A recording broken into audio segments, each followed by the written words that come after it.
wrong, but okay. Mayu is great at this stuff. The OG. The OG. Okay, so Also, New Jersey represent. This is all New Jersey schools. No. The international Like- speakers. We're gonna make International Day or MJ Day. The Canadians didn't like that. But Oh, you're on here. right. So we are live, but is it showing? Yeah. Okay. yeah, watch this. Wait, but it's like looking like really weird. Like, How do you know we're live? Yep, we're live. because Okay, so it's speaker view. So let's Oh. Maya, do people have permission to share if they're panelists? Sorry, can you ask that again? Do people have permission to share their screen as panelists? Yes, they should. Okay. Should we get started? We're live. Oh my god. We have 2 minutes, right? Yeah, we'll wait. Sorry.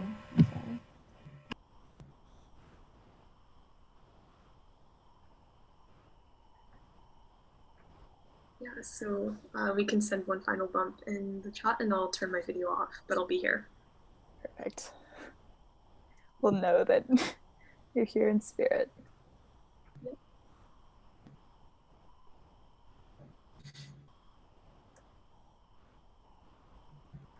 Oh wait, someone's calling me.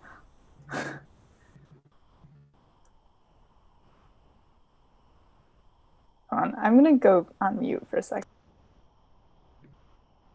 Well, hopefully all of our Wi-Fi stay stable. Minorly worried about that.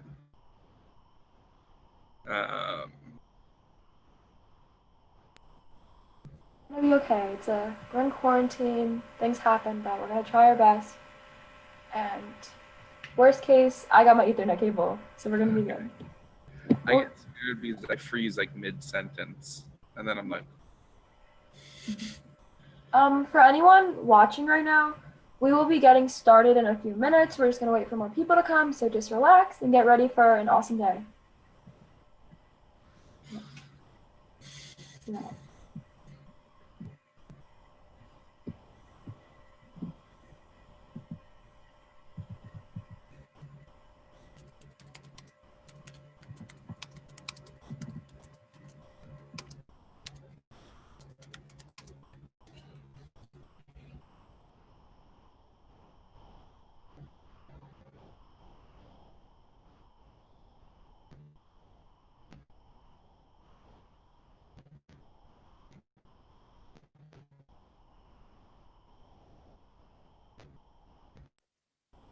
Okay, I guess we can get started. So welcome to Students for International Divestment Day. And we're going to start with a short video that we created. So I'm just going to share my screen.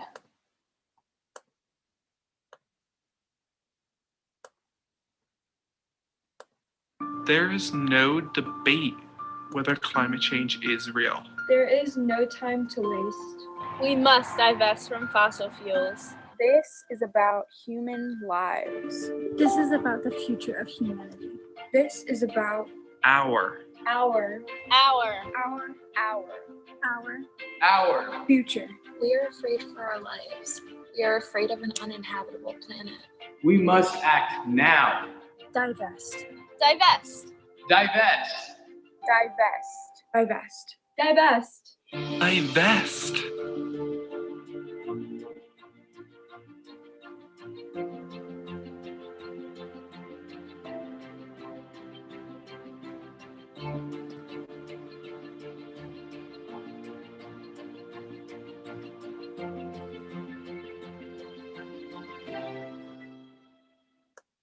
There is no debate whether climate. Okay, yeah, so thank you all for being here. We wanted to start by just kind of explaining what divestment really is, because a lot of people don't know that. And so divestment is getting rid of investments in fossil fuel companies, in companies that are doing a lot of harm and are not progressive on climate change, and reinvesting into socially responsible companies, and really investing in like green energy and things like that. So that's what we're pushing for at the university level, statewide levels, individual level, like all over the place. I think that's really an important step into really putting our money where our mouth is when it comes to acting on climate change. And with that, we'll introduce ourselves. My name is Hannah Reynolds. I am a junior at Princeton University, and I'm with Divest Princeton and Princeton Environmental Activism Coalition. And I'll hand it off to Ben. Hi, I am Ben Jobek. I am from Stockton University. It's from South Jersey. No one will know where. But I'm a junior, and I'm the president of the Stockton University Environmental Club. And I will hand it off to Anya. Hey guys, my name is Anya. I'm a freshman at Rutgers University, New Brunswick, and I recently became a climate reality leader this year. And I'm also a part of the Environmental Awareness Club. So today, I just want to talk to you guys about the rundown before we actually get started. So we're gonna have an awesome lineup of speakers today, and for each speaker, you're gonna be able to participate in an action item. So on the agenda, we have links. If you registered, and on our social media, we have the agenda posted. If you go to the agenda, there's links for each action item, and we'll be talking a little bit about it today. So we're really excited because there's going to be an awesome lineup of speakers. There's something for everyone and some way you can participate. And also in the YouTube live stream chat, we will be dropping the action items. I just went ahead and put in the agenda, so feel free to check it out, check out the different action items. And now I'll hand it off to Ben for a land introduction. All right, so even though we are scattered across the world today, we want to begin by acknowledging our collective residence and reliance on stolen indigenous land. Here in central New Jersey, we live on the land of the Lenape tribe, past, present, and future. But today we would like to take a minute for all in attendance to think about where they are and who is not there. From the Creek to the Cherokee, to the Choctaw, to the Iroquois, to the Tlingit, to the Navajo, to the endless amount more of the beautiful cultures that were ripped from their homelands. We recognize also that the acknowledgement is not enough, so we urge you and ourselves and others to confront our roles in the continued colonization of native lands and peoples, and to use our privilege and access to alleviate ongoing suffering and injustices. One of our action items for this is that you can find what native land you are on by clicking the link. It's called nativeland.com basically, and you can find exactly where you are in the world and who is supposed to really be there. Yeah. Hannah, would you like to say anything? Yeah, so one thing that we can do is if everybody wants to put in the chat what native lands they're on, that's a really good way to kind of acknowledge this and really be mindful about it. So if you look where you are, then that is just, yeah, it really helps us think about this. And so for me, I'm on Seneca and Haudenosaunee land. Anya, Ben, do you want to say where you're on currently? I think maybe you're both in New Jersey. I'm in South Jersey. Oh. I am on the Lenape land. Yeah, I'm on Lenape land too. I'm from South Jersey, Galloway, same area. So. Okay. Yeah. So now we're just have a few minutes until our first speaker. Anya, do you want to mute yourself? I think there's some background noise. Sorry. Yeah, so we have a few minutes till our first speaker. Ben, do you want to talk a little bit about Stockton and your work there? Yeah, sure. So Stockton is New Jersey's green school, or green university, and we are trying to hold Stockton accountable for that. Recently, kind of spurred by Students for International Divestment Day, we've been doing a lot of research, my club and Sunrise Stockton, to go into what our emissions are. Are we holding to our policies? Are we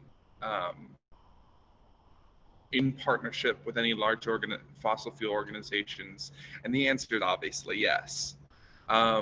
So we are working to change that with hopefully the approval of the Student Senate and other student bodies. And we are also working to ban all single-use plastics on campus before the New Jersey law goes into effect. So we want to get ahead of it, and we wrote a plastic proposal last semester on that. It's been a lot of hard work, but I think that everyone can go ahead and do this at their universities. You know, if we share our resources and we help each other out and like forming these ideas and policies and proposals, this is something that we can all do. It's not too crazy. You just need someone to get up and speak. Do you have anything like that at your schools, Anya, Hannah? So it looks like actually we have Tom here, who is our first speaker. And I think we can go ahead and get started. If Tom, are you ready?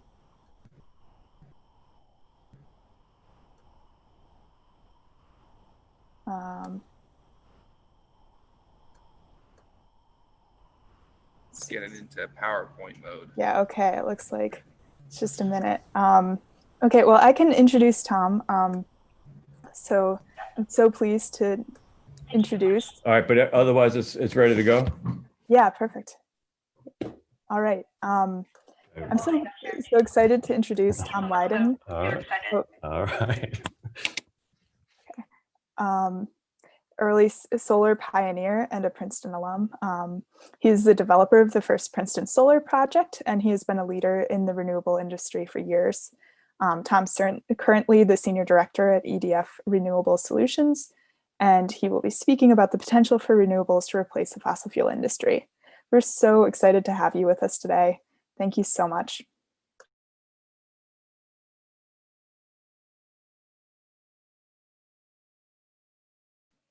Tom, you can take it away.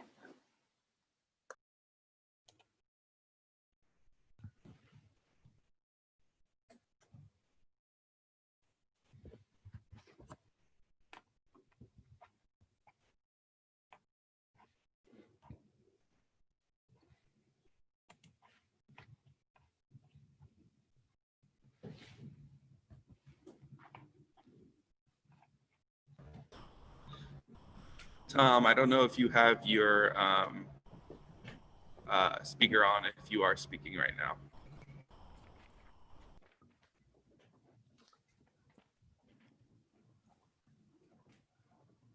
Okay.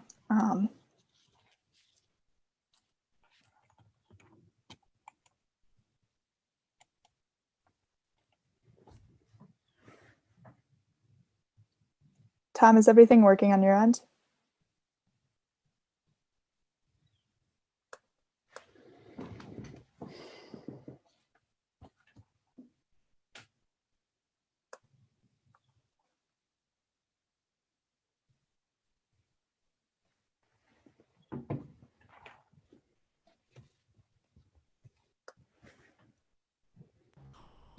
Stuff like this is bound to happen during COVID times, so I think we can all agree that we've had professors who've... Yes.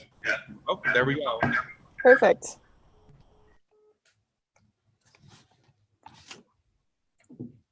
Is it ready to go? Yeah, we're perfect. Thank you so much. People's mouths moving. All right. Can Are you you telling hear me we're ready to go? Give me a thumbs up if yes. Okay. All right. So welcome everyone. My name is Tom Leyden, class of 77. I am the husband of a woman from class of 78 and a proud father of a daughter class of 2012 who is now working at Microsoft in their energy group, helping them become carbon negative. So pretty cool. So I'm going to take you quickly through some slides on the solar industry. And my career, it's kind of followed the solar industry since 1980. Let me see. I started just a few years out of school, borrowed $15,000 and created a company that did solar hot water and heating systems during that day. Ran that company and built it over time. When Ronald Reagan got elected, things changed and I ended up doing something else. But ultimately, over the course of my career, I've been involved with various aspects of the solar energy industry. I spent 5 years, 6 years going around emerging countries like Africa, installing solar hot water and solar pumping systems and power systems, which was incredibly rewarding for me. And then over time in my career, I moved from those remote power to solar in the US. And I've been very involved in the development of policy in the US and working with the industry, basically to build businesses of one sort or the other. I am now working with a large global energy company, EDF Renewables, that has a big balance sheet that I could work with to do very cool projects. In the bottom right, you'll see the latest project, which is a 30 megawatt solar project on a Superfund site in New Jersey. I'm focusing now on a combination of really great technologies, solar, storage, and EV charging. Very powerful combination of technologies that helps customers save money and reduce their carbon footprint. So, you know, I live in Princeton now and I work with Sustainable Princeton. I'm on their energy subcommittee, and climate change is here. I mean, it's here like in Princeton here. And there's data showing that there's been a 3.6 degree rise over the last 100 years in Princeton. This is recordable data. And also the precipitation has increased by like 2.5 inches on an average basis. In 2018, we had the highest precipitation ever recorded. So here we are right here in Princeton, New Jersey, where we're feeling the effects of climate change. So I like, this is an old slide, but I like to show it because it indicates what's happened in the renewable industry, particularly with solar. It also follows my career. So back in 2002, when we were working on commercial and industrial solar projects, this little project up on the left-hand side is 75 kilowatts, which is installed on a Johnson & Johnson company in Pennsylvania. And just 10 years later, that 75 kilowatts is now 9,000 kilowatts on a site in southern New Jersey. And you see as the cost of solar goes down, the growth of the industry increases. And that's exactly what's been happening. And this curve continues, by the way. So it's no longer $3 a watt, which it was in 2015. It's now less than $1 a watt for large systems like that. The same thing is happening in the energy storage industry, where you have that reduction in the cost of batteries in this case, and the growth of the solar industry, the storage industry.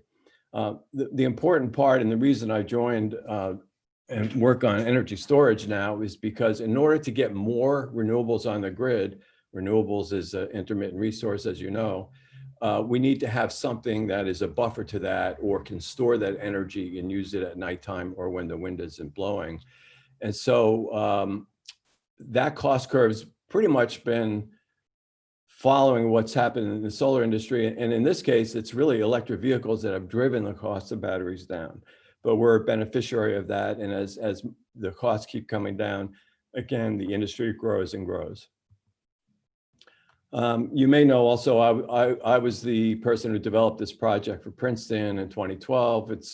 It's opposite the boathouse off of Washington Road, 5.2 megawatts, which goes into the grid behind Princeton's meter. But an update is I'm working on a second series of projects with Princeton right now, 9 projects throughout the campus. It's on the parking lot, it's on parking garages, a couple of fields, totaling 15 megawatts. So it's three times the size of the original one. It's interesting because it shows that at least the people down in McMillan, the energy people, they get it. And they're doing whatever they can to reduce the carbon footprint and save the university money. In fact, you may know that they are now working on a geo exchange system, which is a heat pump system, which will heat and cool the entire campus very efficiently.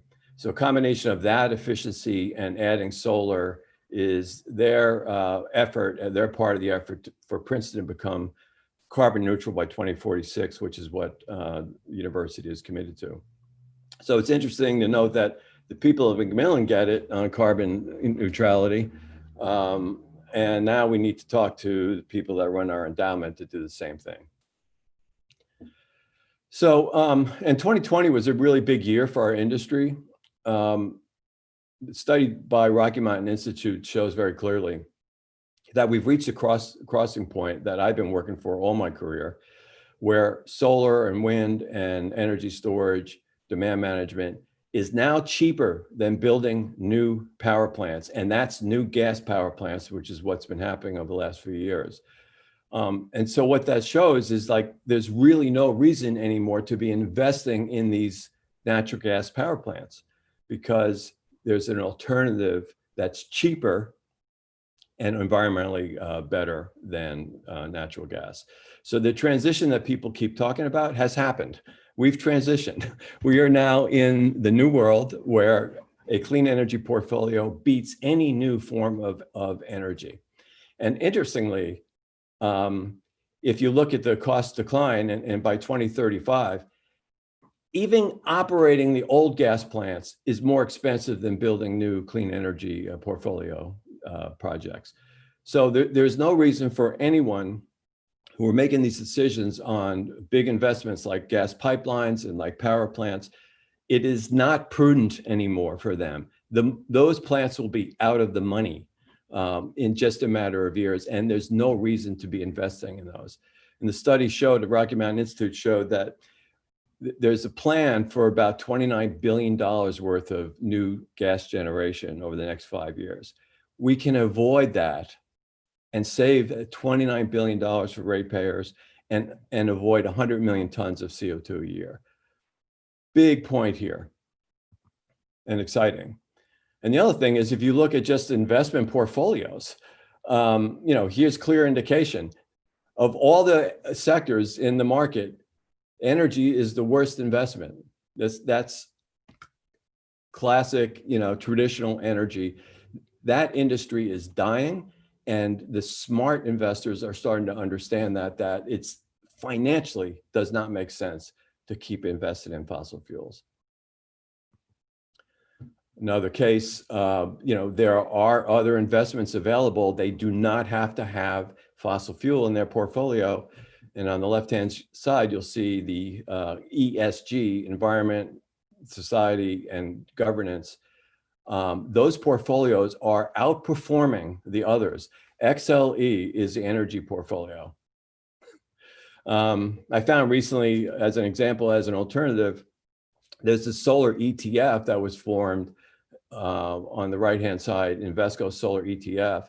It's a great way to invest in the overall opportunity, financial opportunity in the solar industry without investing and choosing one company.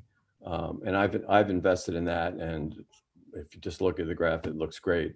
And assuming and hoping that Biden gets elected, the solar industry will be supercharged, and this investment should play out. And truly, this whole transition to renewable energy is one of the best business opportunities ever. And the amount of money that's going to go into these industries is unbelievable. So there's a $10 trillion global market for wind and batteries by 2050. Solar industry continues to grow like crazy. Again, great opportunity to invest in this. And I think that, we're seeing good discussion. And again, for my career to hear this debated on a presidential level is fantastic. You might know too, Larry Fink of the CEO of BlackRock, they're like the biggest or second biggest investment portfolio in the world. They manage $7 trillion and they're right here on Route 1. Larry Fink just shocked the investment world this past year and just said, look, these climate change is a risk for us, a financial risk for us, and it's not prudent. It's not a wise investment to keep investing in fossil fuels. So I'm not going to speak that much longer. The simple conclusion to me is that there's a moral and ethical imperative to divest Princeton. And it's no longer even financially prudent to invest in fossil fuels. So why are you doing that? And I've displayed that in the earlier slides. So for me, my interest right now, and I urge you and the rest of your generation, in the case of Princetonians, we need to get our endowment out of fossil fuels, invest in climate technologies because they are better investments besides the moral and ethical imperative of it. Another thing, I think we need to push the university to be a little more aggressive in their carbon neutral goals, because they're claiming by 2046, which is our 300th anniversary, which is a laudable goal, we could beat that. We could beat that so quickly. And again, the people down in the Macmillan building, the energy folks, they recognize that. And in fact, they're working on it. So I think we'll beat that goal. Also, you need to push for and make your own buying decisions for clean power and sustainability and investments that you make. And most importantly, you need to push local and national policymakers to put rational energy plans together, which we haven't had on a federal level for ages. And ultimately, you need to vote, as you know. Last bullet, I work really hard and I'm really happy to help students that are looking at the solar industry. So if anyone's interested, you have friends, family interested in the solar industry, I am happy to talk to them and guide them looking at how they can get careers in the solar industry. I need you to follow up what I've done over the last 40 years in solar, and that's part of my legacy, and that's to help seed the next generation. So thank you, and good luck, everyone. Thank you so much, Tom. This has been super engaging, and it really provides a lot of information that I think is really important to have. Can you hear us? Yeah, I can. Go ahead. Okay. I had a question that maybe other people might be wondering, is just like, what do you think of the Biden clean energy plan? I like it, of course. You know, it's kind of mind-boggling how much money we've spent on federal level during this pandemic. And all of a sudden this idea of like, you know, budget busting doesn't really matter anymore. And I think what it's proven, and there was a really good op-ed by David Brooks in the New York Times yesterday, saying, look, that notion of being careful, really careful with our budget, the federal budget, and being tight with it is no longer valid. And the virus has proven that we need action on a federal level to solve some of these big problems. And the COVID is an example of you know, and shows us very clearly that that's exactly what needs to happen. So infrastructure as an example, climate change, social justice, all these national issues, we need leadership from our federal government. And in fact, the planet needs our leadership. It doesn't happen without American leadership. So we need to have people in place to do it. Now, is Biden the guy? He's way better than the other alternative. Yes, I'm all in on Biden, and I'm hoping that he puts the right people in place to carry out what needs to be bold plans to save the planet.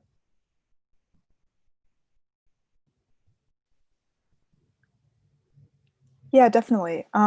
So we have another question from the chat from Arit. Sure. How do you address the criticisms about intermittency and the need to reduce cost of energy storage before it can be scaled up sufficiently? So it's true. And again, it's like what happened in the solar industry.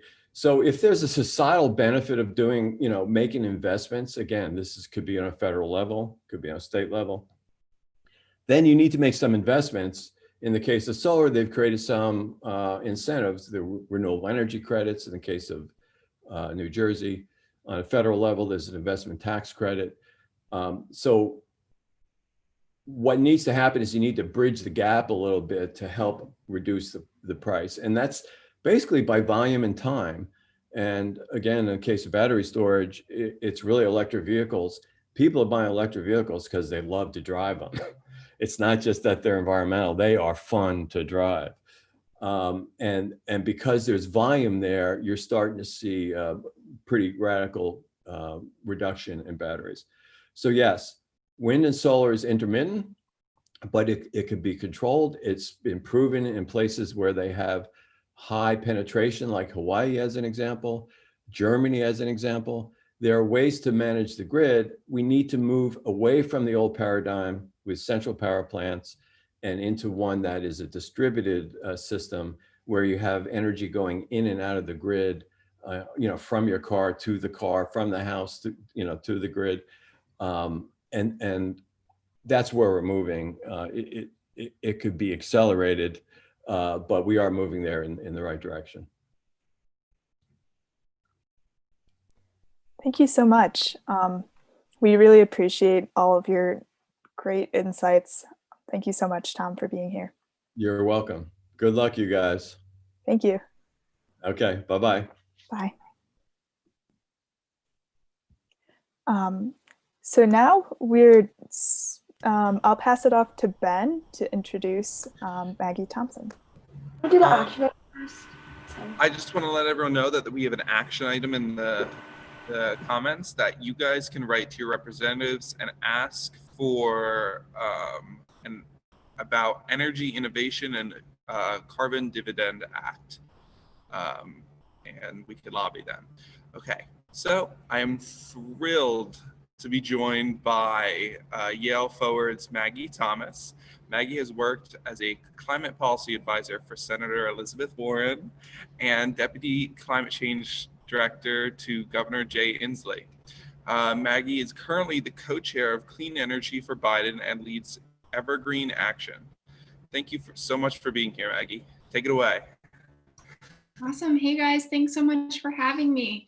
I am calling in from Sacramento, California, so it's 7:30 my time. Apologies if I look a little bit tired, but really excited to be here and chat with you.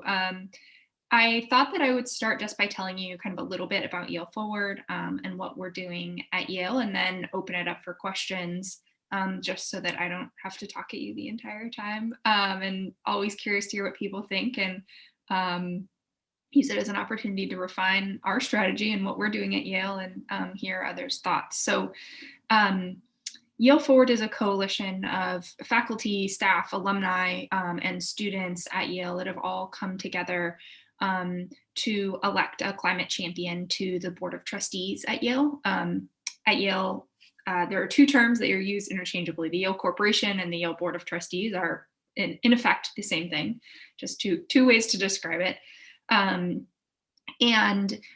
We are indeed related to Harvard Forward, who I believe you all will be hearing from later today in the program, but a similar campaign was run at Harvard last year, so we're just about 1 year behind Harvard, and they successfully elected 3 young alumni to the Board of Trustees at Yale. And our pitch is that Yale can and should be a climate leader. But really, part of the reason why we believe and our thesis that Yale hasn't been a climate leader to date is because their governance structure includes all kinds of barriers such that It's really difficult to introduce new ideas. It's really difficult to get onto the board of trustees. The board of trustees seals their meeting minutes for 50 years. I mean, that's what you do when you really don't want someone to know what you're talking about, is you say you can't read the meeting minutes for 50 years. Yale has done some things on climate. They have said that they will be carbon neutral by 2050. Despite the fact that, many of my own professors, when I was a student at the Yale School of the Environment, a master's student, are actively putting into the public dialogue and saying that 2050 is far too late, that the world needs to be decarbonized by 2050. And certainly a place like Yale University, just like all of the amazing work you all are doing over at Princeton, I don't need to tell you this, but academic institutions like this really do lead the way, and they can change narratives, and they can set dialogue, and they can inspire others to act. So I and a small group of us are running a campaign to try to get me onto the board of trustees, so that we can actually have a climate leader on the board of trustees, rather than what is currently right now. Over half of the board of trustees works in the financial services industry. Men outnumber women by 2 to 1, and the average age is a 58-year-old man. So I obviously look a lot different than most folks who are currently sitting on the board of trustees, but certainly don't believe that, or do believe, I should say, that the experience of a young alumni, particularly somebody like me who has spent her career working in climate and politics, so to speak, as you heard at the beginning, I think it would be a pretty exciting thing, and I think that we could do a lot of good and make a lot of change at Yale. The process to get on the board is not easy, to say the least. To get my name on the ballot, I had to collect signatures from 4,400 Yale alumni, and I had several months to do that. As of October 1st, I did officially collect all of those signatures, and my name will be on the ballot. I am the second woman ever in the history of Yale, more than 300-year history of Yale, to petition my way onto the ballot. And if I won, I would be the first woman and the first person who has petitioned their way onto the ballot since William Horvitz in 1965, when he became the first Jewish trustee. So there is a history of activism using the petition process, and certainly we've seen all kinds of support and a groundswell of action from the alumni community at large, who, when we phone bank and say, hey, do you know, will you sign our petition? They're kind of like, what is the Yale Corporation? But like, we're down for climate action. So we end up doing a lot of education and explaining sort of the role of a board of trustees or the Yale Corporation, and how and why it's so important to bring it back to divestment, which is absolutely a part of our platform, that this is an action that is supported and really led by the highest governing body at the university. So I think I'll stop there, and if you have questions, I'd be happy to answer them. Let's see. Should I just read the ones in the chat? Is that okay? Yeah, you totally can. Go ahead. Cool. Okay. How do you restructure the board other than getting new members in? Do you need to create new committees for lasting structural change? Ooh, love the structural change reference. That is a great question. There is a lot about the Board of Trustees that we know, and there is a lot about the Board of Trustees that we don't know, again, because they seal their meeting minutes for 50 years. So we actually did try to get the meeting minutes from 1970, but we're told that A, we had to pay for them, and B, that they were in a library, but the library was closed because of COVID, so we should come back later. So I can get back to you on some of that when I know more and when I can read the meeting minutes. But by and large, I would say, the Yale Board of Trustees is not that large. There are only 16 members on the board, and the 17th member is the university president. It is the governing body of the university. It is the fiduciary of the university. Some universities actually split out the fiduciary from the sort of more advisory and strategic component. But Yale has them one and the same, which I would imagine is why the board is much smaller and also much more difficult to get on the board. Of course, you wouldn't want just anyone walking off the street and deciding that they wanted to become part of the fiduciary of Yale University. Although a bit more diversity, I certainly believe would lead to stronger governance outcomes, financial outcomes. When you think about how the $30 billion endowment is invested, I think we could be thinking a lot more creatively about how to use that so that we are making money and doing good in the world at the same time. So you can read all about our ideas for change. We have a 3-part policy platform. It's climate action, endowment justice, and inclusive governance. And in each one of those plans, we wrote about a 10-page paper and had lots of people review them. And we did shamelessly sort of take the Elizabeth Warren model of writing, doing all of our research and writing a long plan alongside it. But, you know, one of the things that we talk about, particularly in the inclusive governance plan, is not so much that we need to restructure the board per se, but we need to restructure the people who are on the board. Because really, you know, the board has all of the power it needs. I think there are definitely cases, I would say, at other institutions and other universities where perhaps the board doesn't have the power that it needs to, you know, instruct the university to divest per se, but actually the Yale Corporation does indeed have all the powers that it could ever want or need to make all kinds of change. So yeah, who's next? I had a question. Yeah. So I'm a part of Rutgers University, and we're trying to stress like the urgency to divest, because like right now, even the president's like, we will divest, but like we need to divest now. So what do you think are the students' role in getting the like board members to divest? Yeah, so I would say continue to be loud, continue to you know, make the moral case for why it is so important for a university to divest. You know, Yale's mission statement is to make the world better for students today and tomorrow. Like, it is literally written in the mission statement that they need to be thinking about the world of tomorrow and not just of today.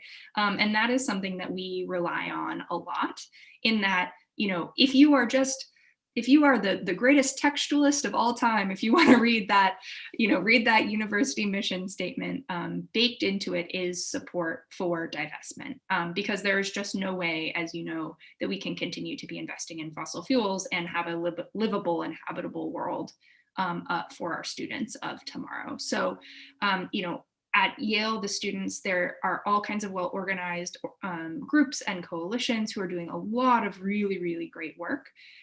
You know, interestingly, at Yale, the alumni community has never really been organized around this particular issue. And so we've found that the pressure of organizing alumni is also really helpful. And so I think that can be a really nice complementary strategy to the amazing work that the students are doing on campus. Hey, Maggie, it's Tom Leyden. First of all, very impressed with what you've done to get this far. Do you find that institutionally things are percolating up, that, you know, there's some good, you know, renewable activity, there's, you know, energy efficiency, there are professors there that are, you know, leaders in that space? Do you find that at all? Yes, I would say that across Yale, I mean, I'm a graduate of, I went to a master's program that is called the Yale School of the Environment. Like, it's pretty cool, you know, that the university itself even has an entire school within the university that is just dedicated to climate and environmental work. So from an academic perspective, I would say, you know, absolutely, there is all kinds of, you know, groundbreaking academic research that's going on. But when it comes to the university's sort of own strategic priorities or own university operations, or looking inward, as the case may be, that's where I have found, you know, climate is just not at all a priority. And certainly when it comes to the endowment, you know, it is very clear that I'm sure you all have heard of David Swenson, who runs the investments office at Yale, is not excited about, you know, being told or having activist pressure telling him how to invest the endowment. That being said, you know, investing in fossil fuels is just a really bad financial investment at this point, and he's very good at his job. So I can't imagine that he's sitting there thinking we need to double down and invest in fossil fuels, given what a good institutional investor he is. So that sort of conversation for another day. But and then I guess if you're part of what your question is getting at is, are they noticing? The answer is yes, they are noticing. I would say that it hasn't been, it's been an interesting experience. Again, no one has tried to do what we are trying to do for a really long time. And it's clear that the university is not exactly prepared for it, but they are getting very prepared. Just yesterday, or sorry, not yesterday, middle of this week, they announced I'm going to forget the exact name of the committee, but basically a small committee of people who will report directly to the Corporation Committee on Investor Responsibility, studying whether or not fossil fuel investments meet the threshold for causing grave social injury. I'm sorry, it's not even fossil fuel investments, it's which operations from fossil fuel companies meet the threshold for grave social injury. So they will be spending the next 6 months studying that. I personally don't believe that you need to spend 6 months studying that question and getting preeminent academic scholars to help us answer it. I think we all know what the answer to that is. Interestingly, that announcement was made just a few weeks after my name was announced that I qualified on the ballot. And the results of their findings will be just shortly before the election. So, coincidental? I don't know, but. Good luck with it. Thank you. Any other questions? I think we could take one more, if that sounds good. And from Nolan, can you explain how you were able to get so much alumni support? What strategies do you recommend for students to gather more alumni support? Yeah, great question. So I, in my day job, I work in campaigns, and basically we just said, let's run a grassroots campaign model and see what works. Normally to achieve the threshold number of signatures, I could have gone to a reunion, for example, and gotten 500 people to sign on the spot. But everything that we were doing had to be all online because of COVID. So we basically just ran a digital organizing campaign. We did a lot of phone banking. Surprisingly, lots of alumni pick up and want to talk to you when you say, hi, I'm a Yale alumni and I'm not here asking you for money. Suddenly they're like down to chat. And, I think if there is such an education gap, and I would imagine that this is the case with a lot of universities, about the university governance structure and the engagement of the alumni body and how the alumni might be able to engage in the governance structure. And so a lot of what we do is we just educate people, and we don't even have to it's not hard. If we get someone on the phone, they are thrilled about what we're doing. Young woman running for, the highest governance board on Yale University's campus, we're there for it. Climate, count us in. That's not the hard sell at all. The sell is just how do we get in front of someone? How do we get them to pick up their phone? How do we show them a digital ad so that, their interest is piqued or they're intrigued to learn more and go to our website? This is one of the easiest to organize groups of people I have ever been a part of in my life, I will say. It is obviously an incredibly highly educated group of folks, but also low propensity voters, which is interesting. So we're using a lot of strategies and tactics. Only 13% of Yale alumni actually vote in the election. And that was last year, and that was up 8% from the year before. So it's really, really low. So most people have no idea what we're talking about. And all we have to do is explain, and they're excited about what they're doing, about what we're doing, and they're ready to take action. So if you all know any Yale alumni, please send them to yaleforward.org and can sign up. The election isn't until April of 2021, so we've got some time, but what we're doing is trying to get as many folks onto our mailing list as possible, so that when the election comes, we have a way to contact them. Because the other fun little hook is that, and trick, is that the university does not give you any contact information or way to contact anyone. So we have completely built a mailing list from scratch. And if you have any Yale alumni friends, send them our way. Thank you so much, Maggie. Yeah, thank you so much for having me. Have an amazing rest of your day. You have a great lineup of speakers. I'm really excited, and thank you for what you all are doing. Thank you. So for our action item, you guys can sign the environmental voter pledge. It's in the chat. And now we are going to move on to our next speaker, Max Mintz. So basically, Max is a financial advisor with common interests, a certified B Corp specializing in sustainable, responsible impact investing with no minimum investment amounts. Max will present an opportunity that allows investors to offset their entire carbon footprint and even go carbon negative. So Max, thank you so much for being here. Take it away. Thanks, Anya, and thank you guys for having me. I really appreciate being here and the opportunity to present these ideas to everybody here today.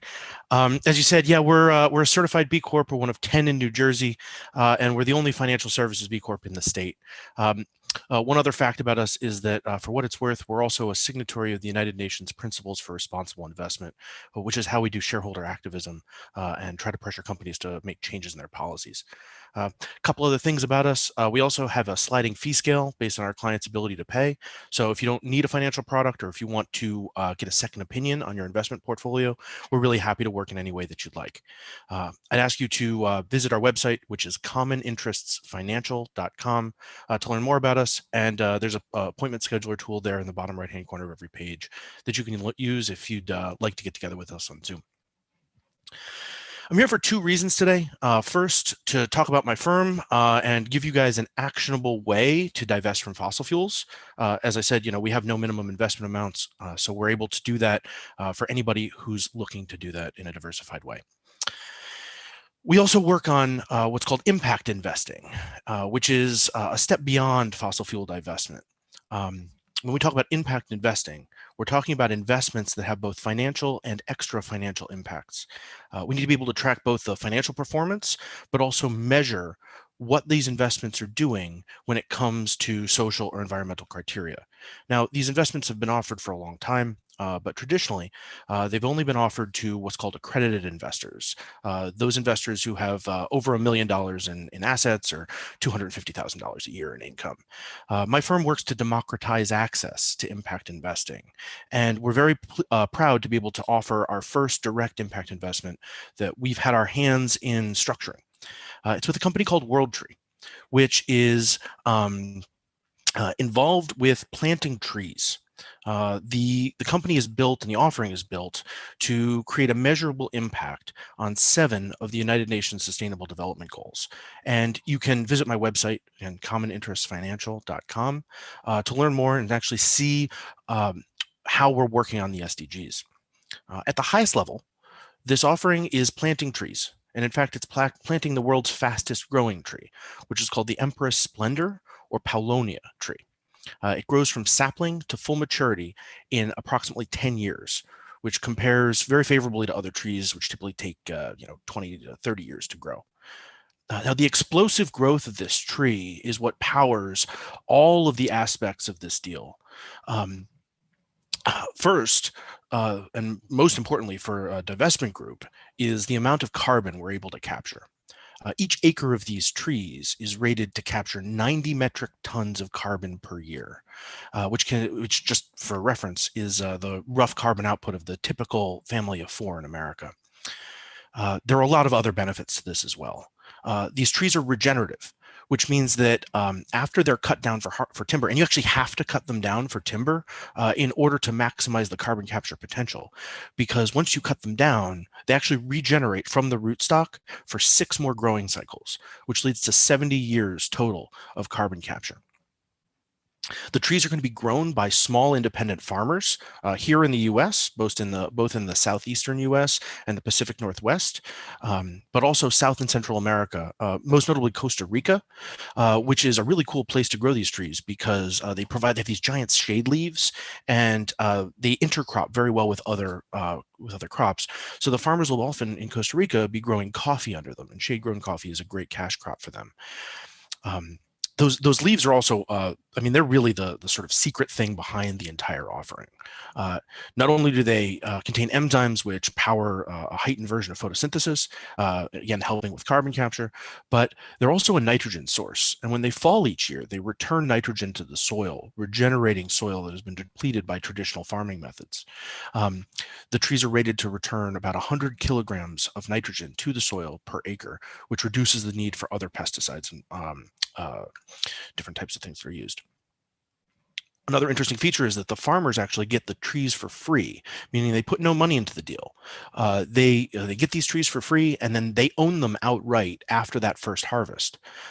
In the first harvest, the farmers actually receive 50% of the revenue from the harvest, meaning that, and our investors take home 25%, which means that for every dollar that our investors take home in return, a farmer somewhere in the world will take home $2. This helps, this combined with the fact that the farmers own the trees after the first harvest, mean that we're really building generational wealth for small independent farmers. A couple things you should know if you're thinking about investing in this offering. The minimum investment is $3,000, which funds 1 acre of trees. And there's no liquidity whatsoever. So you need to be prepared to park money on the sidelines for 8 to 12 years and not receive any income or revenue from it. So make sure that you're not investing any money that you need to access in the next decade. To learn more, schedule an appointment, and download the offering circular, you can visit our website, which I'll put in the chat when we're done here, commoninterestsfinancial.com, or give me a call at 732-710-4934. I did that kind of quickly, so I actually do have a couple minutes for questions. Please feel free. I actually have a question. What inspired you to get this started? Yeah, that's an excellent question. Thanks, Anya. It's my firm was founded on the idea of sustainable, responsible, and impact investing. And as we've looked for, as we've watched the field evolve, one of the things that we've looked for is science-based targets to measure our investment performance on non-financial metrics.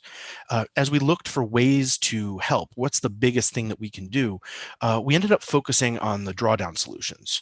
I'm going to assume that everybody here has heard of that. If you're not, then go to drawdown.org and do some reading, because it's really cool stuff. Drawdown has 150, I think, recommendations for ways that we can help draw carbon out of the atmosphere. And it was actually at a conference around drawdown that we met the folks at WorldTree. And in negotiations, my firm and my back office at Vanderbilt Financial Group, which is actually the offering broker dealer for this offering, we actually worked with WorldTree to structure this in such a way that we could report back to our clients and to the investors in this offering about the performance of their investments. And one of the things I'm most proud of is the fact that every investor will actually receive a certificate that says how much carbon we expect to draw down as a result of their investment, so it's a real investment amount, how many farmers they're supporting, how many jobs they're creating, and how much soil restoration we're going to be doing as a result of their actual investment. This is something we call additionality, the measurable change that happened because our investors took action that would not have otherwise happened. Any other questions? I know you're still muted.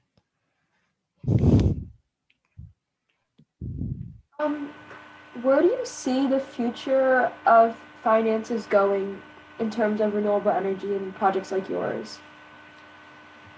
Good question. The sustainable, responsible, and impact investing movement is growing exponentially. Our trade organization, the United States Social Investment Forum, or USCIF, puts out a report every 2 years, which shows the growth of assets using environmental, social, and governance criteria in the investment process is doing one of these. The next version of that report comes out this year in December, and we're very much looking forward to it. But I heard a stat recently that in the next 5 years, about 75% of assets under management in the United States will be using environmental, social, and governance criteria in one form or another. Now, those stats are honestly pretty weak because people get to investment firms get to tick a box and say, oh yes, we're doing this. It just involves adding one line to the prospectus of their investments. So what we're seeing now is a big trend towards greenwashing, and that's one of the reasons that I make this offer. Where if investors would like a second opinion, would like us to analyze their portfolios, even if you have no intention of working with us directly. I'm here to support your efforts and provide you the information and tools to do this on your own if you want to do it yourself. And obviously, we're always happy to manage investments and do the financial planning if you're looking for a partner, a longer-term partner. I think it's really amazing how you guys, you don't have to choose between finances or the environment. You can incorporate both. So I think it's really cool how you guys do that. Thank you. Yeah, we really believe our whole investment philosophy is built around the idea of the United Nations Sustainable Development Goals. And the United Nations Supported Principles for Responsible Investment has done some really interesting work in looking at the financial impacts of the SDGs themselves, especially creating evidence to back up claims like the fact that value could be at risk if the SDGs are not achieved. And we're seeing that now. Recently, with the collapse of oil prices, fossil fuel-free investment portfolios have performed very well. Obviously, your mileage will vary, and it's important to consider that all investments involve risk, including the loss of principal, which is something my compliance department always wants me to say. I have a question. What would you say your usual demographic is with sustainable investing? Who's most interested in it? That's an excellent question. We actually, as a B Corp with no investment minimums, we work with folks across the spectrum. So there isn't really a specific demographic that we work with. The people that come to us tend to care very deeply about these issues and want to go a little bit beyond just the marketing material. So we specifically don't work with a specific wealth group or people who focus on one career or another. We pride ourselves in being kind of generalists, especially when it comes to financial planning. We do a lot of work on retirement planning, on student loans and other issues, cash flow management like that. Just this week I was presenting at a financial planning conference as well. But typically the clients that we serve tend to want to go beyond just a financial return. Obviously, that's very important, and the portfolios we build are, have a market rate return, but they're looking to do something beyond that, whether that means investing in clean energy projects, whether that means putting money to work in a different way. And the World Tree offering is really our best effort to do that kind of work. Thank you so much for being here. This has been super engaging, super awesome. I think it's something everyone should definitely go check out. And you can go check them out at commoninterestfinancial.com. And our other action item is to check where your money is being invested and what it's being invested in at fossilfreefunds.org. So go check out both of those things. Thank you so much, Max. Thank you for having me.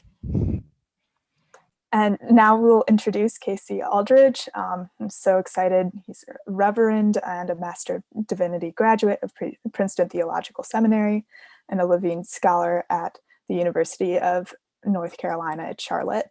He's also a self-proclaimed eco-socialist who has worked with the Presbyterian Church of the USA in its transition to fossil-free investments. Thank you so much for your time. We're so excited to hear from you, Casey. Thank you, Hannah.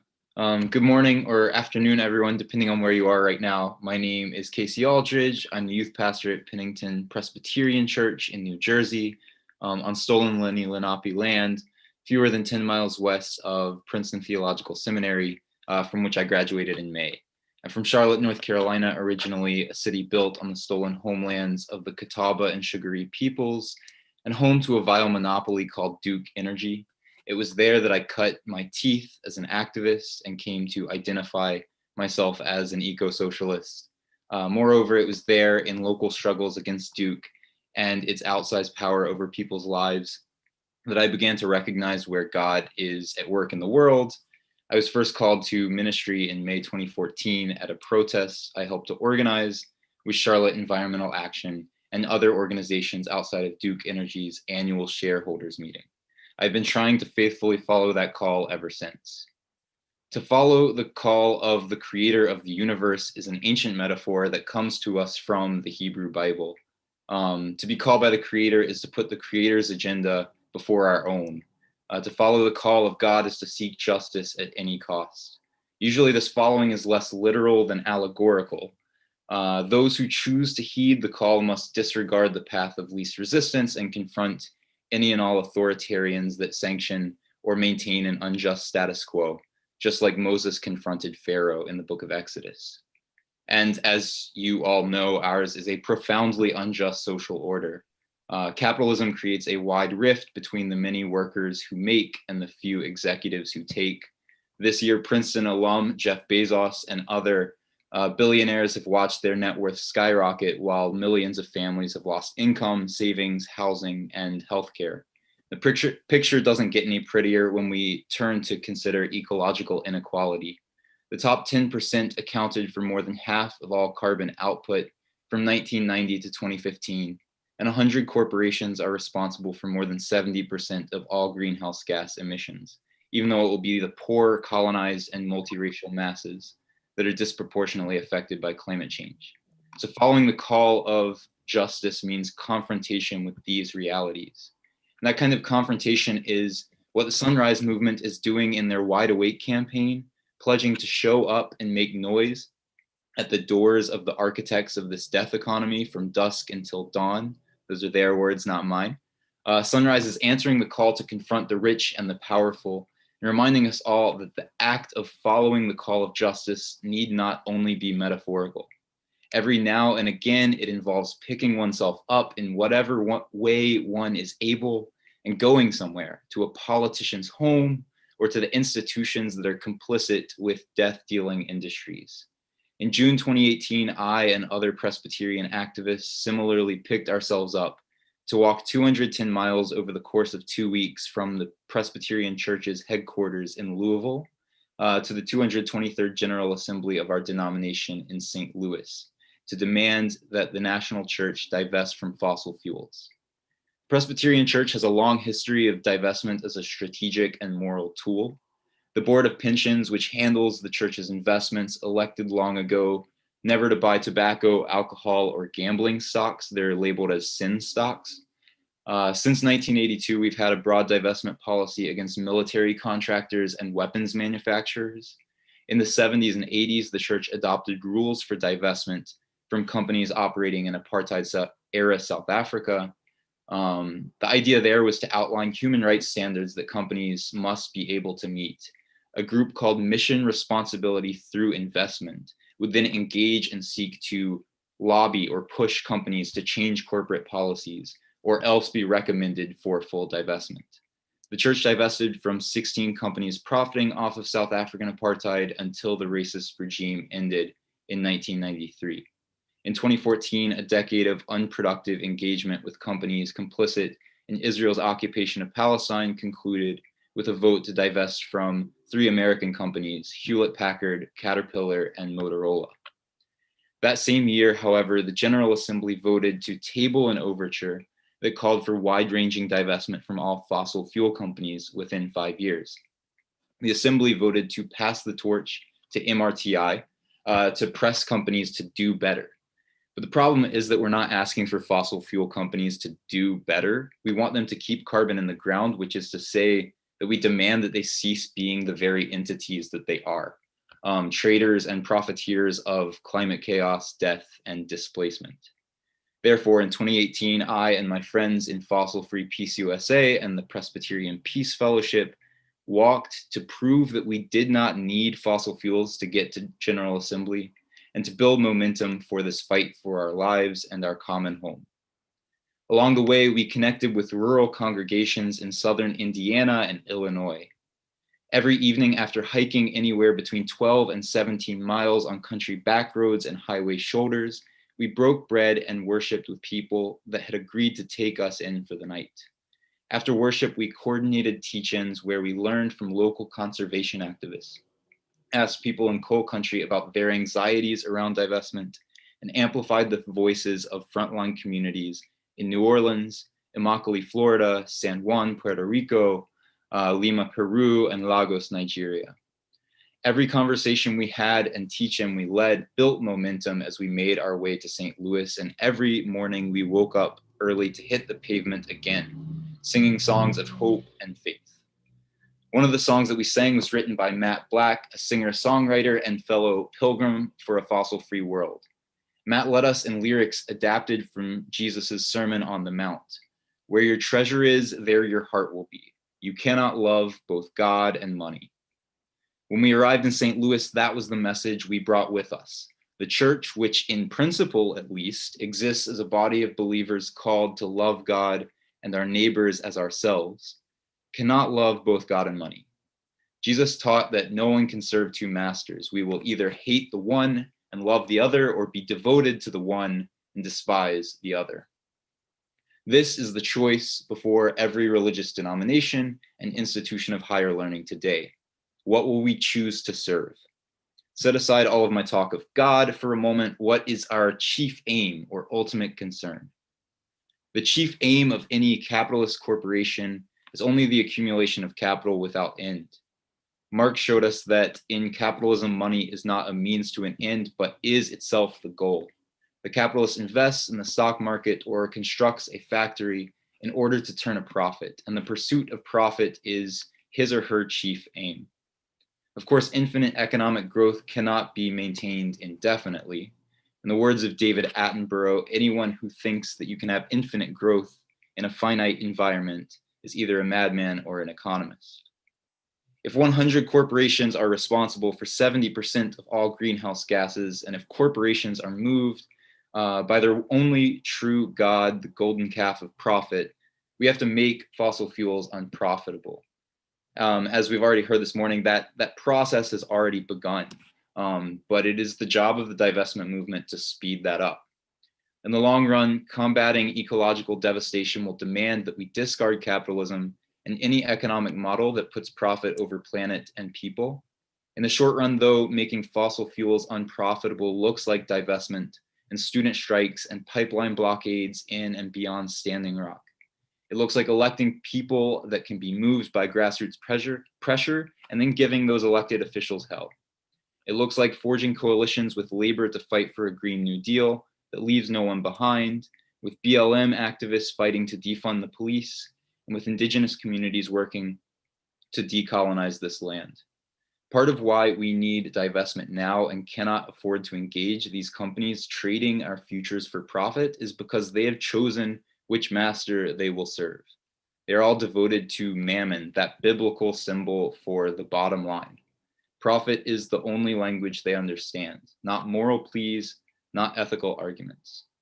In theory, at least, not every institution is so dedicated to the pursuit of profit at any cost. The mission statement of my alma mater, the University of North Carolina at Charlotte, states a commitment to addressing the cultural, economic, educational, environmental, health, and social needs of the greater Charlotte region. We've already heard about Yale's mission statement about investment in the future. And I know that some of you attend Princeton, which professes to be in the nation's service and the service of humanity. Such declarations are, of course, compromised by ownership of fossil fuel stocks. Princeton cannot continue to divest or to seriously claim to be in the service of humanity, while its financial investments make it complicit in the death and displacement of millions of people around the world. The old Presbyterian strategy of engagement demanded that fossil fuel companies cease to be the very thing that they are. But the divestment movement simply asks our schools and our universities to be the things that they claim to be.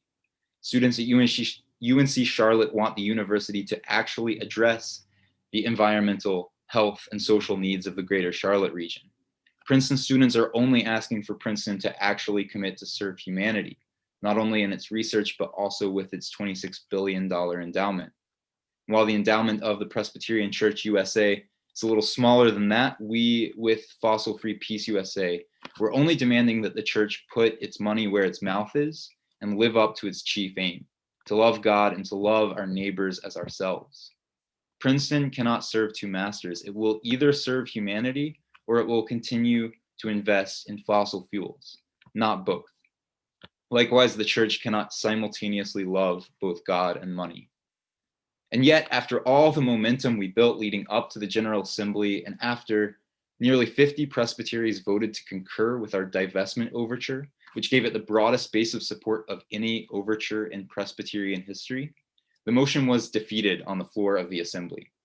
Although the 18 to 23-year-old young adult advisory delegates voted by, I think, an 80 to 20% margin in favor of divestment, The adults with voting power replaced the divestment overture with one that advocated ongoing engagement by MRTI.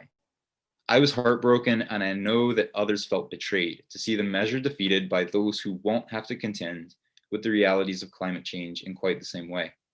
After the vote, I picked myself up and continued to follow the call of justice out into the lobby, where I wept as we staged a die-in for hours. 210 miles were apparently not enough. The call of justice is still calling me and my comrades forward. I share this to say that carefully organized campaigns do not always win on our desired schedules. Even with 50 presbyteries behind us and an unprecedented grassroots campaign, we were not able to convince the church to be the church, to love God's creation and our neighbors as ourselves. The love of money ruled the day at that General Assembly. MRTI has since recommended divestment from Exxon, Marathon, and Valero. However, the virtual 2020 assembly was too preoccupied with questions related to the pandemic that it could not get to the question of divestment. But that which called the great abolitionist Moses to confront Pharaoh in the book of Exodus continued to call Moses even after Pharaoh refused to hear his appeal to let God's people go. I hope you are able to convince your schools or your faith traditions, if you belong to any, to live up to their own self-stated ideals and divest from fossil fuels with the utmost haste. Nevertheless, all that can be asked is that we continue to follow the call of justice that the Sunrise Movement and the student strike wave and Standing Rock blockade is modeling for us. Follow that call to the very end. Give it everything you've got. I can't promise that it will be enough to save the world because, as we know, the world is already on fire. Still, as my mentor and friend, Rabbi Barbara Tita, reminded me at my ordination last month, in the words of Rabbi Tarfon before her, you are not obligated to complete the work, but neither are you free to desist from it. Thank you. Thank you so much, Casey. It's really great. And for our action item for this, we have some resources on faith and divestment that we'll be posting. Thank you so much. We really appreciated it. This was really, really cool. Thanks. Thank you for all your work. And I'll pass it on to Ben for the next speaker. I'm back. So we are so excited to have Madeline Hoffman with us today. Madeline is running for the U.S. Senate with the Green Party to represent New Jersey. She earned a bachelor's degree from Wesleyan University and a graduate degree from Rutgers University. Hoffman's career experience includes working as a community activist and an adjunct professor of environmental science, political science, and public speaking. Madeline has been affiliated with the Green Party of New Jersey, the Essex County Green Party, and Columbia Human Rights Network, and the Columbia Support Network. Thank you so much, Madeline. Thank you. Thank you, Ben, and thanks to everyone for inviting me and having me here. I am, as stated, I am running for U.S. Senate with the Green Party of New Jersey. And as someone running for political office, I have to pay attention to just about everything. So I was everything political, that is. And so I was listening to that debate on Thursday night between Joe Biden and Donald Trump. And I thought I would lead with that because it tells you where we are, the state of the world and the state of the choices. And as a Green Party candidate, since I'm trying to be one of the other valued choices on the ballot here in New Jersey, it's my job, responsibility, obligation to point out what's going on here between Democrats and Republicans. What is our choice? Okay. On the one choice, we have the president who says, kind of shouts out to the oil industry and says, I'm not going to ban fracking. Don't worry, I won't ban fracking. You're my friends, you're my friends. And on the other hand, we have a candidate who's saying, if you believe everything that he says, that he's going to have the United States on a program of 100% clean renewable energy by the year 2050. That's 2050 with a 5. And all of our experts, the people who have been talking about climate change and how long we have to address climate change, have said 2030, which is a mere 10 years away. And so if this is the choice we have, and this is a student conference, I know many students and people who believe that there's just not enough time to play the game of adopting or weaning ourselves off fossil fuels in a 30-year time period. So I was concerned that our Green Party presidential candidate, Howie Hawkins, was not on the stage to debate. That's another issue entirely, right? The opening up the democracy, allowing more voices and allowing more people to be heard. But in this particular instance, Green Party nominee Howie Hawkins actually has an alternative to what these two president and presidential candidate were talking about. He was the original author of the Green New Deal. It was written in 2010. He was the first to run on a Green New Deal. And his Green New Deal, I'm going to share with you some of the elements of that New Deal, Green New Deal, that are missing from the Democratic Party's Green New Deal. I was really inspired by Casey Aldridge's presentation about, the efforts gone to in order to bring this issue of the need to divest from fossil fuels to the church and to get the church's buy-in on it, because that's what it's going to take. It's going to take hours and hours of grassroots efforts and people on the ground moving forward. But it's also going to take, and I believe Casey mentioned this as well, it's going to take an end to the capitalist system of placing profits over people and profits over planet and profits over anything but profit. And so let me explain the Green New Deal that Howie Hawkins is proposing, and that I am too. This is part of my campaign, part of what I'm talking about when I go from county to county in New Jersey. And by election day, I'll have been in all 21 of them with this message. It's an eco-socialist Green New Deal, which means there are several elements to it that must be present in order for this Green New Deal to work. One, it has to have a workers' bill of rights. It needs to, when we move ourselves away from the fossil fuels industry, we need to create jobs and an economy that values the people who are working in it. So I'll explain some of what that workers' bill of rights include in a minute.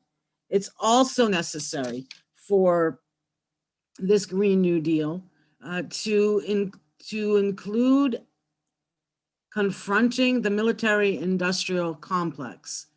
It means we must, and I know that sometimes these two issue areas kind of, they overlap, but they don't necessarily congeal together.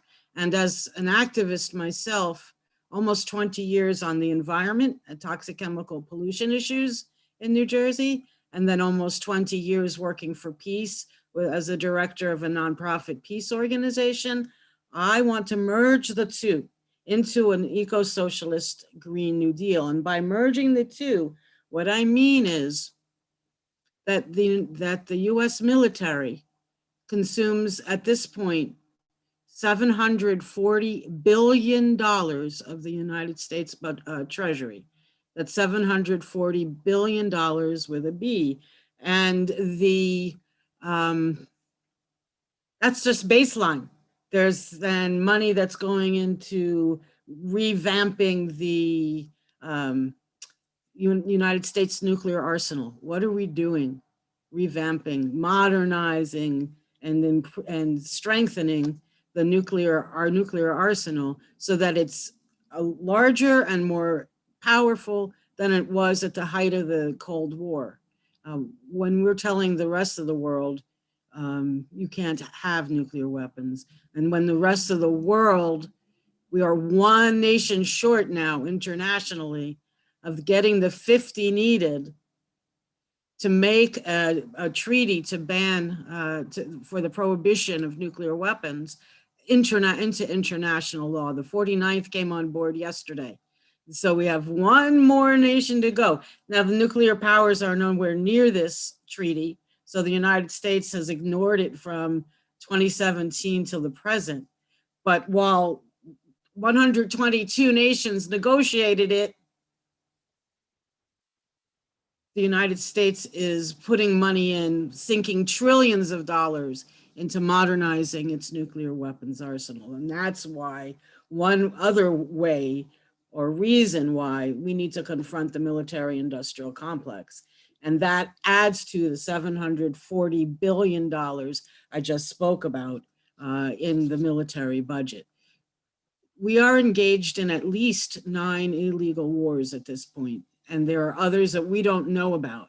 We keep finding out about US involvement. Military bases over 800 all over the world, including all but one country in the continent of Africa. And the US military, ironically, biggest consumer, one of the biggest consumers of fossil fuels in the world. And these wars, aggressive actions, so that we can have access to more oil. You see the irony, the paradox there? We're fighting and destroying countries for more oil when the US military is consuming more of it than many countries on their own. So we can't have the kind of Green New Deal that we want that confronts and ends climate change unless we're also willing to challenge the military industrial complex and its imperialist wars. And so the workers' bill, the eco-socialist Green New Deal includes a workers' bill of rights, confronting the military industrial complex and conflict, if you will, and then transforming the way that our economy is organized so that there's public control of many of the utilities and of the hospitals and of the banks, and then there's labor control of the places of their places of work. And if the pandemic has taught us anything, it's that we need to do all of this because 14 million people at least lost their jobs and then lost their health insurance at the same time. We have seen the communities of color, indigenous communities, immigrant communities being struck or hit hardest by this pandemic and by the inequalities of income and our healthcare system. Now, this all goes back to divesting from fossil fuels, because if we want to reconstruct and transform and minimize fossil fuel emissions and the emissions of greenhouse gases, this is what we need to do. And I, for one, was not encouraged by either of the two presidential candidates on Thursday. And so I believe it is essential for us as Greens to not only be part of the debates, but also part of the choices on the ballot, and also part of the organizing of a movement to move us away, move us away from dependence and reliance on fossil fuels. In New Jersey, we're fueled, no pun intended, by the efforts of the Young Eco-Socialist Caucus of the Greens, 60 members, 35 years of age and younger, who have infused me with that sense of urgency that we only have these next 10 years. We don't have a lifetime to accomplish this important goal.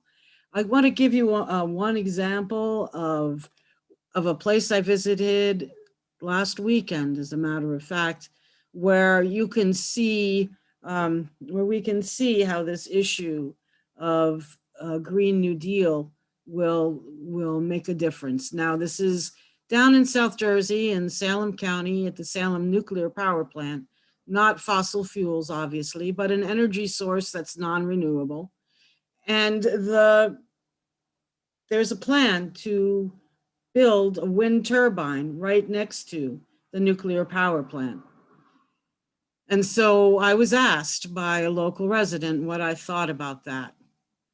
And I said, well, it's all well and good. Build the wind turbine, because that will get us involved in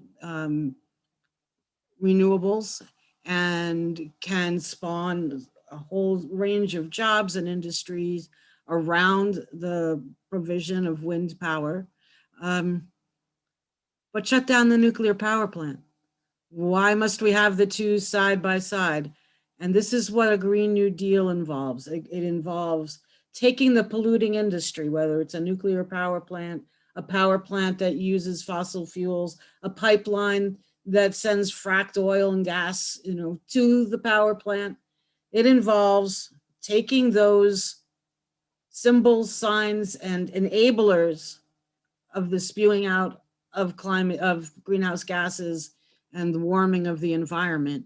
It involves shutting those down and in their place putting together a much more sustainable plan. And so when we do that, we also, for the Workers' Bill of Rights, we need to ensure that there's a healthcare system that everyone can benefit from. This pandemic, when people lose their jobs and they lose their health insurance, it's criminal. But where's the money for that going to come from? The money from that is going to come from deep cuts in the military budget. So you see how confronting the military industrial complex both frees up resources to help this transformation into a new kind of society based on sustainable energy and sustainable industry, while also bringing us closer to peace as a planet, while also eliminating wars based on drought. And one of the problems in Syria, it wasn't the only problem, wasn't the only reason for war there, but one of the problems was drought and a drought caused by changes in the climate. So all of these issues are interconnected.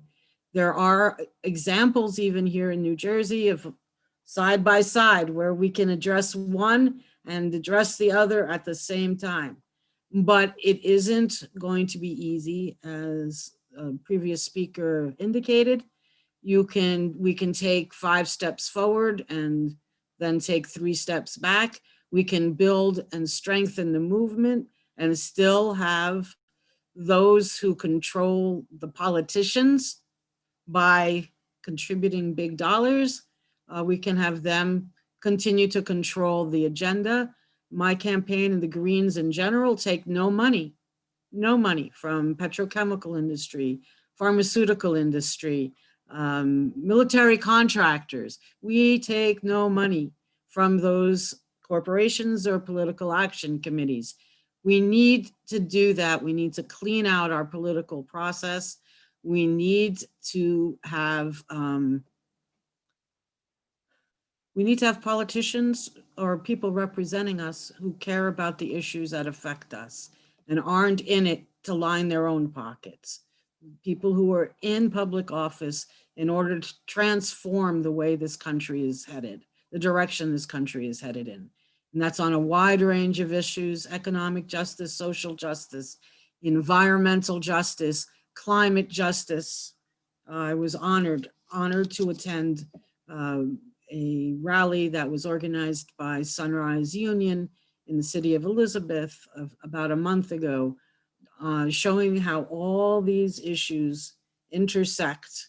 And I'm encouraged and inspired by youth who see that perhaps better than their parents, see that perhaps better than I, because you're living it, you're experiencing it, you're feeling the urgency of it, and you know that something has to be done now. It can't be postponed till later. It can't be a series of incremental changes going until 2050. It has to be, the efforts have to begin now and be done and have to end and have to be implemented swiftly so that we can stop the trajectory that we're on. I have other things to say, but I have a half an hour because I knew I had a half an hour time slot, but I would be glad to take questions. Yeah, I have a question that I could ask. So thank you so much for being here, first of all. We really appreciate it. So one question I have is, already millions of Americans are voting. It's early voting day today. And I think a lot of people, it's like Biden's way ahead in the polls. And so it's, if in the case that Biden is elected, I was curious what your ideas are for ways that the Green Party and students can be pushing for policies that are more progressive. It's an excellent question. I think that whoever is elected, the job is the same. I hear people saying all the time that if Biden is elected, we'll move him to the left. And I wish it were so simple, because the Democratic Party has been moving to the right over time, and the Green New Deal is now not even really on the table anymore. So I guess my answer is, the message is that the work needs to continue, needs to be doubled and redoubled. Unfortunately, sometimes I've found as an activist that when a Democrat is elected, people say, okay, we've done our work, we've done our job, and it's time for us to go home. And unfortunately, that's not a good response.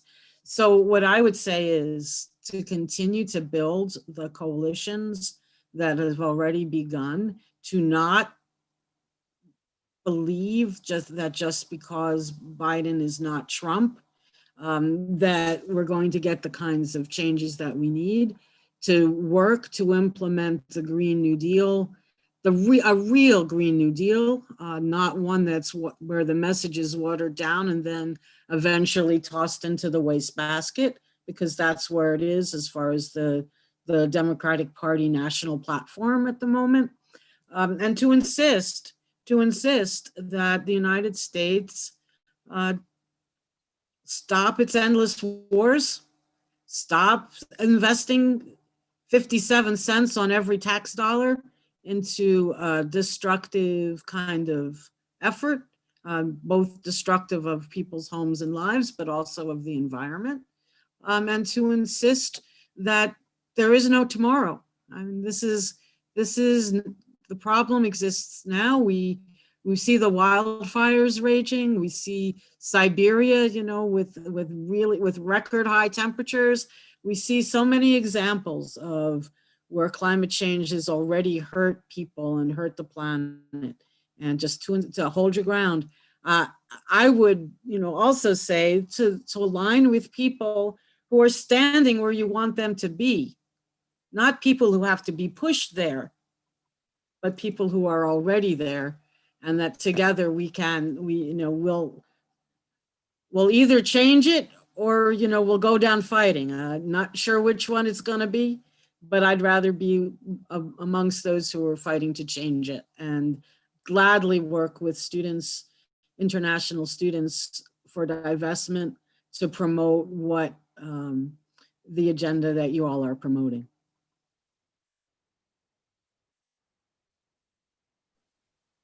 Thank you. Anya, I think you had a question. Yeah, I think it's important to have these conversations and listen to others' perspectives and think about the ramifications of a two-party system. I was wondering about how are your experiences in the Green Party, and how do you, you're running for Senate, right? How do you like, can you tell me more about your journey and your experience running for Senate as a Green Party candidate? Yes, like I can. In fact, I was writing about that this morning, and I was afraid I wouldn't have any energy left for this for this presentation. But yeah, the journey, I started on this journey in 1996. I was Ralph Nader's vice presidential running mate in New Jersey with the Green Party. And then I ran for governor in 1997 as a Green, and US Congress as a Green in 1998. And then 20 years went by, and I wasn't thinking of running for office ever again. And then 2018 happened, and I ran against Senator Menendez, and now I'm running against Senator Booker. And what I'm learning on this journey, a lot of things I'm learning on this journey, but to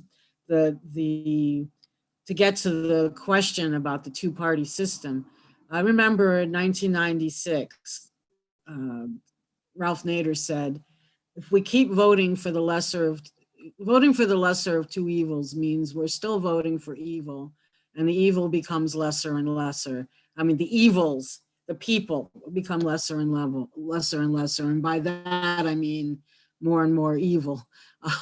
And what struck me in 2018, when I was running, when I came out of being involved with the Green Party in the nonprofit world, and I came back to electoral work, is that the two candidates of 2016, no matter what your preferences were, Donald Trump or Hillary Clinton, they were the two least popular candidates for president in this nation's history. I mean, running against each other, as you know, than at any other time in this nation's history. So in my mind, I said Ralph Nader was really prophetic, because we kept voting. Every 4 years, we're going to vote for the lesser of two evils. Don't really like that guy or that woman, but I'm more afraid of the other. So I'm going to vote lesser of two evils. There is another way to do this. And I've been pushing at this campaign and before, another way of opening up the process to more voices and choices, so that people don't have to worry, well, if I don't vote for Joe Biden and I vote for Howie Hawkins, will Donald Trump be reelected? And that other alternative is ranked choice voting. We have a candidate for US Senate rather, in Maine. Her name is Lisa Savage. She's running in the first state that's using ranked choice voting for a federal office race. And we'll see what happens. But when you do that, she's been allowed into the debates between all, and among the senatorial candidates. Whereas here in New Jersey, we were fighting for a debate between Senator Booker, Rec Mehta, and the three independents. People we were talking to set up the debate and excluded the three the independent party candidates. Why? Because the Democratic Party machine and the Republican Party machine are tied like this. They're tied into each other like this. They want to control who gets heard. They want to control what issues are debated and what solutions are being proposed, like the range of issues and solutions.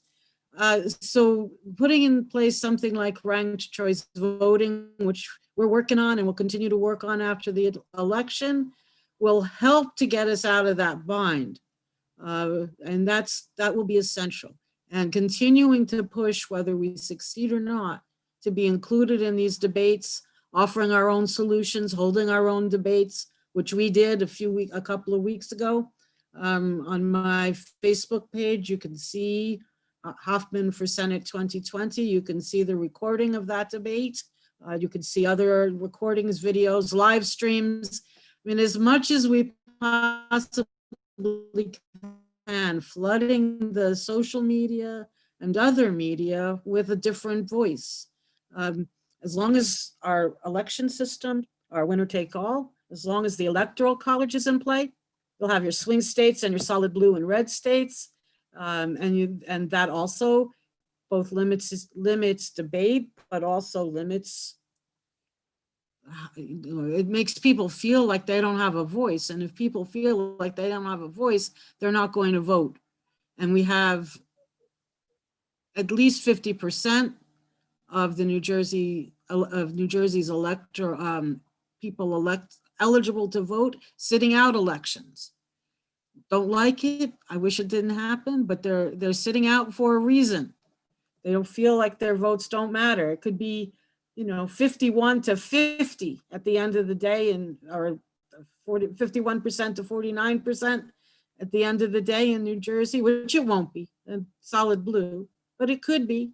And still the party with the 51% of the vote will get all of the electoral votes. So we need a lot of election reform, including getting big money out of it, including abolishing the Electoral College, and in implementing ranked choice voting so that we don't have to feel confined to voting for the lesser of two evils anymore. I had one more question. Okay. Yeah, and so, with this election and, it's such a huge climate election, we're kind of at a point that's really close to a lot of tipping points. And it's so crucial that we have any progress versus the backwards progress we've seen in the past 4 years. And right now, our presidential election isn't ranked choice voting. How do we go about that? Since if more progressive voters are voting Green Party, but not all of them are, then there's a chance that Donald Trump could win. How do you address that? Well, in New Jersey, I don't see that happening, for one. I mean, if you live in New Jersey, we're so solid blue and Biden's lead is so great that even if 5% of New Jersey's voters vote Green, that's not going to affect the outcome of the race. In fact, and that's at the presidential level. In fact, Stockton University poll just released last Friday said that 8.1% of those polled don't want to vote Democrat or Republican for US Senate. That's a different race. 8.1% and 5% are undecided. I think at this particular point in time, because of many of the issues you've raised, it's not a problem here in New Jersey, at least, to vote what you believe in, what you care, what you believe in. The problem is that as we continue to vote for less than what we believe in, it gives us, puts more responsibility and pressure on us to keep fighting after the election is over. And unfortunately, some of the people, and I'm not talking about youth, I'm talking about some of my contemporaries, even though I feel like I'm youthful, my contemporaries, sometimes they feel like they're done. They've done their job. They've pulled the lever on election day and they can go home. And I think we have to be really wary of that, especially when we're voting for someone who said at least 10 times, 15 times publicly that he will not ban fracking. And his vice presidential, choice has doubled down on that. Joe Biden will not ban fracking. So we can't have any illusions that this ping pong match is going to make any change. I said this to someone yesterday, that ping pong match and that ping pong table, Democrat, Republican, it's going, and it's going to fall off a cliff and take all of us with it unless we are aware of the fact. I mean, we go in and we know why we're voting for the lesser of two evils. And then we realize that that's just for us one tiny bit of the job we have to do. Thank you so much. Thank you for your insights. We appreciate it. Pleasure. And for our action item, we have supporting clean energy equity in New Jersey. So that we'll send a link in the chat. And next, we're so pleased to introduce author Rob Nixon, Hirsi and Thomas A. Barron Family Professor in the Humanities and Environment at Princeton University's Department of English. Rob Nixon is very involved in divestment movements, ranging from divestment from fossil fuels to the apartheid regime in South Africa. And we're just so excited to hear about your experiences working in the divestment movement and in environmental justice. Thank you so much for being here, Professor Nixon. Thanks so much, Hannah, and everybody else who's backing you up in organizing this really, really important event. So as you mentioned, this is the second divestment movement I've been involved in. The first in the 1980s when I came to the United States as a political exile from apartheid South Africa and got involved while I was a graduate student at Columbia in campaigning for divestment then. And so every divestment movement is distinct, but what I see is a lot of similar forms of skepticism and opposition to what was voiced back then. We hear that the divestment movement is undoable. We hear that it's unprecedented. We hear that it's unfair to single out certain companies as opposed to others. We hear that it cannot be reconciled with the bottom line. So why should corporations or governments go along with that? We hear that change is brought about by engaging with offenders rather than by isolating them or stigmatizing them. So I wanted just to briefly go through all of those and think through them, both in the historical context, the important precedent of the very successful divestment and boycott movement against apartheid South Africa, and in the current situation. And so I'm deeply encouraged by the state of the divestment movement at the moment and the way that it has snowballed. Margaret Mead, a long time ago, said never underestimate the power of a few thoughtful, committed citizens to change the world. And I've seen that over and over again with the collapse of apartheid and the turn to democracy in South Africa. When I was living in New York in the late 80s and 90s, I saw that with ACT UP and the movement to destigmatize HIV and AIDS. I saw that with the Marriage Equality Act. So many things that look written in stone and seem impossible to budge can be changed, particularly when that change is initiated from the bottom and creative strategies are applied to apply pressure all the way up the pyramid of power. And so one of the things that we're seeing at the moment is the great expansion, the snowballing of groups, be they cities, nations, banks, universities, corporations, investment funds, the great expansion of the coalition of the ethical, if you like, on this issue, and the way in which it's getting political traction. And so one of the interesting facets of this is the question of profitability and investment. And we've seen very clearly from groups like the Rockefeller Brothers Fund and others that actually, even in terms of self-interest, even if you take ethics and the political future out of the equation, there's a very strong argument for divestment. And that means that across the political spectrum, there are people who should come on board with this movement. And I do see in that regard, opposition to the movement declining. A second question that's often raised is this question of being constructively engaged with corporations as opposed to isolating them.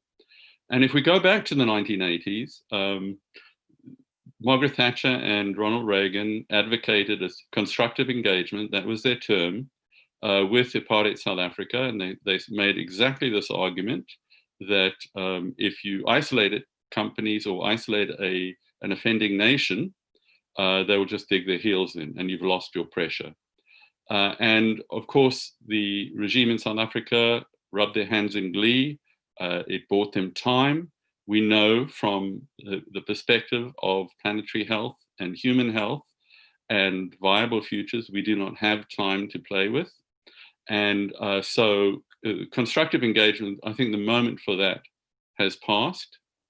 And I think that the historical precedent of South Africa, for all the differences, there are similarities that that argument around being engaged as opposed to isolating is not relevant to this situation.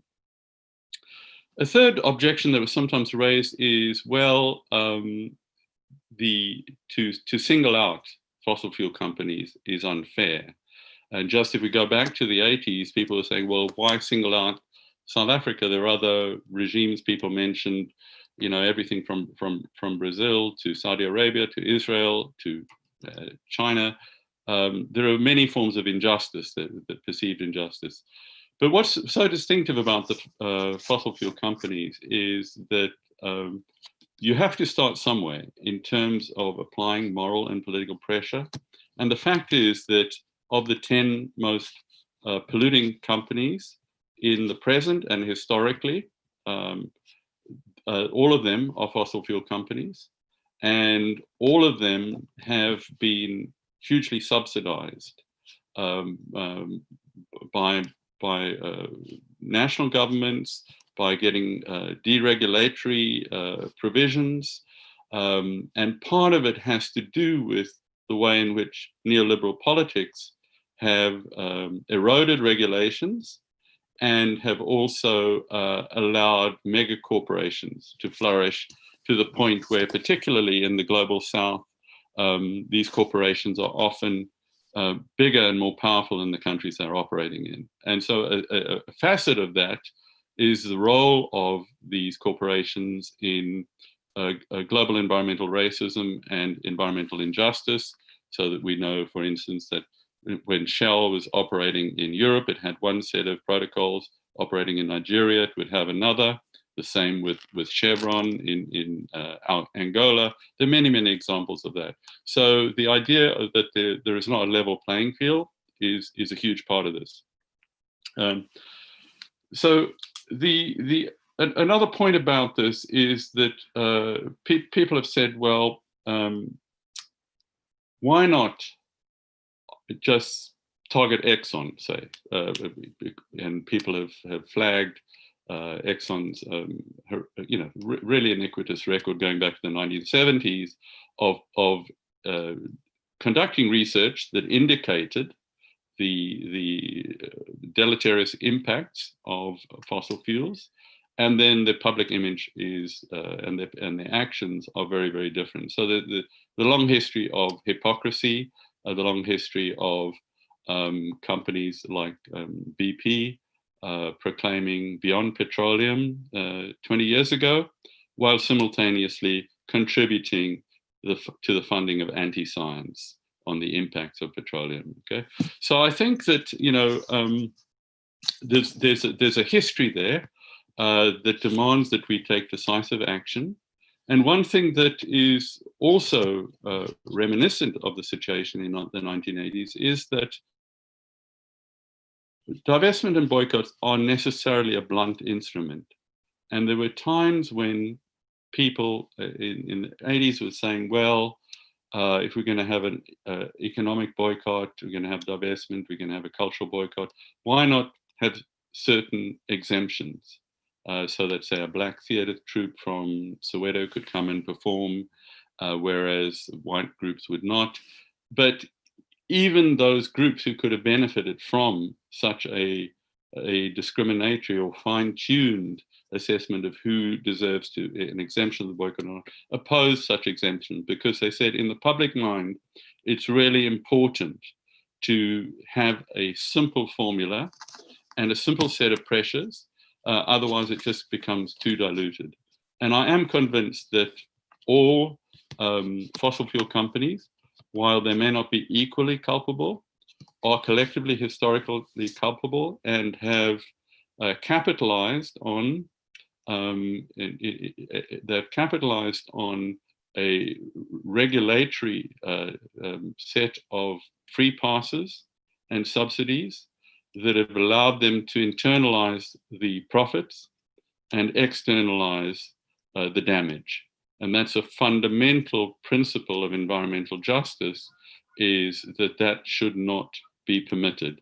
And so I think both on a local level, in terms of global South communities and particularly communities of color in the global North, that has been part of their business as usual. And at a planetary scale as well, we simply cannot afford these subsidies.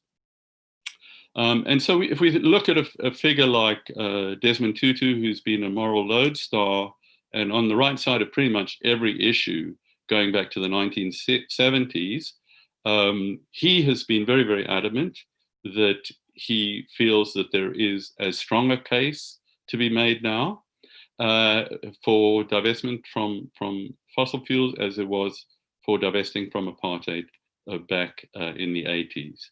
And I also just wanted to close by saying something about this particular moment. Arundhati Roy has described the pandemic as allowing us a portal into possible futures. And I think there is a way in which business as usual has been paused, and we've seen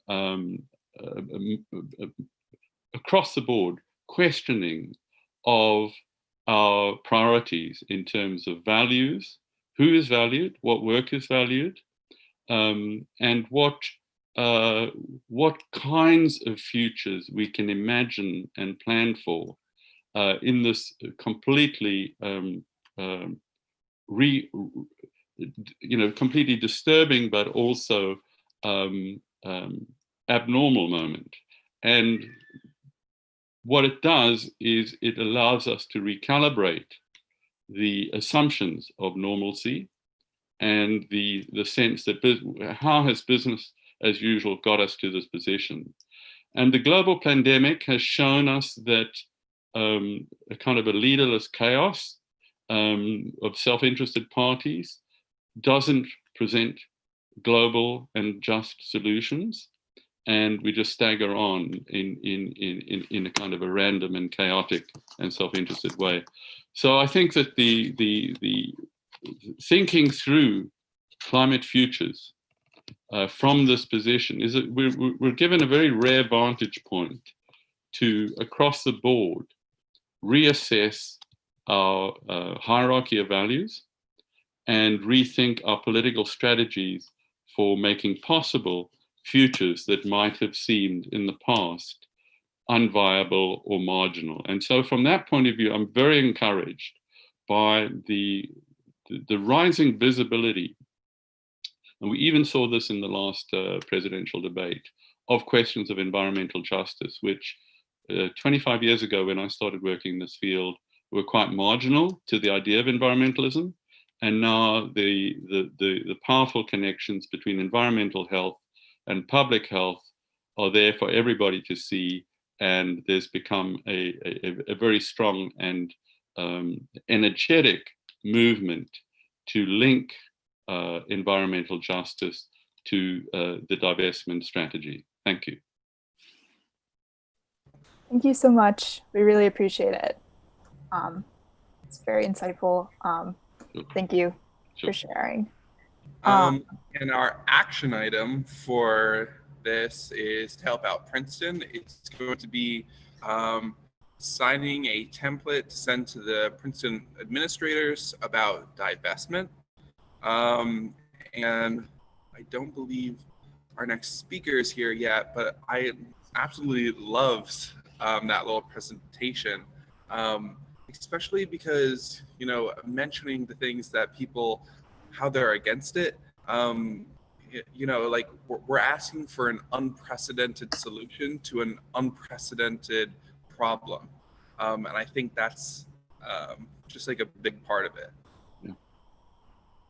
Yeah, and I would just add to that, you know, in 1985, Princeton, and this is on the Divest Princeton website, you know, they said there may be unusual situations where the university does not wish to be associated with a particular company through ownership of its securities. Okay, so this would strike me that I cannot think of a clearer instance of an argument for dissociating from a particular company on moral grounds, and this is a position that they articulated 35 years ago.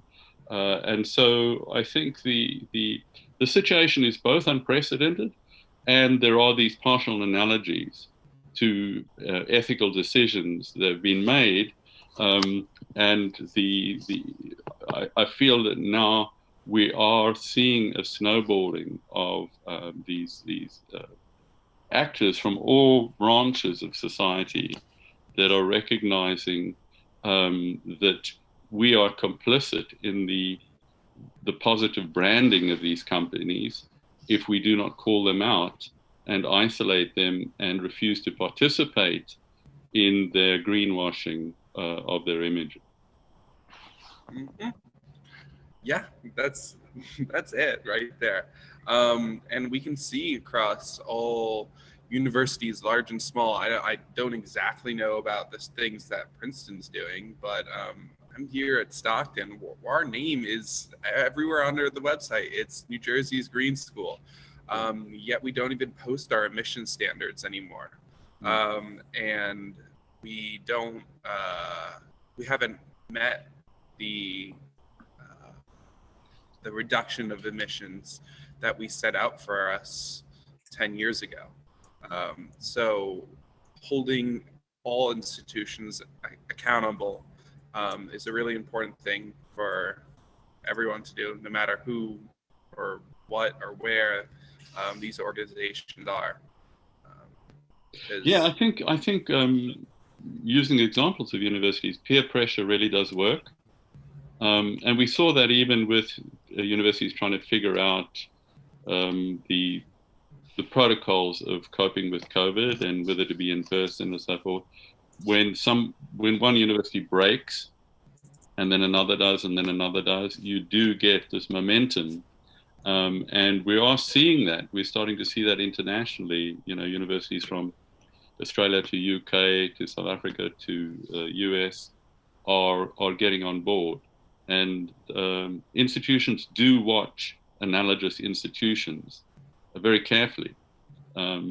And so, you know, I think that we're getting those breaks, and I feel that the global upheaval of this pandemic is, and certainly I see it with your generation, with students.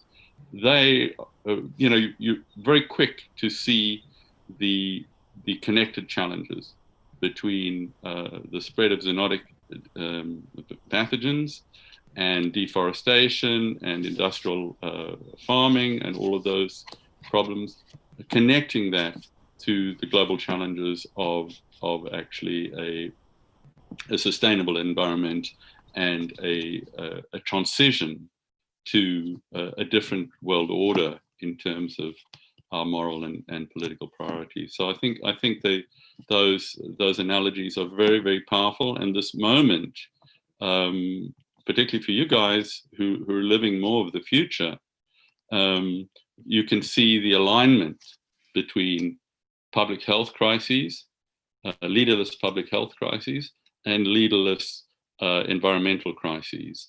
And just having the determination and the resources to imagine a more just future on both fronts is absolutely paramount. Professor Nixon, I have one last question for you. Yeah. So at Princeton, a lot of times an argument that we receive with some of our work is that Princeton has this dissociation idea that, like, if we want to dissociate or divest from fossil fuels, we need to completely dissociate. And that means even as much as like driving cars that run on fossil fuels, which seems not very feasible right now. So what are your thoughts on that? Right. So this is a very standard argument with pretty much every political movement, like they're trying to target people for hypocrisy. So you use, you know, gas in your cooker or whatever it is. If you were really principled, you would not do that. You would live in a hut by a river and you know, starve to death or something. But anyway, so I mean, the point there is we're looking at systemic and structural change, and this cannot be done in isolation. BP back in the day, about 30 years ago, was very active in popularizing the idea of the carbon footprint. And part of that, I think, was to encourage, to sort of place the burden more on individual choices. And we know that individual choices matter, but the sum total of individual choices does not make for global systemic change. And so what we're looking for is systemic divestment from a futureless future, and we're looking for systemic investment in a more equitable future where we have subsidies for unprecedentedly cheap renewable resources and a desubsidization of the fossil fuel industry. And that includes the effective subsidies gained from freedom to pollute without consequences. And so I think to start from the individual is the wrong place to start, particularly if you end there. And it is predicated on a naive assumption that the sum total of individual decisions equals the future of the world. Thank you so much. Yeah, thank you so much for that. Very illuminating. And, you know, when people come at you with those types of arguments, now everyone can have something to have a little bit of a rebuttal. So our next speaker is Elizabeth Watahati, a Kenyan environmentalist and a climate activist and founder of the Green Generation Initiative, which nurtures young people to love nature and be environmentally conscious at a young age, and has now planted 30,000 tree seedlings in Kenya. In 2019, she was awarded the African Green Person of the Year award by 11-11-12 Foundation and named as one of the 100 most influential young Africans by the Africa Youth Awards. Thank you for being here with us today, Elizabeth. Take it away.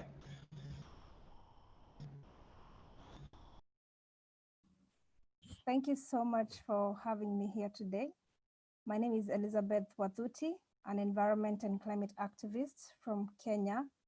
And for me, my passion for the environment and activism when it comes to matters, climate change and everything that is affecting the world today is greatly influenced by my growing up, because I grew up in one of the most forested regions in Kenya, and that's the Central Highlands of Kenya. And I usually say that the love that I got to experience for nature when I was still a little girl is the same love that makes me want to stand up for nature and stand up for the environment, because everything I knew as a child was the trees ahead of me, the bushes besides me, the clean streams and the rivers that were flowing close to my homestead.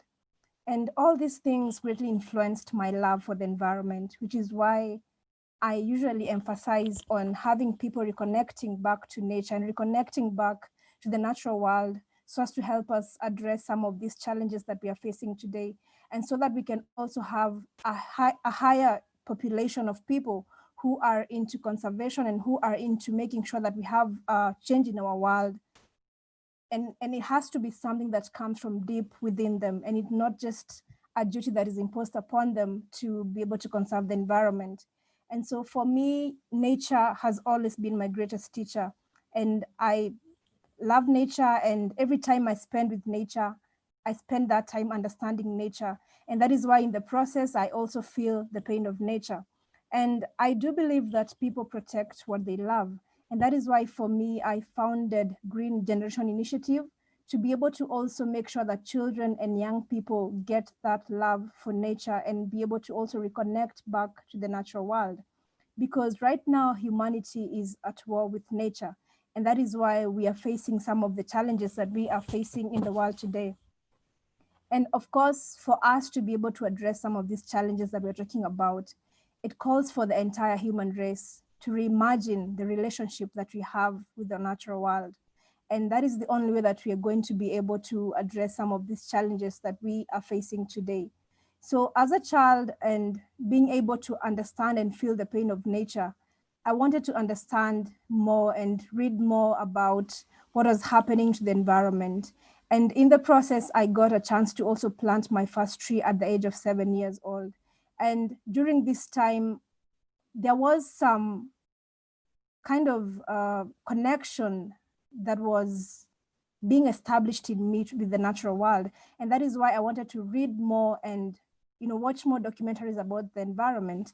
And in the process, I got to learn about how fast the wild forests were being destroyed and burned down, and how fast the waterways and the lakes, the oceans, all over the world were becoming kind of a soup of poison flowing with plastic waste. And of course, all these things were becoming so devastating, and I really wanted to do something about it, which explains to you that having that connection for the natural world makes you conscious of the environment and how you're going to live this environment for the next generations. Because humanity is at war with nature because we are not being mindful about how we are going to leave this planet for the next generations. And that is why our systems and everything we are doing, the activities that are happening in different parts of the world, are more of focusing on profits and not people and the planets above profits. So, and exactly this is what we should be focusing on. So this initiative is to remind everyone that no one is too small to also make a difference, because it focuses on children even below the age of 5, because we want them to understand what is happening to the environment. We want them to understand what is at stake for them when it comes to having a livable world and a safe future. And we also want them to understand that they have a voice and they have solutions, and they can do different activities and things to be able to be part of the solution towards addressing even the impacts of the climate crisis. And to also remind everyone that climate change is affecting everyone, but it's not affecting everyone equally. There are people who are at the center and who feel the impacts at first hand. And it means that for every delay when it comes to taking action to address the climate crisis, then these impacts keep intensifying over time. And it is the most vulnerable people who stand to suffer in the process. So how can we make sure that we understand that it doesn't matter that the fact that climate change is not happening where you are, and the fact that you don't feel the impacts at first hand does not mean that it doesn't exist, and does not mean that it's not happening. It is happening, and it's only that it's affecting people in different ways, and it's not affecting us equally. So for us to have a society that is, that is equitable with everyone, and a society where everyone is actually standing to benefit, and a society where everyone is not having to deal with impacts of this crisis, even despite having contributed the least, then it's the kind of society in the world that we all ought to live in. And we will only be able to do this if we also reimagine our love with nature, and if we reimagine our relationship with the natural world as the entire human race. Because it all goes back down to individuals and how we relate to the environment. And at the same time, it goes back down to our systems. And all these things are interconnected. So this initiative focuses on different aspects of climate change adaptation and mitigation, because you all know that Africa contributes less than 5% of the global greenhouse gas emissions. But then Africa suffers the most when it comes to the impacts of the climate crisis. And I can attest from where I'm from. I'm calling in from Kenya, and it's actually late in the evening right now. It's about 7 p.m. And this year has not been an easy year, because we've seen the impacts of the climate crisis at first hand. And we are a country that heavily depends on agriculture, and rain-fed agriculture for that matter. But our weather patterns have been so unpredictable for the past months and the past few years. And this is in such a way that the farmers who produce the food that we eat are not in a position to even predict when to plant or when to harvest. And that is a food security crisis, definitely. And it means that the people who stand to be at the center of this crisis, the women, the children, have to, the women have to walk for long distances looking for water, looking for food for their families. And the children sometimes have to spend days without food.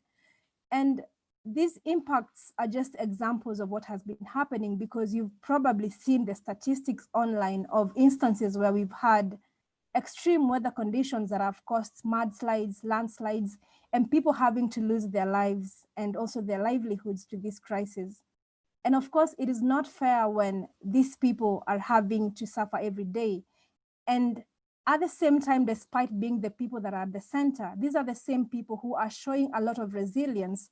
They are standing up and they are working on solutions back down in their communities. And these are the stories you will never get to hear about them. And we clearly don't know why these stories are never told out there. Stories of youth groups and women groups who've come together to find ways of how they can still produce food even when there is no favorable weather conditions for them to grow food.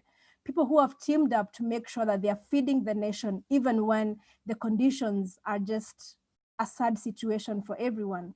And of course, these are the people we say that they need to be at the center of the decision-making process. They need to be at the center telling their stories, and they need to be at the center letting the world know that indeed the crisis is happening and they feel it and face it each and every day.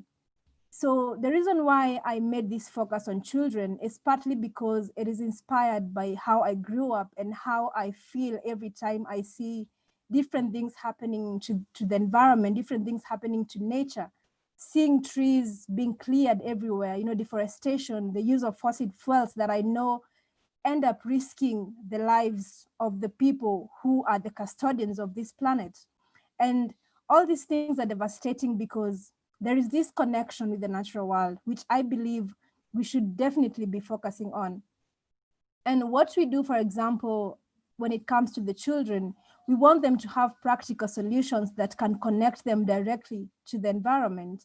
And of course, I tapped into how we can also make sure that we are having solutions that are focusing on climate change adaptation and mitigation, because right now we are feeling the impacts. And the best thing we can do to help these people who are the most vulnerable is to make sure that we are helping them adapt to this crisis, and at the same time make sure that we are reducing the loss and damage when it comes to the climate crisis, because it is not longer a future concern, it's happening right now. So one of the focus that I took was on afforestation, to make sure that we have a culture, not just about planting trees, but a culture whereby people are able to grow trees and make sure that they nurture them up to maturity. And this campaign is called Adopt a Tree campaign, where every child in every school gets a chance to plant and adopt a tree each in their school compound. And this explains why my one tree at the age of 7 has now multiplied to thousands of tree seedlings, over 30,000 right now. And of course, the maturity rate is at 98%, because these kids are taking care of the trees, and at the same time, they're being educated and being trained on how to be able to nurture these trees and how to be able to be part of the solution. And of course, we are also focusing on seedlings that have an impact to address food insecurity that happens to be the most challenging impact of the climate crisis, especially in Africa. So we are focusing on how we can establish food forests in the school compound. And by food forests, we are also making sure that we are planting mixed types of fruit trees in the school's compound. And when these trees are grown, they facilitate the school's feeding programs, and which of course provides a nutritious source of food for the kids at the end of the day, and at the same time helps us increase our forest cover, because we need to deal with this crisis using practical solutions. And we need to deal with this crisis by making sure that we are leaving no one behind, and that every person, despite how old they are or where they're coming from or how the crisis is impacting them, we need to make sure that everyone is actually part of the solution. So for me, as I end my presentation, is that every person can definitely make a difference. And as much as people are focusing on individual responsibility, we also want to see the people in power taking action, because these individual responsibilities that we are seeing happening every day, at the end of the day, will kind of be diluted if the people in power will also not do their fair share when it comes to addressing this crisis, and also do their fair share when it comes to making sure that we are reducing our emissions by doing what is expected of each and every country and each and every nation.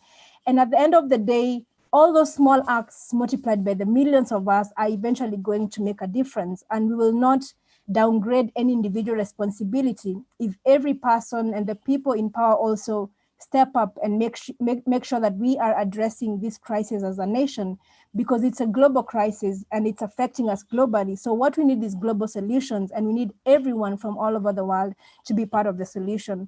And I'll end at that, and also share with you a small quote from my greatest source of inspiration. That's the late Professor Wangari Maathai, who greatly inspires me. And I'll urge you all to check her out and, you know, watch her documentaries. Just go online and see the work that she did when it comes to conserving the environment. And she says that in a quote, and I'll quote her, she says that Those of us who understand and who feel strongly must not tire. We must not give up, because the burden is on us who know. Those who don't know are at peace, and it is us who know that are forced to take action. So we must rise up and continue fighting to have this safe future and a livable world for all generations to come, and be mindful about how we leave this planet for the next generations. So thank you so much. Asante sana. Thank you so much for being here today. We really appreciate it. Thank you so much, Elizabeth. It's amazing to see all the work you're doing, and I agree with you. It's so important to educate our children and to connect back with nature and to make sure we're all doing our part and that everyone has a chance at a healthy environment. So for our action item, please go like and check out the Green Generation Initiative on Facebook. The link is in the chat. And next, we are moving on to Emma Batty. We're so pleased to introduce 16-year-old youth activist Emma Batty. She's the co-leader of Bye Bye Plastic Bags Jakarta, which is a youth-led NGO which aims to reduce and raise awareness on plastic pollution in Jakarta. For the past 3 years, Emma has been committed to fighting climate justice, especially in Jakarta, despite still being in high school. Thank you so much for being here, Emma. Hi. Thank you so much for having me. If you guys like, I have a presentation if you guys want me to share that. If not, then I'm totally fine with doing it without it. It's really simple. Totally up to you, whatever you're more comfortable with. All right. Just while it's opening, because it's just opening on my laptop. So I'm Emma, I'm 16. Thank you for introducing. I'm the co-leader of Plastic Bags Jakarta, which is a youth-led NGO that aims to tackle the plastic pollution issue here in Jakarta. It was actually started by 2 girls in Bali, and so it grew globally, and so there's over 50 teams around the world, Jakarta being one of them. And so I'm just going to talk a little bit on plastic pollution in Jakarta specifically. So I'm just going to share this, just a quick slide. Okay. Usually I have my co-leader Thalia here, but it's almost 12, so she's asleep. So around half of all the plastics ever manufactured has been made in the last 15 years. And I know most people will know that the production has increased exponentially from around 2.3 million tons in the 1950s to around 450 million tons by 2015. And actually it's expected to double by 2050. And so every day Indonesia itself generates around 175,000 tons of waste, and 14% of that is plastic, which is around 24,500 tons of plastic. And regarding the rate of, and thinking about the rate of how much plastic is actually produced, and the fact that it takes 400 years to decompose a piece of plastic, the rate of plastic in comparison to the rate of how fast it decomposes, it means that we are immensely creating so much plastic pollution, specifically here in Indonesia. And so now I'm going to be talking just a little bit on plastic pollution in Jakarta, which is the capital city of Indonesia, where I have lived for the past 16 years. So I'm sure many of the people will know the causes of the plastic pollution on our actual environment. So plastic pollution is the accumulation of synthetic plastic products in the environment to the point where they create problems in not only our wildlife, but also our habitats as well as our human body. And according to Nat Geographic, plastic pollution is the most visible in developing Asian and African nations such as Indonesia, where garbage collection systems are often inefficient and non-existent, Indonesia being one of them. However, even developed world, especially in countries with low recycling rates, also have trouble properly collecting and disregarding plastic.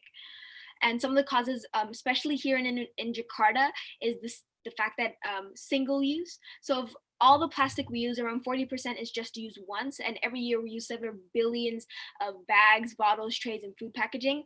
And we also want to acknowledge how much waste is actually being created with the pandemic because of how many times we have to singly use a mask, a hand sanitizer, as well as so many plastic bags for takeout because we have to be safe.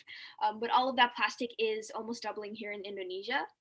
And so plastic is also inexpensive and durable, and the result of levels of plastic pollution by humans are extremely high, and that is why it's a major issue here in Jakarta because of how cheap it is, especially in local areas. And so later I'll be talking about the Jakarta plastic ban, but how it won't be ineffective in local areas because of how cheap plastic is, whereas the alternatives are not cheap. And so this right here is Bantar Gebang. It is the largest landfill in the world, and it is is located right here in Indonesia. Now, the NGO that I am co-leading called Bioplastic Bags, we actually went there last year, and the amount of plastic is quite astonishing. We went there to teach a couple of kids on the impacts of plastic, but it was very hard because they basically live there.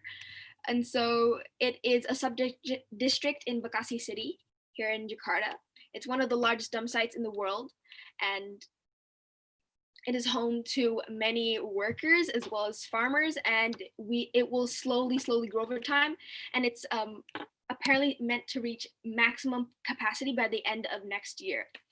And so the way that climate change and plastic is located is linked is by sunlight and heat, which causes the plastic to release powerful greenhouse gases, and that leads to an alarming feedback and a feedback loop. And a feedback loop is an occurrence wherein the output of the system amplifies the system, so a positive feedback, or inhibits the system, which is a negative feedback.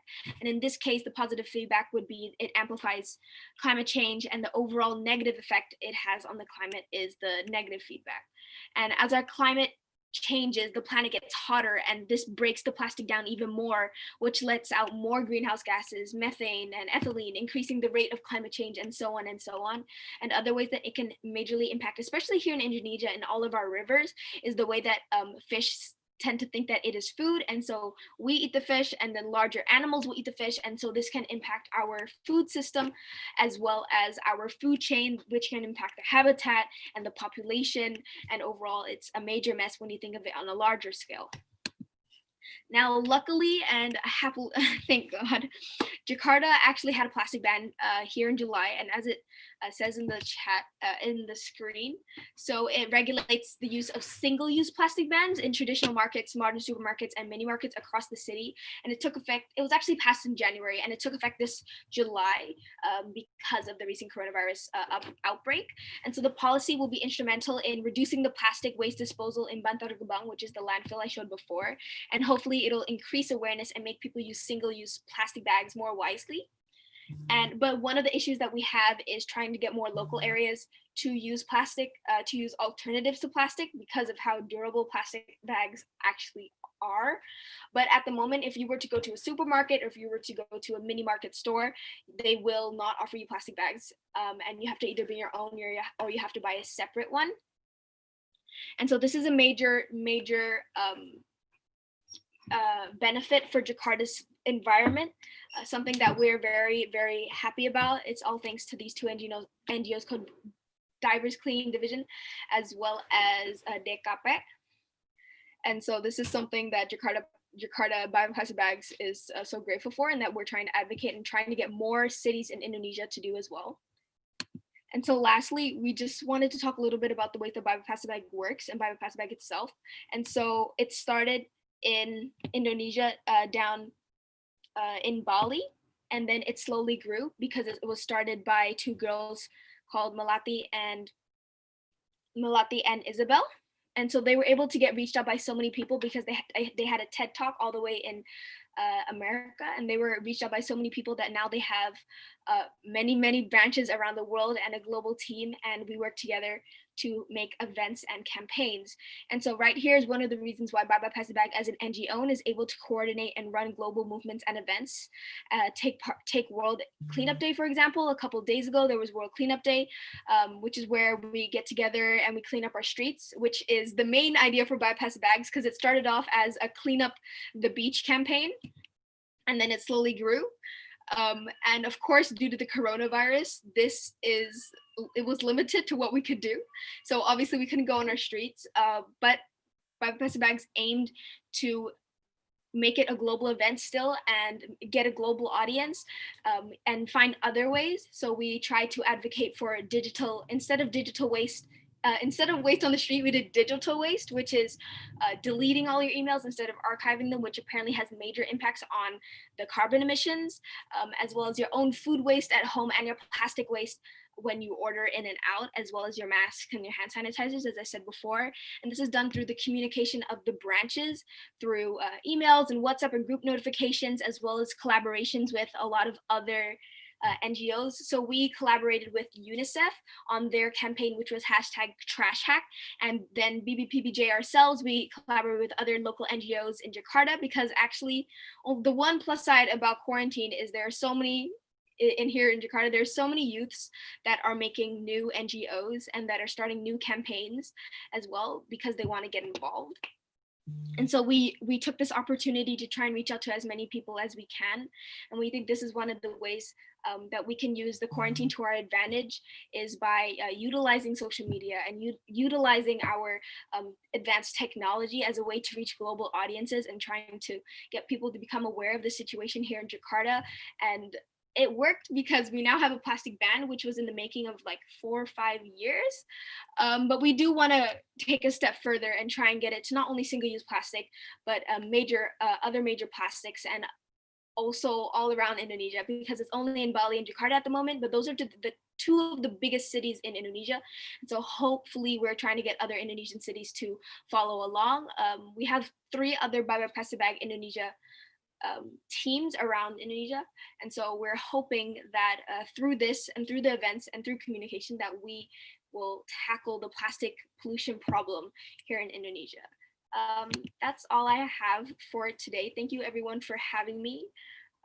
Hopefully this was good. I will put our link and our tag of our Instagram in the chat if anyone wants to message about concerns or any questions. So yeah, thank you. Thank you so much, Emma. So for our action item, we have to tell your representatives to break free from plastic.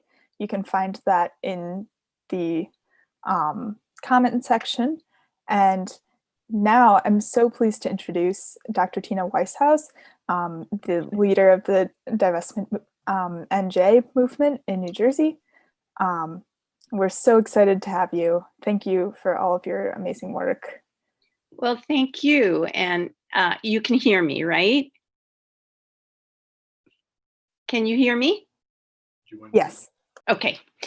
I just have to start by saying I'm not a doctor, but yeah, I have done a lot of work on this issue in New Jersey, and we're really happy to meet up with the people in Princeton and all over the world. I mean, I'm so impressed with Elizabeth and Emma that it's fantastic. And yeah, so I'm going to describe for you what we have been doing in the last 3 years now to persuade the state to divest its pension funds from fossil fuels. My name is Tina Weishaus. I am the co-chair of the Divest New Jersey Coalition. Our coalition includes environmental, religious, business, and labor groups from around New Jersey. Our mission is to get the state of New Jersey to divest fossil fuels from the state pension funds. The pension funds manage the employer, employee, and taxpayer pension contributions for all state, county, municipal, and school employees throughout the state of New Jersey. Our coalition member organizations include pension members, retirees, and taxpayers, all stakeholders in having a financially secure pension plan. I'm excited to be here with you today on Students for International Divestment Day, and really to say you've done an incredible job of organizing. We honor student leadership and student energy, as the future is clearly yours. But together we are most effective when we work intergenerationally and intersectionally, because climate justice is economic justice, is racial justice, is indigenous peoples justice, is healthcare justice, and is reproductive justice. Now that we have found others working on divestment as close as Princeton, we can strengthen our engagement and help each other achieve our goals. Yes, the whole world must commit to divest from fossil fuels and start the process now. Divest New Jersey Coalition was formed in January 2018 to address the issue of fossil fuel investments in the state pension funds and demand that they be divested as soon as responsibly possible. Already the fossil fuel industry was in fiscal decline and was the worst performing sector of the pension portfolio for the previous several years. And on average, we learned throughout the last decade. When the coalition first formed, we worked to get a fossil fuel divestment bill introduced into the New Jersey legislature. We accomplished this in early 2018, but at that time we were warned that we would run up against the oil and gas lobbyists. And so we pivoted our attention to the State Investment Council, commonly referred to as the SIC, which is a 16-member body that is tasked with managing and overseeing the investments of the pension plan. As the fiduciaries of the New Jersey pension funds, the SIC has the power to make the decision to divest, and that was the reason that we went to them directly. They also have the duty to live up to their own mission statement, which is, quote, to achieve the best possible return at an acceptable level of risk using the highest fiduciary standards, and that clearly is not going on right now. Divest New Jersey started attending SIC public meetings and speaking in public comment, raising the issue of fossil fuel divestment. We literally put this issue on their radar back in 2018. It was not a consideration. Since then, we have spoken at every meeting, every public meeting, SIC public meeting, bringing students, active employees in the pension funds, retirees, and taxpayers to speak out for divestment.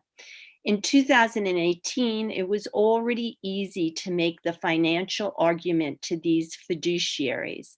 The fossil fuel industry was cratering, renewables were on the rise and becoming cost competitive, and climate change was raging. When we started attending the SIC public meetings, the pension funds were worth upwards of $80 billion. And although there was not a lot of transparency about how much investment was in the fossil fuel sector, we calculated that it was about $4 billion. We argued to this SIC, we continue to argue to the SIC continuously that since divestment is a process that takes time, they must commit to divesting now and make a plan for getting out of these investments.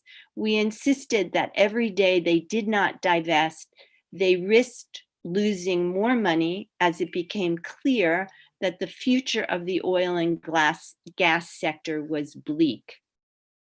Nor did the oil and gas sector have a business model to address the transition to renewables.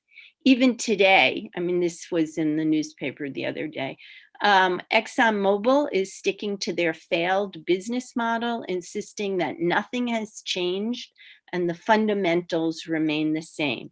This is after ExxonMobil was dropped recently from the Dow Jones Industrial Average and is currently struggling to pay dividends by selling its assets and borrowing money. And then came COVID, and the oil and gas industry took the hardest hit of any sector. In 2019, pre-COVID, the energy sector lost 17% for the pension fund portfolio, the worst performing sector overall. But this year, it was even more stark. The energy sector lost a whopping 38% for the pension and has not exactly bounced back as they always insist it will. The New Jersey pension is now worth it lost about $5 billion. It's now worth $75 billion, and the fossil fuel sector between 2 and 3 billion. And had they listened to us 2 years ago and started divesting, they would have not lost the amount of money in the value of their fossil fuel investments. As Tom Sanzillo, our divestment financial guru, stated in a recent op-ed in the Star Ledger, the question is not whether to divest. The question should be, why is the New Jersey fund still invested in this sector that has failed for the last decade and faces a bleak future? To us, it is obvious. Cut your losses and stop wasting pension members and taxpayer dollars on a losing sector. To them, not so obvious. The pension fund's money managers insist that's the staff that actually does the investing for the State Investment Council that they oversee. Their money managers insist that the demand for oil will peak around 2040, gasp, and that the transition to renewables will be slow and complex. They argue this even as countries in the emerging markets are making this transition quickly and easily, skipping over natural gas like they skipped over landlines and went directly to cell phones. The Divest New Jersey Coalition gathered people and picketed outside the SIC meetings, and we met with the pensions money managers and the governor's aides. But it seems at this point, divestment is not on the SIC's agenda. They are proclaiming their devotion to shareholder engagement, a failed strategy, as the way to convince fossil fuel companies to stop being fossil fuel companies. And so, once again, it was time to pivot back to the New Jersey legislature and take up our original fossil fuel divestment bill, now reintroduced into the current session. And although the American Petroleum Institute lobbyists are still there, 2 years has made all the difference. Climate change is now a much greater concern for all Americans, and in New Jersey, the Department of Environmental Protection came out with a 5-alarm wake-up call in July about the climate-related problems facing our state, called New Jersey 2020, the Scientific Report on Climate Change. I urge everybody living in New Jersey and working on this issue in New Jersey to read it, because it's really scary. New Jersey has the highest temperature and sea level increases in the country. We are facing extreme impacts to the health and safety of our residents, as well as ecologically and economically to our state. In the 4 months, so we started in June during the COVID crisis, everybody was home. We just started getting meetings with legislators on this bill. In the 4 months since June, we added 24 co-sponsors to the Divestment Assembly Bill A2196 and 8 additional co-sponsors to Divestment Senate Bill S330. As I said, all on Zoom meetings. And even though we have not gotten the bill out of a committee, there is a lot of momentum among some legislators to take some much needed action on climate change. Divestment is an idea whose time has come, and if the State Investment Council won't act, then New Jersey legislators must mandate them to do so, as this fossil fuel divestment bill does. And here is where you can help us by taking a small action to convince your legislators, since they mostly listen to their constituents. I mean, there were people that were very prone to supporting this bill, but we are at the point where we need constituent help. to get your legislators to get on board if they haven't already, or thank them for their sponsorship. We need 14 more assembly people and 9 more senators to reach a majority in each house. Now that is a tipping point we can live with.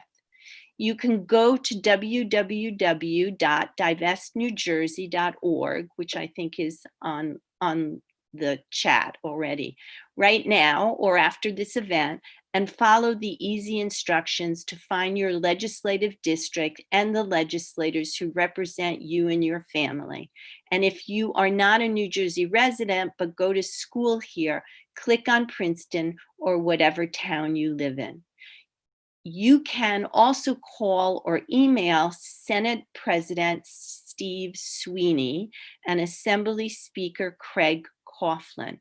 Neither one of them supports this bill yet, although there are so many other co-sponsors. They need to hear that New Jerseyans demand fossil fuel divestment. Fossil fuels are destroying our communities and wasting our tax dollars that should be invested in profitable sectors that can make money for our much underfunded pension. And one last thing, tell Governor Murphy that if he really believes that climate change is an existential threat to humanity, as he is wont to say, then he should act like it and do everything in his power to mitigate the devastating impacts it will have on New Jerseyans. This is an emergency for us here in this state and clearly globally, and it requires bold leadership. There is no other state in the country that has passed a fossil fuel divestment act yet. We are currently in competition with New York, which may be even closer to getting that bill passed.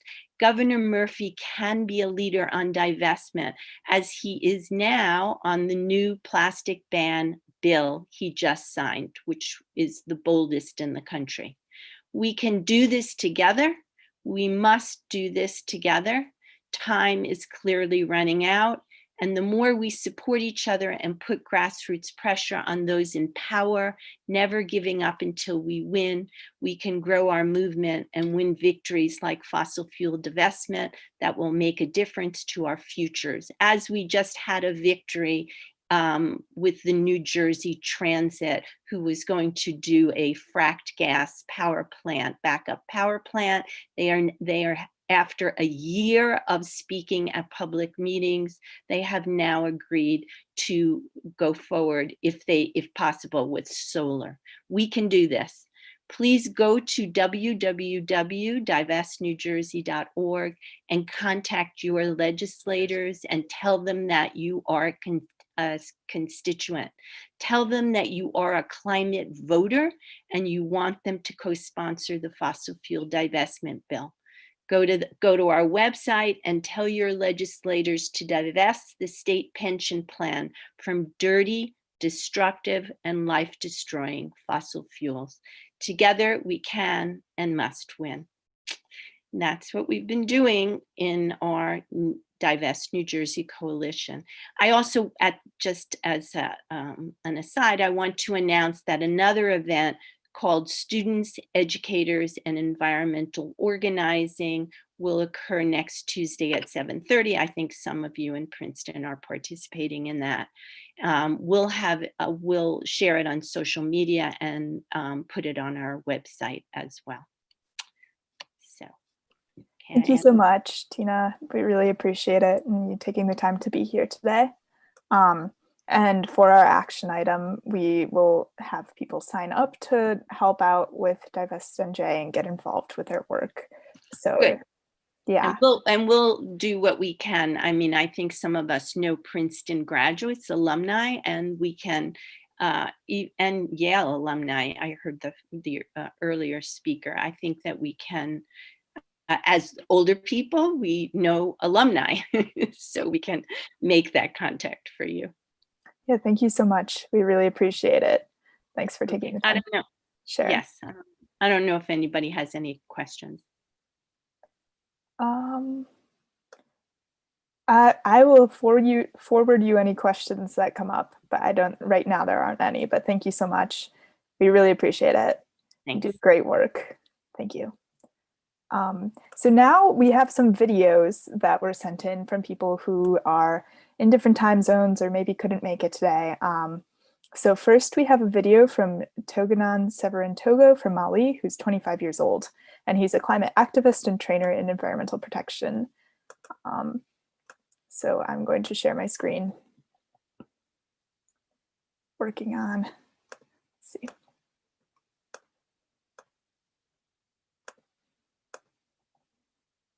Can you see this? Okay.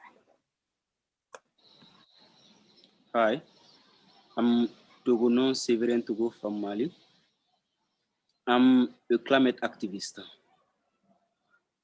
and a trainer. I became a climate activist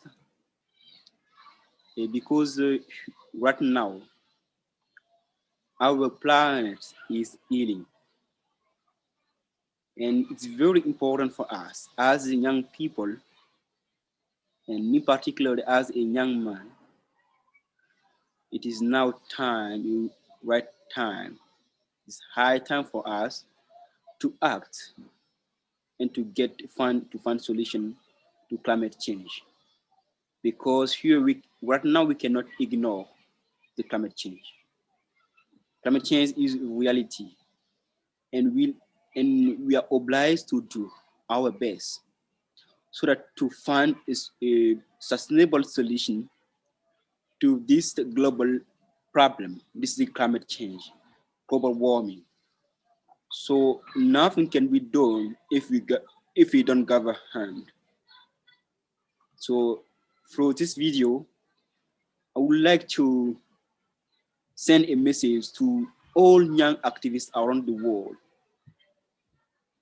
So it is time for us as a young people to get up, to wake up and find a sustainable solution. How can we get solution? I think that we are seeing the problem. We are seeing the flood, the brush fire, and people are migrating because of the global warming, because of natural disasters. And as a young people, young men, we must be the guardian of our planet. Sitting and looking at the problem is not the solution.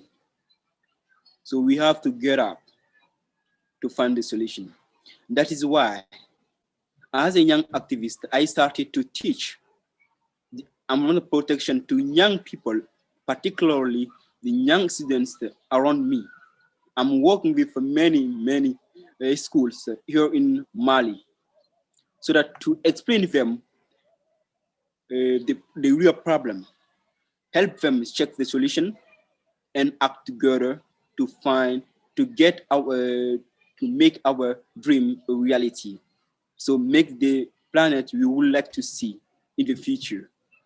And we cannot change things without looking at the problem. So we have to get up and find the solution. So today, being an activist has become a passion for me. And I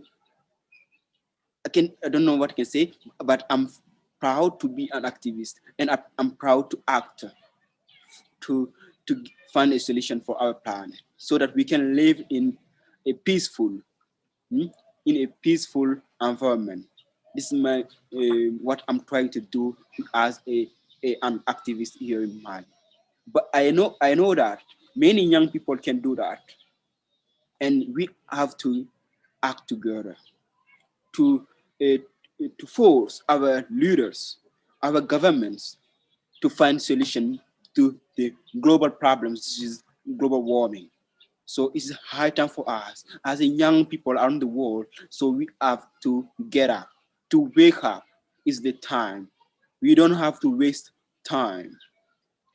Talking can be a solution, but acting is the better. Thank you very much.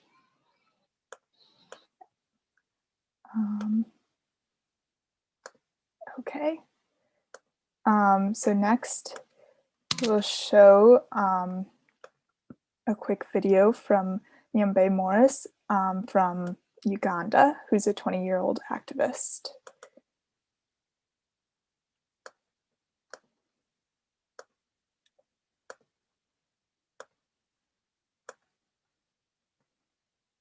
Hello everyone, my name is Ybe Morris. I'm 20 years old, climate activist from Kampala, Uganda. I'm really honored to have me here on such a day, the International Divestment Day. First of all, we should all understand that it is everyone's role to build the earth we desire for our future. The destruction of our environment, forest in particular, for economical development, is a fallacy that should not leave us blindfolded. Because the after effects like global warming, destruction of our habitats for wildlife, is not the ideal image for the future we are equated to see. Remember, we cannot have the planet we desire when the institutions and our leaders are still acting in the interest of money at the cost of our nature. We urge every institution to come together and support the divestment cause. Thank you.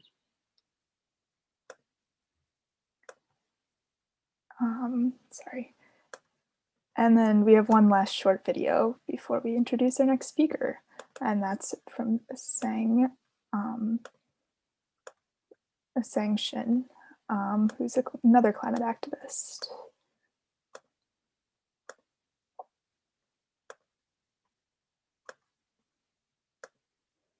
Hi everyone, my name is Sang. I'm dialing in here from Singapore, and I just want to give a big shout out to all the students in this International Student Divestment Day.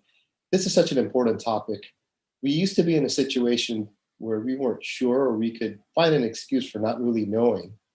But now the data and the science has shown that we definitely have an issue on our hands. And it's an existential issue that affects all of us and our future generations. So it's so heartwarming to see people from all parts of the world, from all walks of life coming together, from Princeton to Brookdale Community College, even here myself out in Singapore and Southeast Asia, combining our efforts to really try and make a difference. So I just want to thank everybody out here and keep it on, and let's together try and make a change because we owe it to our future generations. Thank you. Okay, I'll pass it on to Anya real quick. Hey guys, so for this action item I'm really excited to talk about. There's actually a way you can transition your school to 100% renewable energy right now by signing up with greenschoolsnow.org. They're an international campaign, so their goal is to make all schools 100% renewable across the world. So you guys can just go in the chat and sign up with them. And yeah, I hope you guys are feeling inspired and empowered to take climate action. Thanks, Anya. So I'll introduce our next speaker. Thank you so much for being here, State Senator Zach Wahls. He's the State Senator of Iowa, and he's also a fellow Princetonian, graduating in 2018 with a master's from the Public Policy School. Senator Wahls is an activist for LGBT rights, an author, and the co-founder of Scouts for Equality.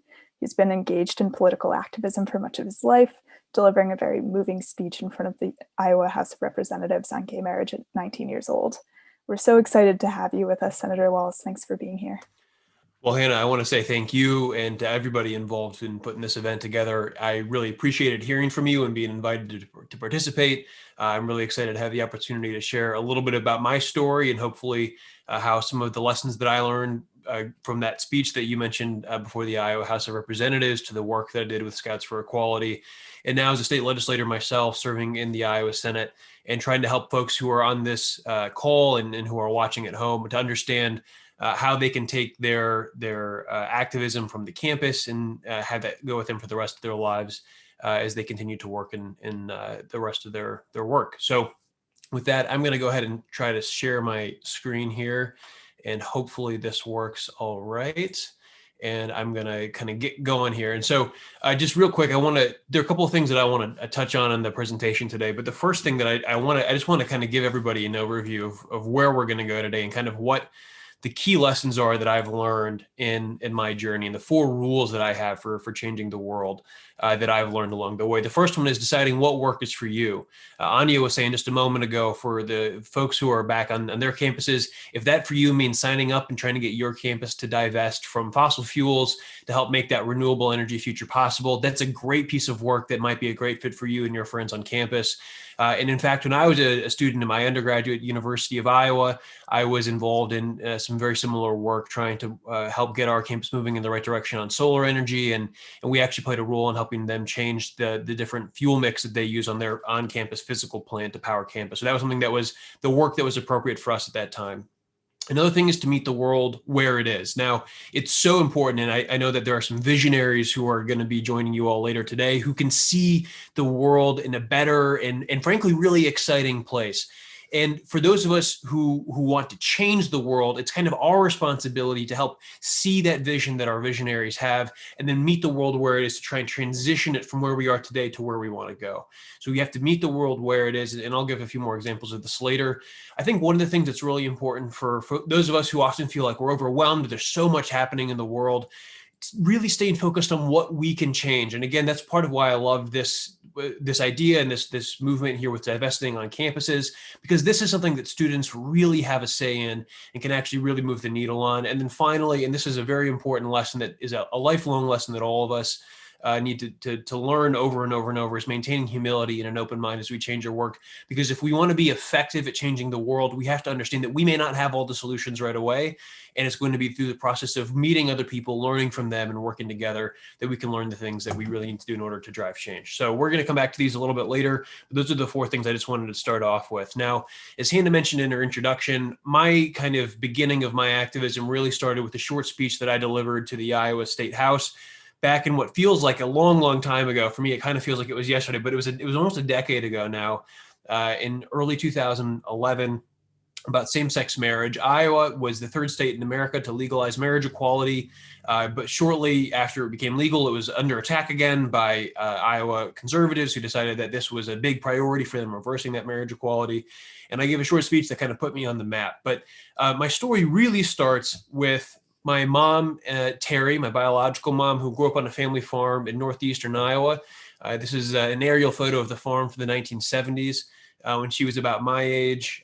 Terry was always a little different growing up. She earned a black belt in Taekwondo before she was 25. Pretty incredible. And this photo was taken up in that kind of northeastern Iowa area. And now, being a single lesbian mom in the Midwest, having a kid in the late 1980s, not easy, but my mom persisted. And I was born in 1991. This is my grandpa John and my grandma Lois. They were both a little skeptical, to be totally frank, of the prospect of my mom having a kid on her own. But I think once they met me, it's come to my infantile cuteness, and they got around to supporting me and my mom. My mom really loved being a parent. She loved it so much that she decided she wanted to have a second kid. This is my little sister, Zeb. She was born almost 2 full months early, and so she spent a lot of her first little while you can see the incubator there in the back of the Polaroid on the kind of over the left-hand side here. But she survived, and she's doing really well, and is my little sister and one of my best friends today. And then in 1995 and then in 1996, my mother Terry met Jackie. You can see why we called her the short mom growing up. It was tall mom and short mom in our household. And this photo was taken shortly before they had a commitment ceremony in 1996. And I say commitment ceremony because in 96, we didn't even have civil unions anywhere in the United States, let alone marriage equality. But that didn't stop my moms from getting friends and family together in a beautiful Unitarian Universalist church in central Wisconsin. They walked down the aisle to the theme song of Star Trek Voyager to boldly go where no man had gone before. And they've been happily together ever since. This is one of my favorite family photos from when we were growing up. We just put up the Christmas tree, and I don't know why I was making that face, but whenever I think about family and the good old days for us, this is what I think about. A really important part of my childhood growing up was the Cub Scouts and the Boy Scouts. You can see me down here in the corner here. I guess I don't know if you can see my cursor or not, but you can see me holding the Batmobile. My car did not win the race, but I did get an award for having a very well decorated Pinewood Derby car. So that was great. We did a lot of marching in parades. It's a very kind of common thing for the Scouts, and it was great practice for being a politician, as I would later find out. One of my favorite events from being a Cub Scout was the rain gutter regatta. You make these little pinewood boats, put them in a rain gutter, and then like they have to blow in the sail. I won this race, and my parents have always used this as proof that I've always been full of hot air, which is probably true. And then in 2000, our family moved from Wisconsin, where I was born, kind of back to Iowa. And I put back in quotes because it's where my mom grew up and went to college and got her medical degree. But for me, it was the first time I'd lived in Iowa. And so the kind of constant in my life was scouting. And I managed to convince my fellow Scouts to put me in charge of our scout unit. And I was elected senior patrol leader, involved giving lots of speeches and trying to get some stuff done. And this was me shortly before I became an Eagle Scout. And then a couple years later in 2009, as I mentioned earlier, Iowa became the third state to recognize marriage equality. And this was a really big moment for my family, for my parents, who were able later that year to actually have their wedding. The first time around, I was their ring bearer, and this time around, I got to be the best man. So it was a very cool, full circle moment for our family. And we basically thought that we were good. You know, we thought that things had basically been taken care of. I was just about to graduate high school. I was headed to the University of Iowa to study civil and environmental engineering. Growing up in the Scouts, I developed a real deep appreciation for the outdoors and being out in nature. And I was really worried about climate change. I watched Al Gore's documentary when I was, I think, a sophomore in high school, which seems like, again, a lifetime ago. But that was part of what really helped me understand how serious of an issue this was and how much we had to do. So when I was a sophomore at the University of Iowa, studying civil environmental engineering, planning to go work in the renewable energy industry or in environmental protection kind of more broadly. And then in 2011, following the 2010 election, Iowa Republicans retook control of the Iowa legislature, and they decided that their top legislative priority was to reverse the Supreme Court decision that had recognized marriage equality in our state. There was a public hearing on this proposal on January 31st, 2011. And I was told about it by some activists in our state who had heard that, who kind of were familiar with me and some of the writing that I had done in high school about having gay parents for my high school newspaper. Now, I'd never spoken about it. I'd written about my family before. I'd never really spoken about it in public. And so when I was invited to speak at this hearing and I heard about this hearing, I knew that I had to go because I knew that 2004 eighth grade Zach, who had watched the Republican National Convention for a homework assignment in the eighth grade, would be incredibly disappointed in college sophomore Zach if I didn't go and kind of speak truth to power. And so in true college student fashion, I wrote my speech the night before. I practiced it on the car drive to Des Moines.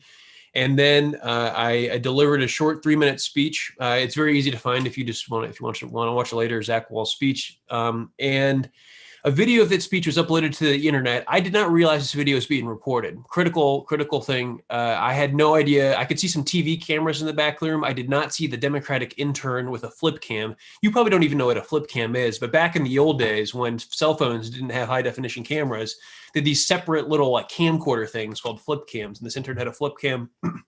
She uploaded it to YouTube, and it turned my life completely upside down. And I had to make this decision here at this point. This is one of those kind of inflection points, right? Am I going to keep fighting for what I believe in and fighting for families like mine? Or am I just going to try to go back to my life as an engineering student and say, hey, I'm going to let the speech speak for itself, and I'm just going to go kind of focus on what I want to do.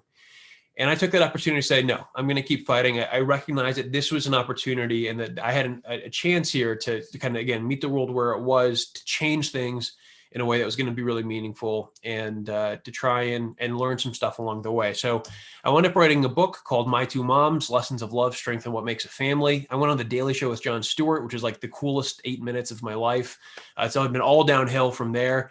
But it was a very, very incredible opportunity to share a little bit about my story and to kind of help people understand that having gay parents is not terribly different. I mean, there are definitely some key differences, but the most important things in family, our commitment to each other, the things that we do together, the things that we do apart, those are all very, very similar, regardless of whether you have one parent, two parents, straight parents, lesbian parents, gay dads.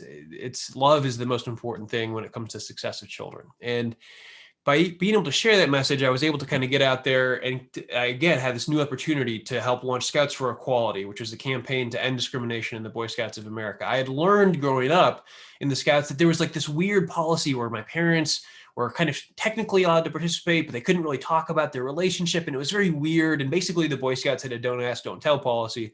But shortly before my book came out, this woman down here in the lower right-hand corner, Jennifer, was kicked out of her son's Cub Scout unit because she was identified as a lesbian woman. I mean, Jennifer is not exactly a shy person, and so she wasn't going to be bashful, and she wanted to be honest about who she was and the fact that her son, Cruz, had two moms. And so I helped launch this group called Scouts for Equality. We led a national campaign. And again, we were focused on meeting the world where it was. We knew that change was going to be incremental. We knew that it was going to be changing one policy at a time, not this whole kind of landslide change. But what I think we also had the advantage of knowing and understanding was that there were some real potential for change within the Scouts, because they knew that if they wanted to stay relevant to the people who are growing up in today's world, they were going to have to be a more welcoming organization. So that's one of my big lessons for anybody who's trying to make change, whether it's on campus, in the workplace, or in a nonprofit setting. It's understanding what are the incentives of the people who have the power to make the change that you want to see. What are their incentives? Why is the status quo the way it is? Sometimes the status quo is just the way it is because that's just kind of the way things have always been. But other times there are very specific choices that have led to the status quo being what it is. And that was exactly what the case was with the Scouts. And so we had to figure out, okay, what are the things that had to be done to get us to where we are? And what are the things that we are going to have to do going forward to make change happen? And so I can't tell you what that's going to be on your individual campus. I can't tell you what that's going to be in your individual setting. But what I can tell you is if you want to make change, you have to be able to identify why the status quo is the way it is and what power you have to change that in your setting. So that's what kind of my big takeaway from the Scouts campaign. I had the chance to speak at the Democratic Convention in 2012 in support of President Obama, which is the honor of a lifetime. Got a photo from that around here somewhere. But my favorite moment from the years that I spent in this kind of advocacy role was I walked up to a podium one night in Stevens Point, Wisconsin, which is where my mom, Jackie, actually was studying when she met my mom, Terry. And there was a note laying for me on the podium. It said, "Hope." And this is actually framed and it's downstairs in my living room because this note has literally never left me. And it was just such a powerful reminder that even there's no name on this note. I had no idea who left it there. But for me, it was this powerful reminder that even if you aren't seeing immediate tangible results in whatever work you're doing, there are other people who are watching, who are inspired by what you're doing. If you are somebody who's making change that is benefiting people in ways that you will never fully understand, and you have to keep that hope with you and let that hope drive you and fuel you in the days and nights when things are really dark and when it's really hard. And if you don't have that hope, you're not going to be an effective advocate. And that's just something that I've learned and found to be very true in my own personal life. And ultimately, we were successful with the Scouts campaign. This is me and Jennifer in Texas shortly after the Scouts announced that they were changing their policy. This is my very favorite photo, and I wish it was in higher resolution, of me and Cruz during a press conference about that event. And it was a very cool moment for our organization to watch all of that hard work come to fruition. 2 years later, this is Obergefell Day, when marriage equality became the law of the land nationwide. And I was actually not in Iowa at that time. You can see we're all a little bit older and a little bit grayer, but still happy and healthy for the most part. And my sister holding our dog Teddy there. But I was very glad to be a family on such a big and important day. So again, just to recap, kind of the 4 rules that I learned along the way, deciding what work was for me. And for me, the most important manifestation of that was in 2011, when I had this opportunity to deliver this testimony to the legislature and then make a decision about what I wanted to do afterward. And then again, after the book had come out and I'd done all this media stuff, trying to take that platform and pay it forward, not just to fight for marriage equality, but to try and deliver change within the Boy Scouts of America, knowing that as an Eagle Scout, I had a unique kind of cachet to deliver on that change. And again, meeting the world where it is, figuring out why things are the way they are, and then understanding what's in your power to make change within these organizations, focusing on that. And then again, trying to maintain that humility and an open mind as you go through your process so you can learn and become better and more effective as an advocate. And it was these 4 lessons that after the 2016 election, Donald Trump becomes president. I was actually at this point at the Woodrow Wilson School, now the Princeton School of Public and International Affairs, working on my master's degree. And like a lot of people, I thought, Hillary Clinton's going to win the election. After I graduate, maybe I'll go join the administration. I had worked in Washington, D.C. in the Obama White House. Maybe I'll go back to D.C., do some of that stuff. And then 2016, November 8th, and then the morning of November 9th, obviously that didn't shake out the way that we thought it was going to. I had to go to economics class the next morning. I was really hungover. It was really, really unpleasant. And it was a wake-up call for all of us. And it was about, I think like a lot of people, I went through the 5 stages of grief, kind of denial, bargaining, anger, sadness, all this stuff. And then in the spring of 2017, I started to think, okay, it is what it is. This is where we are. Now what, right? What's the work for me? How do I meet the world where it is? What change can I focus on? How can I be an effective person? What are the options that are out there? So I decided, screw it. I'm going to run for office. This is a photo from me arriving to kind of launch my state Senate campaign. Now, keep in mind, I was still a graduate student. I have to put a disclaimer in here. I do not recommend running for office while you're still in graduate school. If it's at all possible to finish your graduate degree before running for office, you should do that. But we managed to make it work through a lot of support of my girlfriend, my classmates, my campaign team in Iowa that helped me to kind of work through this process. And I actually got into Zooming into class before it was cool, which is kind of fun. But again, I definitely do not recommend. But this is kind of speaking at that launch event, and it was a very kind of interesting parallel to my 2011 talk before I speaking with the legislature. Now I was trying to join the legislature. We were shocked at the turnout, and this photo is a little weird to look at all these people and confined space, no masks. But back in the day, this was like, this was normal. And so it was really good. In the middle here, my scoutmaster showed up. He was there to help kind of kick off. I felt like that was a good sign that, even when I was a teenager, people were willing to tolerate me and then support me later on. So I thought that was probably pretty good. There's a lot of campaigning, obviously. We all heard about the caucuses in Iowa and how they were a complete disaster. The caucuses happen in normal years too, when it's not a presidential year. And so actually there was a big organizing push for the caucuses in 2018. And then some of my Scouts for Equality friends came to Iowa to knock on doors for me, which I really appreciated. This is me and my fiance during the beginning of our first week of action. And we knocked on a ton of doors. You got to have a lot of great conversations with Iowa voters. We really looked out on the weather. Several of these are actually classmates from WDW here. We've got Devin and Jordan, who are both classmates. Pat's a buddy of mine from elementary school. Tracy was a Scout mom who was involved in our Scouts for Equality campaign. And the ladies up here are some local Coralville residents who helped campaign. It was a really beautiful week. And then of course, 2 weeks later, we had like several inches of snow on the ground, and even we had all these yard signs out, and they were covered in snow. But it was a pretty incredible experience on the campaign side. I did manage to finish my graduate degree. This photo was taken on my very last school day of my life, which was very cool, outside of Robertson Hall. And I actually was not able to be there for graduation, which is a real bummer, because graduation day was the same day as the primary election. And so the joke that I told a million times on the campaign trail was, I won't be able to walk, but I am able to run. And people thought that was really funny, or at least they were willing to laugh and make me think that I thought it was funny. So I voted early. You should vote early. Everybody should vote early. Voting early is good. All the cool kids are doing it. Go vote early. And it's definitely the best way to vote, especially if you got some voter suppression happening in your state. Voting early helps make sure that you can kind of get your process in order, get all the documents, whatever you need to get out, cast that ballot. We'll have a link at the end to help you make your plan to vote. This was kind of surreal. Here we are voting. My classmates photoshopped me in, a shitty Photoshop, but it was good enough for me. And so even though I couldn't be there in person, they helped me feel like I was a part of the group. This is us watching election results come in. Now I was running in the Democratic primary because it's a Democratic seat. So the primary is really the whole ball game. And we figured out pretty early on that we were going to win, which was very exciting. And for me, it was a turning point. We did have to campaign. I was running against a libertarian. I ended up beating him by like 57 points. So it wasn't a real campaign in the fall. The primary was the hard part. But it was still a lot of fun. Left it all out on the field, literally.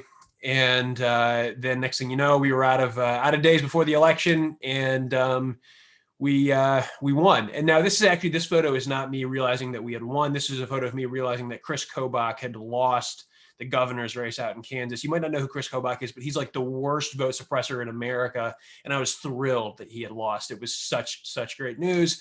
And this is me standing up, declaring victory, and all of a sudden realizing that I had to go be a senator.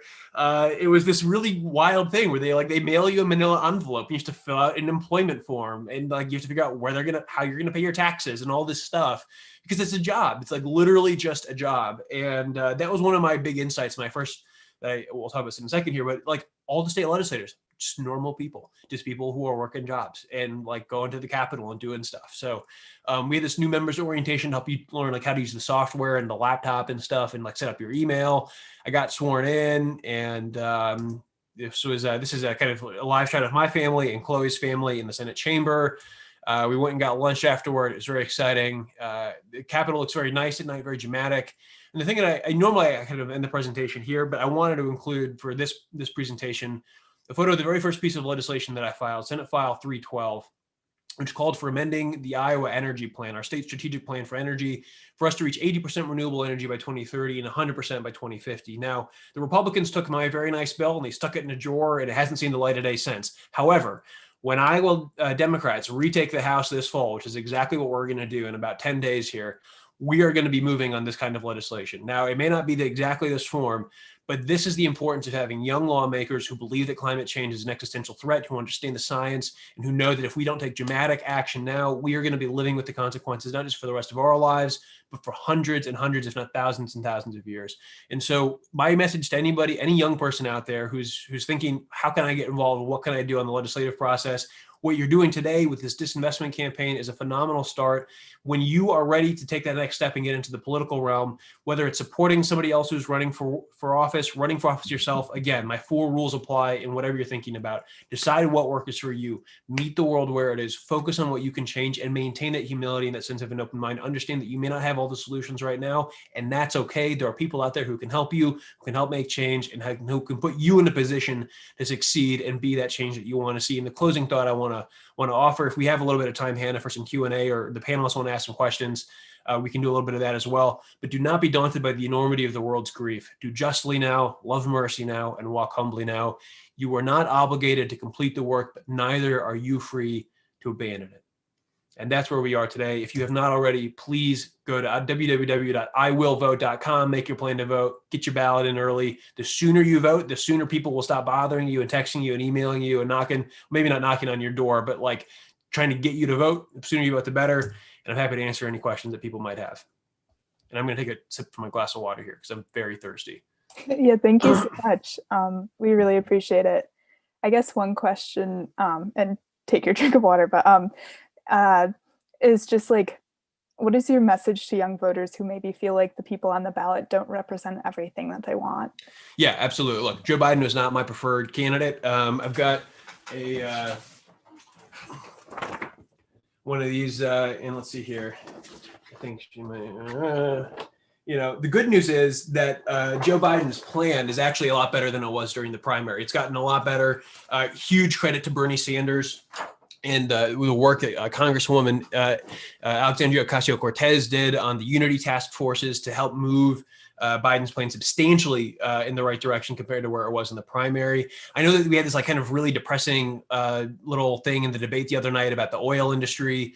But I mean, as frustrating as I think that was for all of us who really care about these issues, understand that this is casting your vote and who's going to hold the Oval Office is about one thing and one thing only. It's about what is the context in which all of our other organizing is going to happen. Now, it is a hell of a lot easier to convince Joe Biden to move to the left than to convince Donald Trump or any Republican for that matter to take this issue seriously. It's just that's just true. And I understand that there are people who say that voting for Democrats, if you live in a swing state and you do not vote for Joe Biden, unfortunately, you're making all of our lives who are doing this work that much harder for the next 4 years. And we know how critical these next 4 years are. Joe Biden is not perfect. Joe Biden does not have, I think, as as much passion about this issue as I think I would like to see. And part of that just because he's older and you know, it's a different generation and all that stuff. But there are young people in his administration, if he's elected, who are going to push the envelope further than it's ever been pushed before.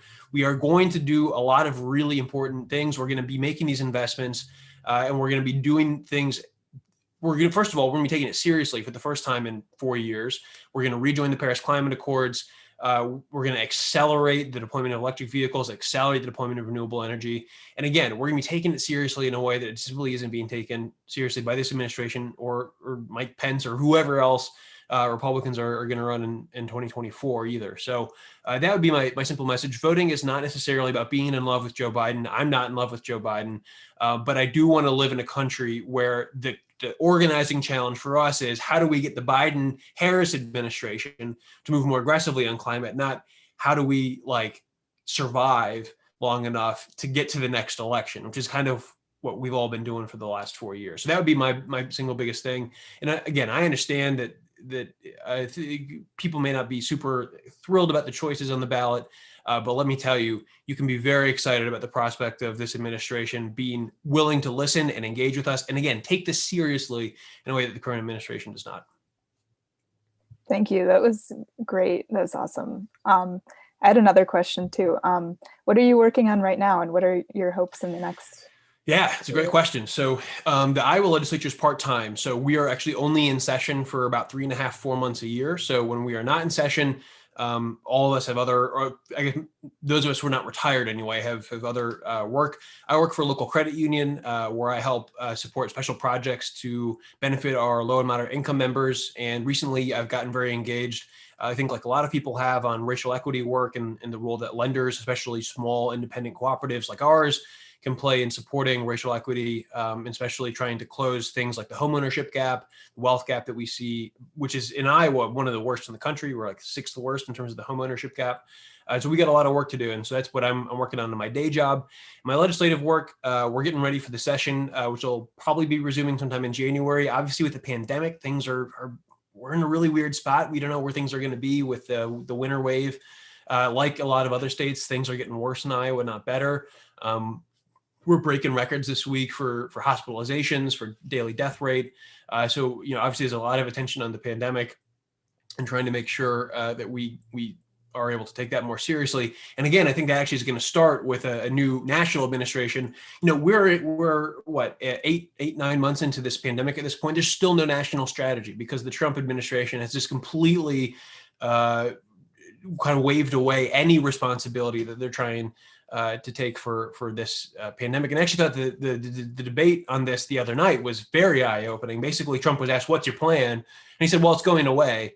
At literally the exact moment when across the country we're breaking records for hospitalization. I think just yesterday we had a new single daily record for the most positive tests. So the idea that this is just going away on its own is obviously completely absurd.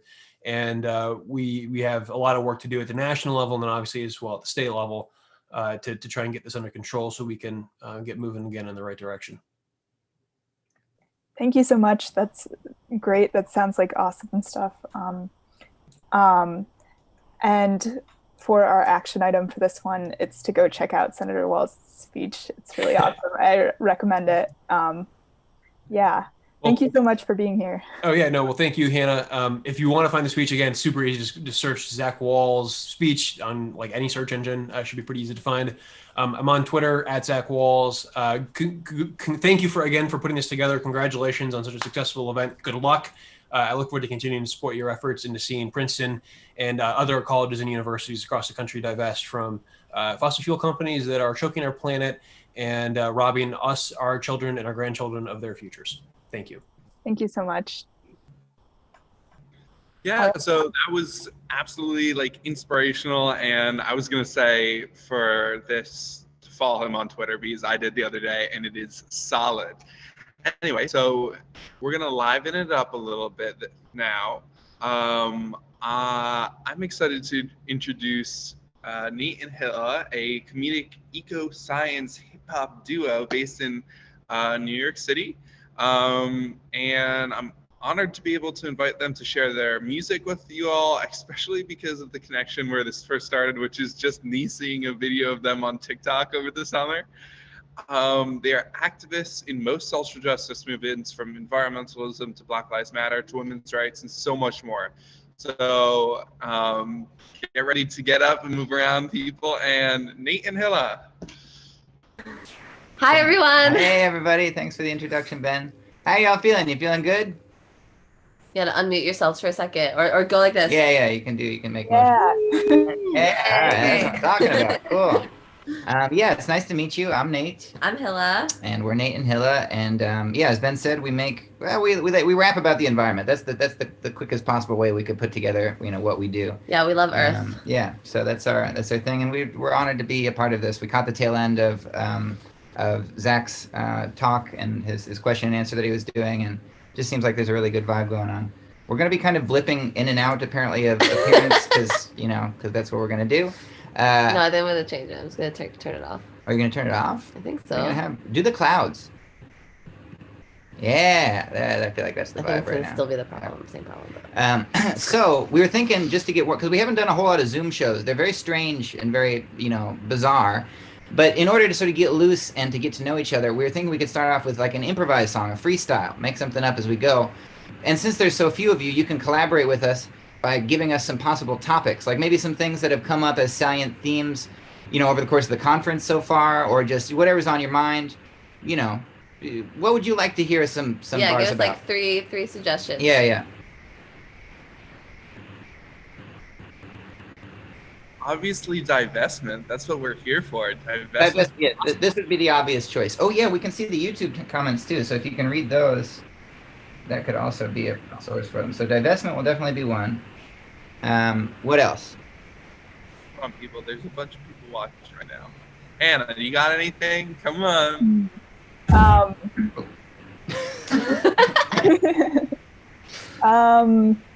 about clouds? I feel like the clouds. Yeah. Okay. Nice. Okay. Great. Okay. Very, very nice. Okay, we need one more. Maybe like animals, something cute like dogs or something. I don't know. Dogs. Okay. Clouds, okay. dogs, and divestment. Yeah. All right. Rose hangovers. All right. Our friend Grant is here. He suggested rose hangovers, but I don't know if everybody's experiencing that the same way that he is right now. So it's more subjective. So great. All right. Clouds, divestment, and dogs. And dogs. Okay. All right. Let's do this. Can you hear it?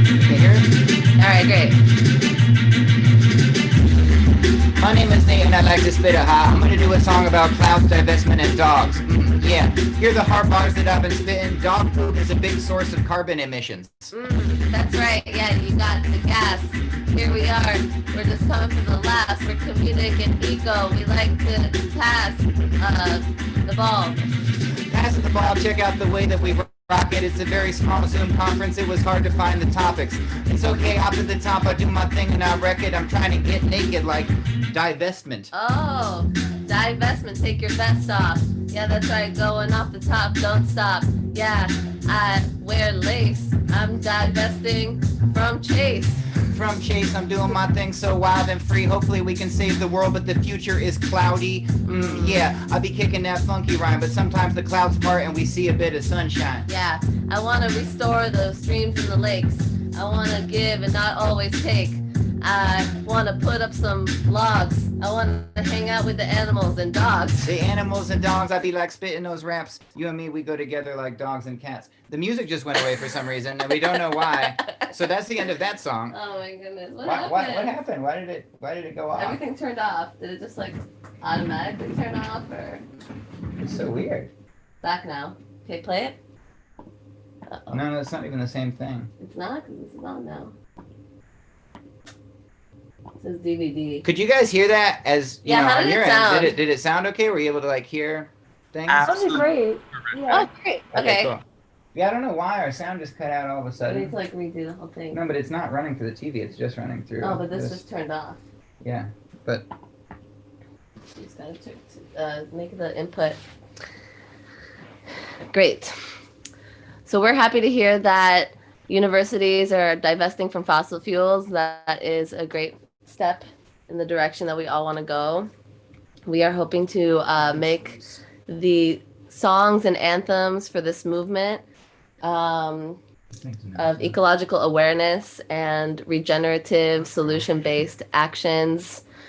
And yeah, we're happy to be here with you doing these things. For everybody who's watching on YouTube and wherever, we are Nate and Hila. You can follow us on Instagram. It really helps us get the messages out. That's NateAndHila. And we are about to get the music back. So this is just me filling up space, you know, what we're about. Die to have an Instagram as good as yours. It's like which so one? colorful, The Nate fun. Everyone who's watching right now, if you don't go and follow, you will be, I don't know, it's just a missed opportunity. Thank you so much. Yeah, we post all of our videos on our Instagram as well as our YouTube, and we've been getting into TikTok as well. So we're just trying to get the content out there. All the waits for your TikTok arrival. Yeah, we have some videos on TikTok. We broke it? I don't know. Oh, geez. When did you start performing? This is the first one, clearly. We've been working together for about 4 years. And yeah, we were solo artists that came together to make this band, and we've been really doing a lot of research on the environment, ecological things, permaculture, and we were just trying to make that information accessible through music. You know what? We might have to do this a cappella. Wow. Yeah. Okay, we can do that. Okay, so new plan, just like our world needs. New plan, new president, new paradigm, new piece of every kind. Maybe we can beatbox. Now that we've been divested of our musical backing, we're just going to do this in a different way. So, but we're still going to follow through on the plan. So we have a brand new song. We've only performed it a couple times, and certainly never performed without the beat. And here's what it's called. It's like we decided to name this genre that we find ourselves participating in. It's called eco rap, but it's like the theme song of it. Mm-hmm. But it's also a backronym because it's about this. It's not just about our desire to rap about the environment, but it's about the interrelation between the different struggles that the world is confronting right now and becoming aware of right now and becoming active about. That's to say the social justice and racial justice struggle and the environmental justice struggle, and how ecological consciousness and consciousness of the need for reform of our justice system are intertwined things, and not in some way that's like, oh, new idea, let's put them together, but they've always been intertwined. We've been researching this a lot and reading about this a lot, how if you were to trace the advancement of the racial justice movement and the civil rights movement throughout the mid-20th century and the environmental movement, they're always interrelated. You know, go back to like what happened in Memphis, for instance, Memphis, Tennessee, with the struggles of the sanitation workers there who were striking for better conditions.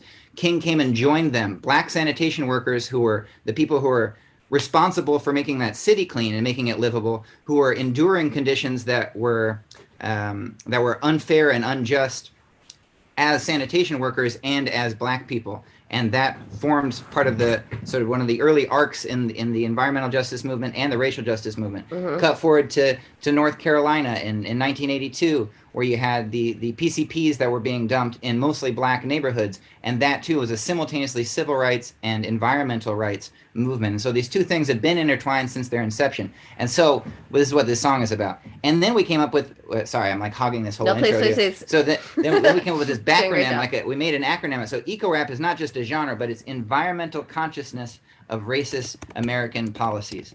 Environmental consciousness of racist American policies. If you're truly an environmentalist, then you're an environmentalist in the fullest sense, the social sense. And if you're truly a social justice warrior, you're also environmentalist. The two are intertwined. So that's what it is. Oh, yeah, it's hard to type in, isn't it? There's so many long words. Environmental consciousness of racist American policies. Yeah, we're typing it into the Zoom. Okay. Cool. All right. So now, usually, let me just tell you, this song's got a killer fucking beat, but you're not going to hear that because that's not working. I don't understand how that happened. Neither do I. It's so terrible. I know. But okay. I guess let's just do it. Okay.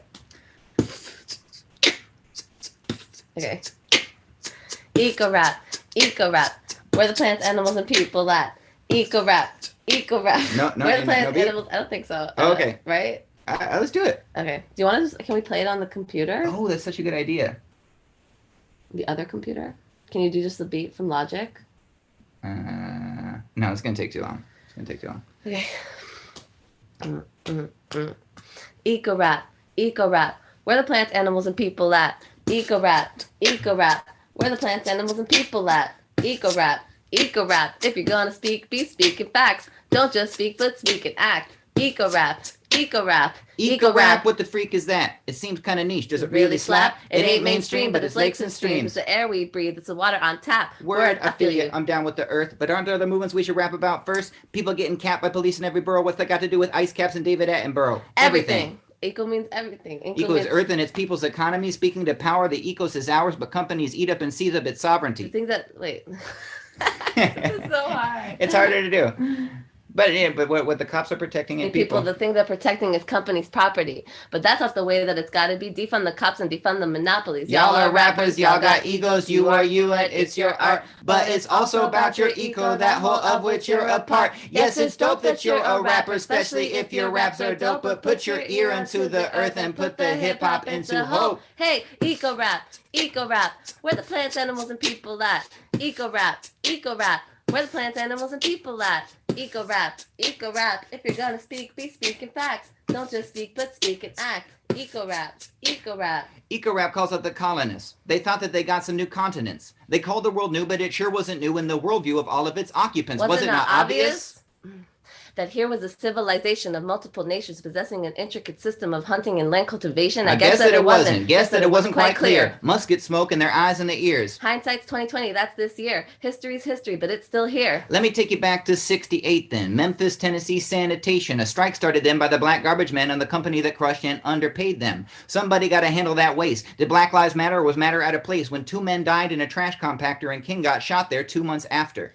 82 Warren County, NC, when the landfill's filled with PCB. Who lived there? Was it you? Was it me? It was black folks. That's who wrote, said, we live here. Don't dump your waste where we're staying. Got organized and they made demonstrations. It's not too late. Got to make the adjustments. It's not too late for environmental justice. Eco rap. No. What's the other part? What is the end? Yeah. You should sing the part. Sing the chorus. Take your okay, ego. Wait, no. 1, 2, 3. Eco rap. Oh no, it's too hard. Okay, that's the end of that one. What? It was new, and we didn't have the beat, so it made it more difficult. Absolutely terrific. Thanks. I think that was a lot more uplifting than, well, not uplifting, but exciting on our feet than some of our other speakers. It rhymes more than maybe some of the other speakers. Yeah. You rapped it just a little bit more than they did. Do you want to do one more? Do you want to do the human, or do we have time for one more? Or we got to move on. We got 2 minutes. 2 minutes. You guys got time. 2 minutes. You want to do it? You want to do human one? Like this? Yeah. We can still do it as an acapella? as a spoken poem. You know what I mean? But only if we do it as a spoken poem. Yeah, so we're gonna do it. Okay. Fine. So all right, here's the spoken poem version of the following song. This song is about composting. Y'all into composting? Mm-hmm. It'd be controversial if you weren't. Here you're just Zoom environmental conference, like no, composting not for me. But here's the thing: composting is not just limited to what you can do with food scraps and food waste and things like that. Another area in which we can be composting and getting extra energy is with human waste. That's to say, with our poop. You've scrolled away from the screen, Hila. I can't see them. Sorry. Oh, it's okay. Oh, you're trying to find a poop emoji. So this is a song that's about poop. Have you all pooped today? Are you having a healthy poop day? I can't see your reaction. I'm sorry. What's that? None of us have ever pooped. Oh, really? Okay. Pooping is something that your body does when it's already taken the nutrients out of whatever you've eaten. Can you go back to the screen, please? This is so... Okay, all right. So it's a song about composting your own poop. That's basically what it is. You tell them about it. You've researched this. Yeah, there's a book called The Humanure Handbook by Joseph Jenkins, and it outlines all the different ways in which you can turn your waste, your human manure waste, into fertilizer for plants. And in New York City, where we live, there's a huge storm overflow problem and lots of just waste going into the water, but that can all be resolved by taking the waste and turning it back into fertilizer. And so that's what the song is about. It's about the fact that you can like pretty much eat your own poop. Yeah, indirectly eat your own poop, not just like you know. Eat your shit. Right, eat your shit. So that's the theme of the song. Okay. Are you becoming a poop as well? Mm-hmm. I'm taking out the background. One second. Yes, this is our profession. This is what we do. Okay, here we are. Oh, that's so much simpler. Okay. Yeah. Okay. Yeah. All right, now we get looser. Okay. Okay. So this is called Humanure. Okay.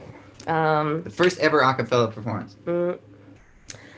I was sitting on the shitter, I was thinking about them critters, all the microbes and their litter, munching on a big old dinner. They be eating up my shit like it was a snack pack, digesting poo and pathogens coming out my fat crack. Currently, my poo gets mixed with toxic goo, producing bio-waste that has nothing to do with me or you. It's mixed with other elements of the facilities to which it's sent, but if you keep your excrement, it could be quite excellent. A precious load is sent from your ass to find life again as the vegetables absorb its potassium and nitrogen. Cows do not possess a monopoly on nutrients, for human shit too, when used properly, is fruitful shit. You could let it pile high in a compost toilet or just sit outside, sit back, let it sit and enjoy it. Your crap is a cash crop that lands with the splash and plop, so grab it, wash your hands, and watch the land's plants pop. Humanure is heaven sent, biogas and nutrients. It cycles back, it's common sense. Mature your turds and use what's left. It ain't refuse if you know how to use it. Power your motor with your methane now. That's a bowel movement. A bowel movement, yeah. You get it? Keep your shit, reap your shit, eat your shit, be your shit, we are shit, we're people shit. Eat shit, be at peace with it. See the shit, steep your shit, eat your shit, reap your shit, eat your shit, don't eat your shit, believe in shit, don't leave your shit. You know, you've probably been told before that everything is made of stars, your star dust, you know, because the universe is this closed system that subsists on its own waste. Everything that exists is from someplace else in the universe. You're made of stars. You've heard this before. People have told you like you're made of the stars. As a matter of fact, what you are is you're star shit. A quantum field fluctuates, a supernova detonates, and it produces you, a piece of waste. The poop the whole defecates. A star shart in dark space, a spark fart, a shard in place, dangling there until it breaks. I'm sorry if it's hard to face. All was one yet nothing, till the spread of a crack, from which the uniturd emerges till it all flushes back. We're ass kebab astronauts, and we all have to ask, was it God that first dropped us, or some random ass? Time's a long log, linked without suture, from the ass of the past to the mouth of the future. The old poops out the new, till the new poops the newer. The used is the user, the produced the producer. It's doo-doo, what you do's done to you, the doer. The universe is you, and you're a beautiful pooper, universal manure. And you're what is poop is, but you nourish it in turn. You are poop with a purpose. Eat your shit, reap your shit, keep your shit, be your shit, we are shit, we're people shit. Eat shit, be at peace with it. See the shit, steep your shit, heap your shit, eat your shit, eco shit, don't ego trip, believe in shit, don't leave your shit. Eat your shit, my friends. Don't leave your shit. Metaphorically. Take care of your shit, take care of your planet, change it, divest. Yes, invest in shit, divest from fossil fuels. Thanks so much, guys, for coming out and doing this. We're sorry that we had technical difficulties. Yeah, thanks for being patient. But we have a bunch of videos on YouTube, lots and lots and lots of videos. We also sent y'all all of them, so if you feel like interjecting them when you have like a minute or two, you want to break things up, feel free to just screen them. They will have music. You know, they're musical videos. But thank you so much for having us. Yeah, so everyone go follow them on Instagram, go on the website, whatever, and remember that everything's interconnected. So our next speaker is Leslie Samuelrich. We are pleased to introduce her. She is the president of Green Century Capital Management, an environmental responsible investing firm. Leslie is the recipient of the 2019 SRI Service Award. Leslie will share information about personal divestment from fossil fuels so we can practice what we preach. Thank you so much for being here, Leslie. You are welcome. I'm happy to be here. I'm sorry, I was just texting someone to try to get my dog outside because of course she just started barking now. Anyway, I've never been on after someone doing eco routes, so this is a new experience for me. But talking about divestment and how we can do fossil fuel free investment has been something I've been doing for about since the beginning of the divestment campaign. So that, I think I'm just going to go right into it, right, guys? Okay, I am going to share my screen because I did get some slides together for you. Can you see that? The picture of me looking all fancy and formal. Okay, so that's me. As I was introduced, I'm the president of Green Century Capital Management. That is a mutual fund company. We were started almost 30 years ago. And one of the unique things about us is that we're the only mutual company in the United States that's owned by environmental and public health organizations.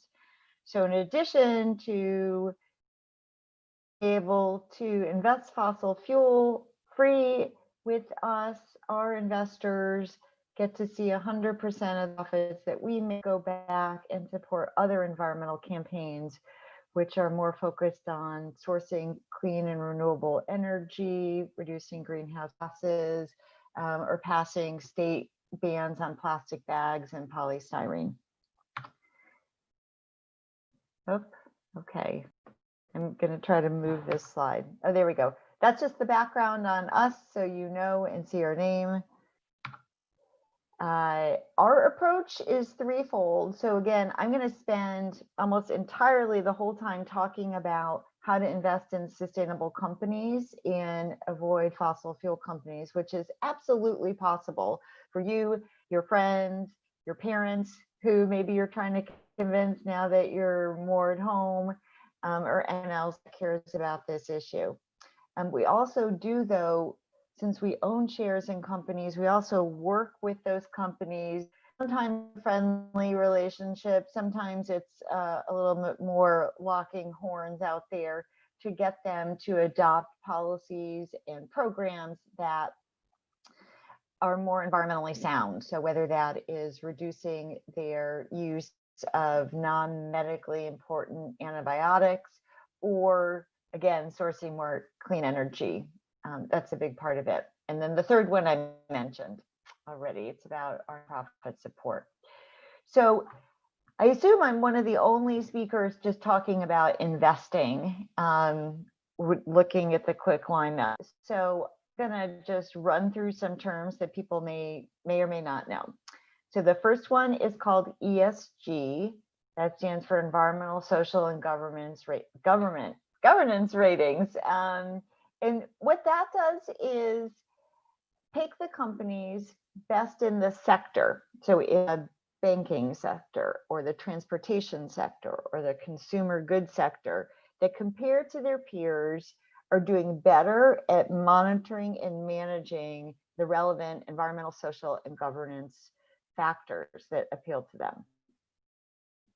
That, if you're looking at socially responsible investing and you Google it, that a lot of the offerings now are around ESG. So that's a familiar term. ESG does not mean fossil fuel free. There are other investment products that have screens or value-based screens. If you have talked to a mainstream financial advisor, they might tell you that this is like the old way to do things. That's how it used to be. Now we do ESG or something like that. And we maintain that really the only way to be out of whole industries that you don't want to support is by to screen them out or exclude them.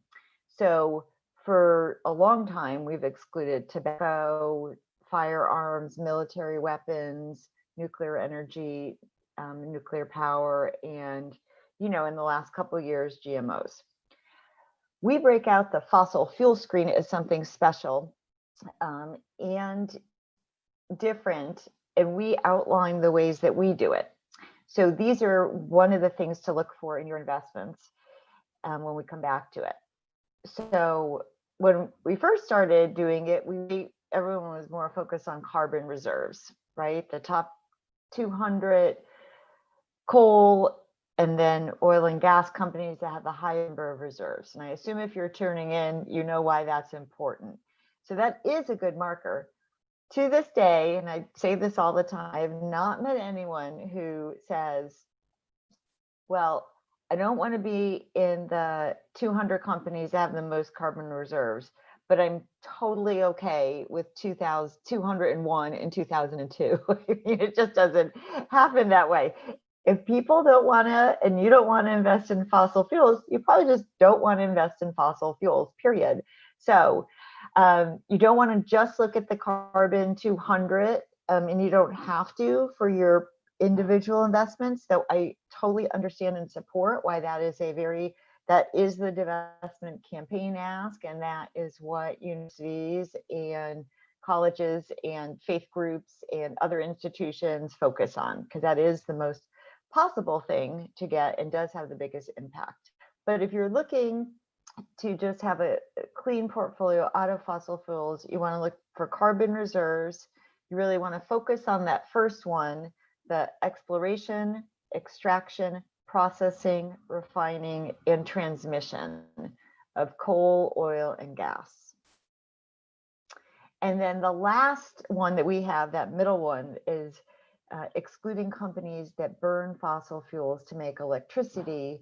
Is that the other two we found, a coal burning electrical plant could still get into investment if you don't have that middle one. So this is a very comprehensive set of screens, in my opinion. It's also something that is written into something called the prospectus. That's the official document of what the fund strategy is. It's something a lot of people don't often read because it's a little dense, but if you skim through it and you get to what they invest in and what you don't, you can find this. Don't see the prospectus, it means that that fund is not bound to it in any way. So that's an important other factor. All right, the reasons to divest. Again, I think the whole day is devoted to this, so I am gonna just skip over it. The main reason that people are nervous about divesting is performance. This is a good slide to keep in mind, but I also have a resource at the end to put up on the screen that you can download. It's our guide that we've done with 3D.org a couple of years now. It's our 4th edition with them. That is a guide to individual fossil fuel free investing. So the first reason is performance. The second is why you might want to avoid it is volatility. As you know, the energy sector is really volatile. The most in the last 10 years, and then stranded assets, which again, I think people know what that is. So this is a really good visual to show someone who goes, well, I might want to divest, but I'm nervous. This is a look at an international index with and without fossil fuels. Same, everything's the same except the fossil fuel holdings. The blue line, which as you can see during almost every period performs better, is without fossil fuels. I have found this to be a compelling visual for universities as well as just bigger institutions who hear the words, but sometimes need to see it. This is, oh, look, there's a quote from Bill. Bill's on next, so I'll let him speak. These are, again, the reasons to divest and some other companies. I'm going to stay on this slide almost till the end. So it's pretty simple in some ways. So first, you find out what you own. The way to do that is if you do your own investing, you can contact the mutual fund or the ETF that probably has a holdings of companies. Where it says energy sector, it should say 0%. And you might be thinking, well, doesn't that mean renewable energy? Renewable energy is not in this category. It's scattered among the other sectors. So you want investments to have 0% in the energy sector. Again, the exclusion on fossil fuels should be written into the prospectus.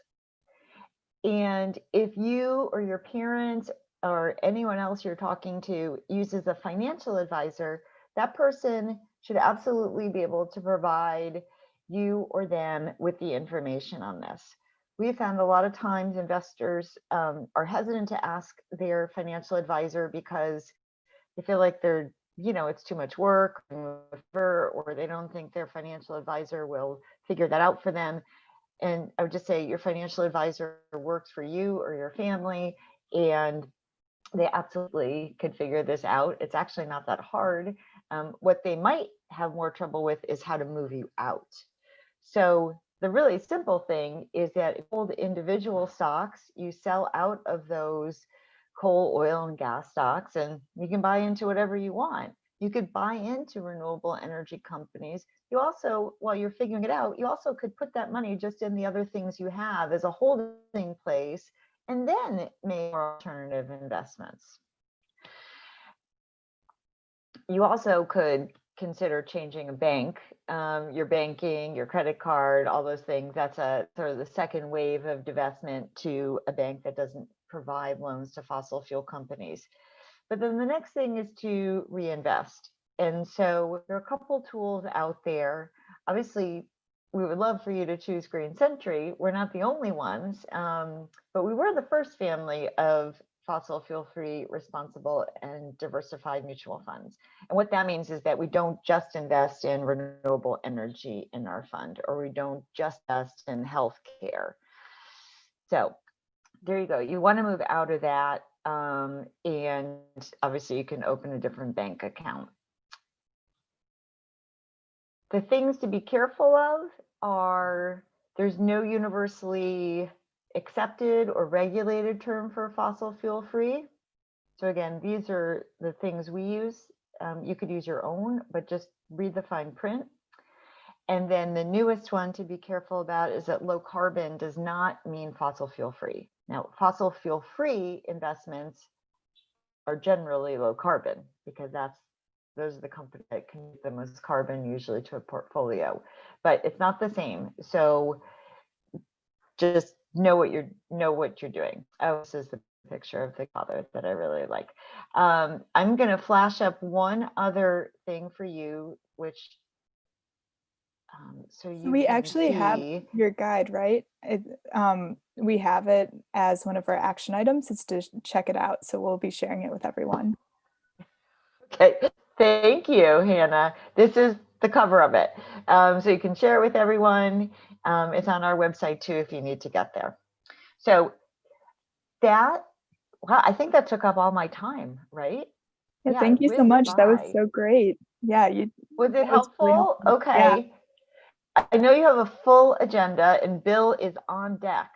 If people do have questions on YouTube or other pieces, you all just shoot them to me on my email and I'll get you some answers back that you can share with people if you'd like.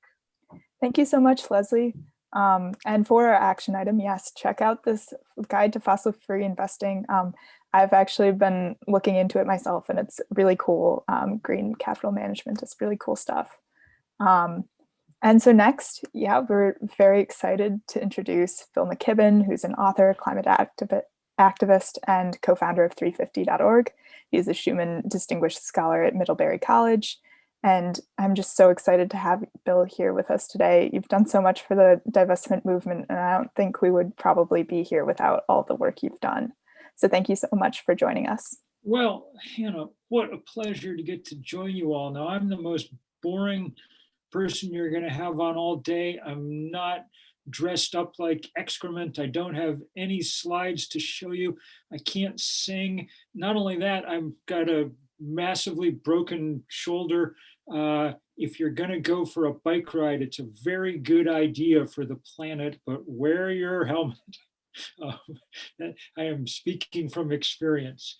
But mostly I wanted to be here today just to say incredible thanks to everybody who's doing this, and just to give you a kind of little update about sort of where we are around the world. Obviously we know all the terrible news, and there's more of it every moment. We've got the biggest wildfires in Colorado burning today. They closed down Rocky Mountain National Park. There's another big siege of high winds coming to California tomorrow that may take what are already the biggest fires in the Golden State and make them bigger yet. It looks like Tropical Storm Zeta is going to form in the Gulf of Mexico later today. So we're going deeper into the Greek alphabet than we've ever gone. And that's just in the, 1.5% of the planet that's covered by the United States. I mean, we really have to be thinking about our brothers and sisters all over the planet, because as you know, the iron law of climate change is the less you did to cause it, the sooner and the harder you get hit.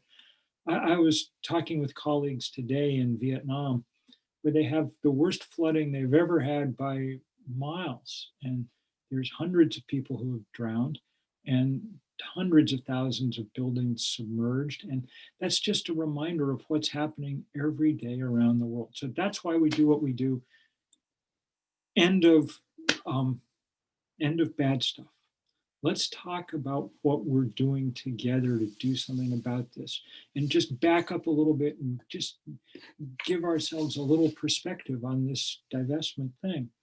I was talking yesterday or the day before with my oldest and dearest activist friend, Naomi Klein, and we were reminiscing about starting this divestment campaign in 2012.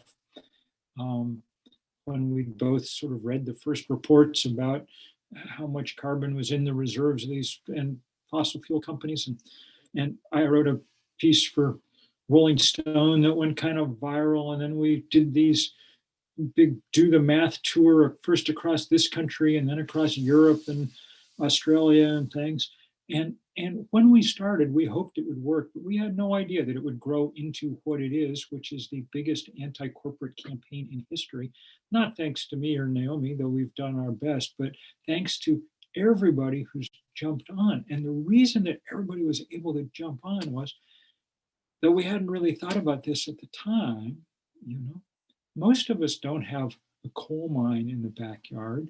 There's not a pipeline running through most of our neighborhoods. But everybody's near some pot of money someplace. Their college, endowment, their church, the pension fund in their community, on and on, whatever it is. And so suddenly people have been able to take this most important battle in the history of the planet and just take it everywhere. And man, when I mean everywhere, I mean everywhere. It's been incredible to watch over the years as that change has come, and with each passing year, it becomes less like it's a some kind of radical fringe idea, though it is pretty radical, and more like it's like the most obvious and normal thing on the planet. I mean, this year so far, the Queen of England and the Pope have both come out huge for divestment. I don't know who, I guess we should get Beyonce next, because that's basically all that's left, among important world leaders who are, we've got to get on side. But it's been incredibly exciting to watch. And obviously, in part, it's happening because people figured out that they were, that there was no financial penalty. Sometimes to do the right thing, you have to take a hit, you got to go to jail for a while, or you got to give up something. This one is so easy because institutions that did it, when we told them to, made out like bandits, whatever else they invested in. We hope they were investing in wind power and sun power and revitalizing communities. But even if they were investing in bowling alleys, they were making money at a much, and they avoiding the collapse of the fossil fuel industry. So now is the time to really put the hammer down. Joe Biden, a couple of nights ago in the debate, said that we have to transition off the oil industry. And all kinds of pundits were like, oh no, he said a gaffe, he said something that, That's not a gaffe. That's like the most obvious thing in the entire world. Of course, we have to transition off the oil industry. I mean, look around. The Arctic's half melted. Half the coral reefs on Earth are dead. I mean, what are we thinking? We have to transition, and we will transition. I mean, that's obvious at this point. The only question is, how fast can we do it? And we have to do it really fast to have any chance of catching up to the chemistry and the physics here. So our job is to double down, to push ever harder, to make this not just a battle that we're winning, but to turn it into a rout where the other side is just running away because they have no cover left. And that's why it's been so interesting. One of the things that's happened in the last couple of years is to watch a whole group of institutions that said no to divestment when people originally brought it up 7, 8, 9 years ago, but now have come around to saying yes. And this is for a few reasons. One is those questions about money, but a second one is the incredible perseverance of divestment activists. Take, for instance, colleges. Colleges absolutely count on the fact that at worst, they have to live with you for 4 years and then you'll go away, okay? But activists did a tremendous job of making sure that there was an endless list of freshmen and sophomores coming in that were going to be turned on to this and understand it and carry on this work. So people just kept persisting. And at a certain point, boards of trustees are like, this is more pain than it's worth. We might as well do this so we can talk about something else and get away from it. And so we've watched places like Middlebury, where I am, which really came up with a beautiful plan. Or this year, Oxford and Cambridge, the two most famous educational institutions in the English-speaking world, both deciding to divest after enormous pressure year after year after year. Now, I got to tell you the truth. The one that kills me is my alma mater in Cambridge, Massachusetts, biggest endowment in the world. They won't divest because they're afraid that there'll be an angry column in the Wall Street Journal and some ancient rich guy will decide not to donate 9 more squash courts, to the and that's what makes me angry. It reminds me that really the plural of privilege is establishment. And these places that represent establishments, that represent ingrained, overgrown, barnacled, ivied privilege, have to stand up now. It is time for them to stand up.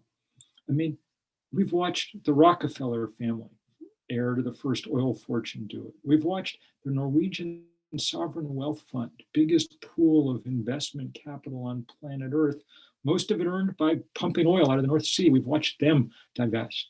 We've watched, if the Queen of England can do this, we're reaching the, so I guess what I'm saying is, let's do one more siege here, one more few-year burst of just kicking people hard in the shins in the most peaceful, nonviolent way that we can possibly imagine, and making them understand that the time has come, that there is no more just, yeah, whatever, we'd like to do, but we've got other things to do, or it's to do.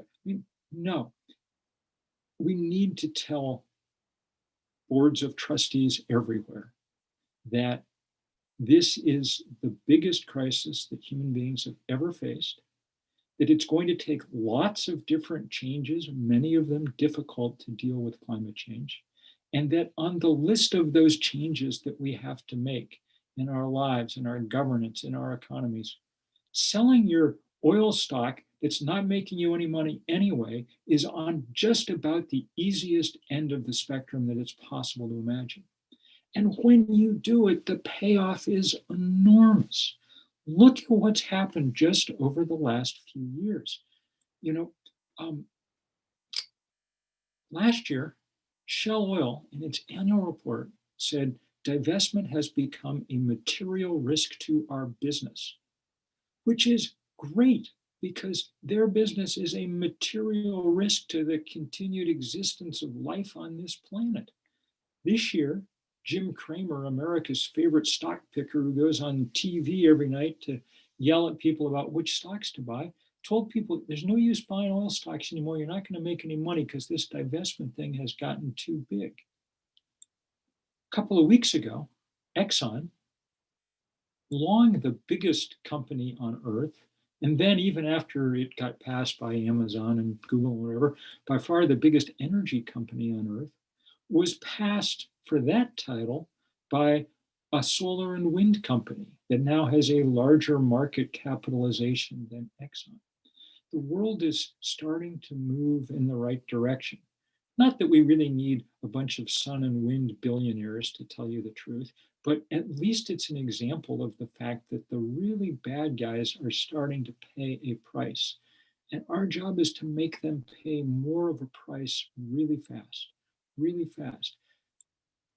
If we weaken them, their ability to stand in the way of the Green New Deal diminishes. That's one way to think of it.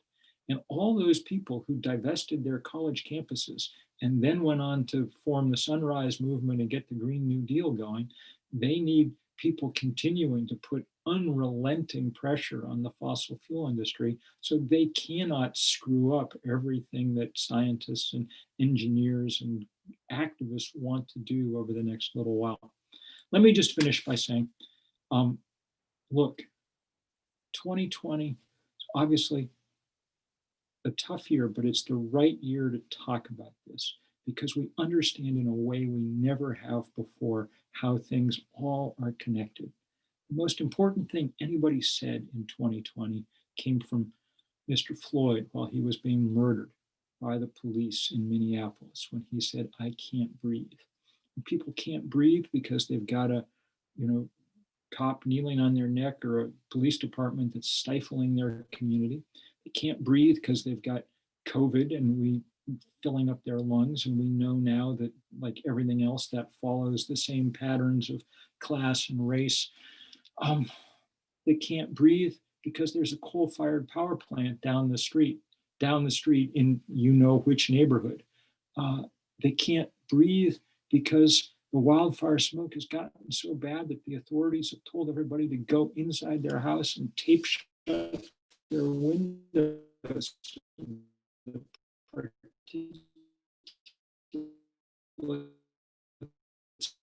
can't get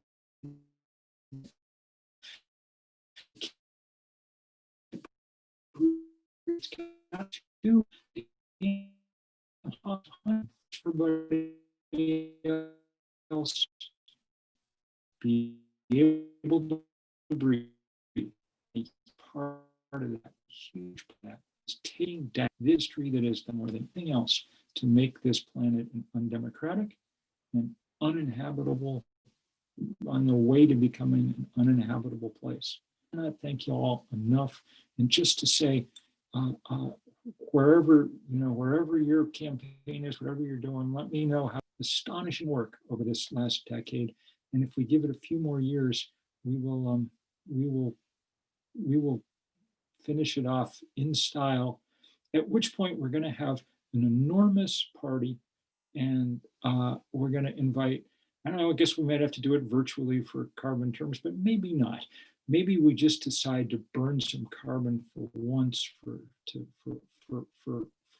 this one occasion and get together and toast each other for the astonishing work that we have managed to do. Thank you guys enormously because you've done it all. Thank you so much, Bill. We really appreciate it. It's really, really insightful. Thank you for all the work you've done for this movement. Right. And for our action item for this, it's to go check out 350.org and donate to them if you're able to, help their efforts, or volunteer, do whatever you can to support this movement. Thank you so much, Bill. Take care. God bless. You too. And next, I'm so pleased to introduce my good friend, youth activist Daphne Frias. She's an amazing young climate activist who has also done work with March for Our Lives. She's the founder of Box the Vote. Daphne's also currently in med school at Johns Hopkins University. She's doing great things there. Thank you so much for taking the time to be here with us, Daphne. Of course, I'm so excited. I'm so excited to see your face, Hannah. It's just such good vibes, and I'm so excited to be here with you all today. Taking a much needed break from med school to talk about something equally as important, the climate crisis. So just to give a little bit of background about my work within the climate movement, I began doing work within the climate space my junior year of undergrad. And I went to school in upstate New York, right on Lake Ontario, beautiful body of water. And I'd often spend time there trying to decompress from the stress of school. And as I spent time there, I started noticing how sort of littered and polluted the lake shore was, just from like trash from the dining hall and a lot of students just sort of not caring about the coast of the lake in general. And this made me really angry. The lake was something of like a lure at campus, and everyone talked about how beautiful it was and how, you know, it was such a privilege to have this body of water, but they weren't treating it like that privilege.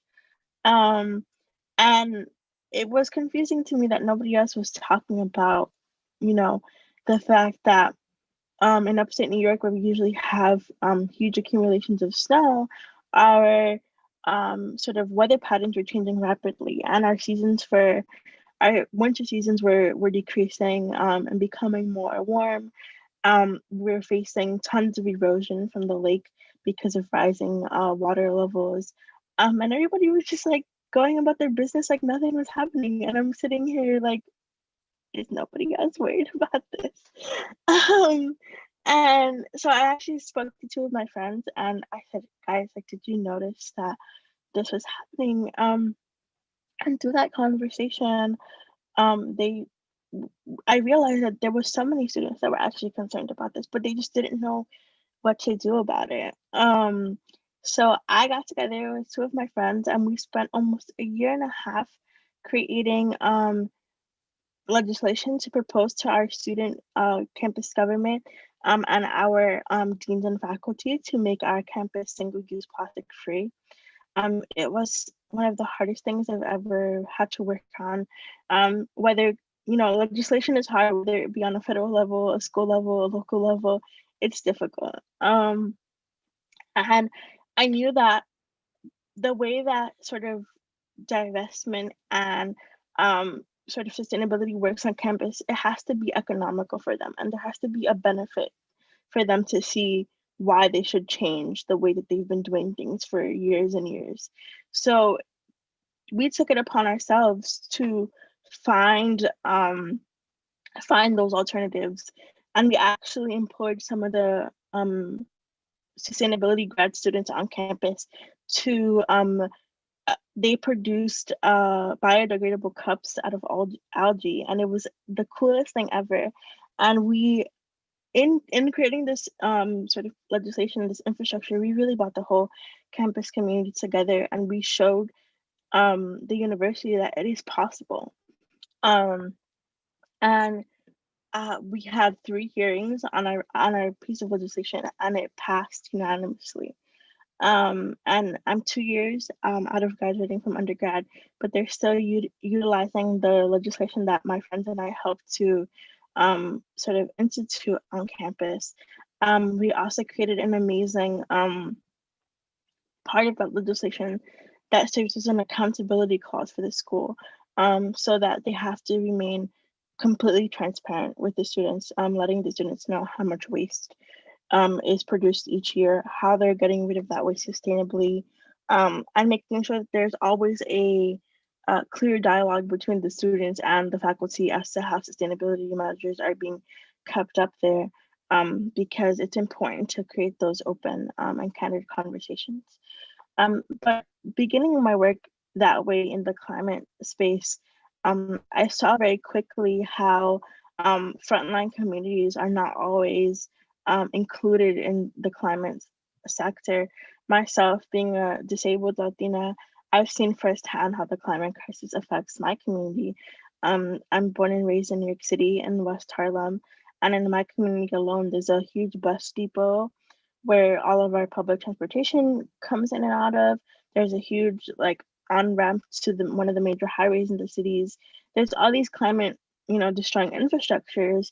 And then it begins to like beg the question, why are these infrastructures more prominent in minority communities versus affluent communities? And you have to begin to dissect how urban planning, is a huge part of the climate crisis, and how sort of racism has played into the way that the climate crisis exists and has played out over these many years. And I think that that's something that's not always spoken about in the climate crisis space, where in order to really tackle the climate crisis, you have to begin to understand that it exists because of multiple systems of oppression.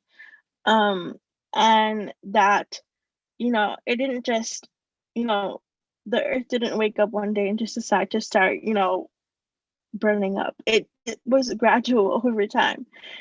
And that we are contributing in many different ways through systems of capitalism, through systems of racism, that has led us to be here today, where we have to sort of be the megaphones for our earth because we don't have time left. And something that I've worked really hard to advocate for is creating conversations around sort of why our cities and why our communities look the way they do.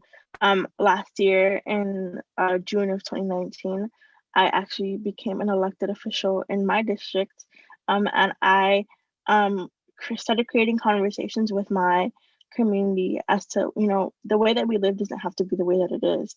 And I began to sort of educate them about how do we facilitate conversations with our elected officials, how do we write letters, and how do we let them know, like, hey, just because we've been living this way for years and years doesn't mean that we're okay with it, and doesn't mean that, a red flag shouldn't be put up. And through those sort of community building efforts, we were able to sort of bring a spotlight in my community, and we helped to build over 50 acres of green space over the last year in my community that has been immensely helpful in offsetting all of the climate destroying infrastructures that we have here. And as Hannah mentioned, I am a dual degree student at Johns Hopkins University, getting my MD and PhD, and slowly withering away in the process. I'm so incredibly fortunate to be able to do two things that I love. And I think a lot of times, a lot of people are confused as to why I'm becoming a doctor and why am I a social justice advocate for the climate crisis. And in my head, both of those things are incredibly synergistic. And I think my work is really to make sure that we create more of that symbiosis. As a future doctor, I have to understand how the climate crisis affects multiple communities and how we're creating respiratory distress situations for my future patients, and how it predisposes them to higher health disparities than those of the other communities that are not necessarily in sort of high pollution areas. And we also have to inherently look at the climate crisis as a public health issue, because it is one of our #1 public health issues in this country. And if we're not looking at the climate crisis through that lens, we are doing a huge disservice to Indigenous communities and communities who've been fighting for the climate crisis for long before Gen Z ever existed. And I think that's why, doing this dual degree journey is so important to me, because it's allowing me to be a better advocate for the climate crisis. It's allowing me to understand the climate crisis from a first-hand experience, but also as a scientist to understand how these infrastructures are affecting our community and putting the science to where it needs to be.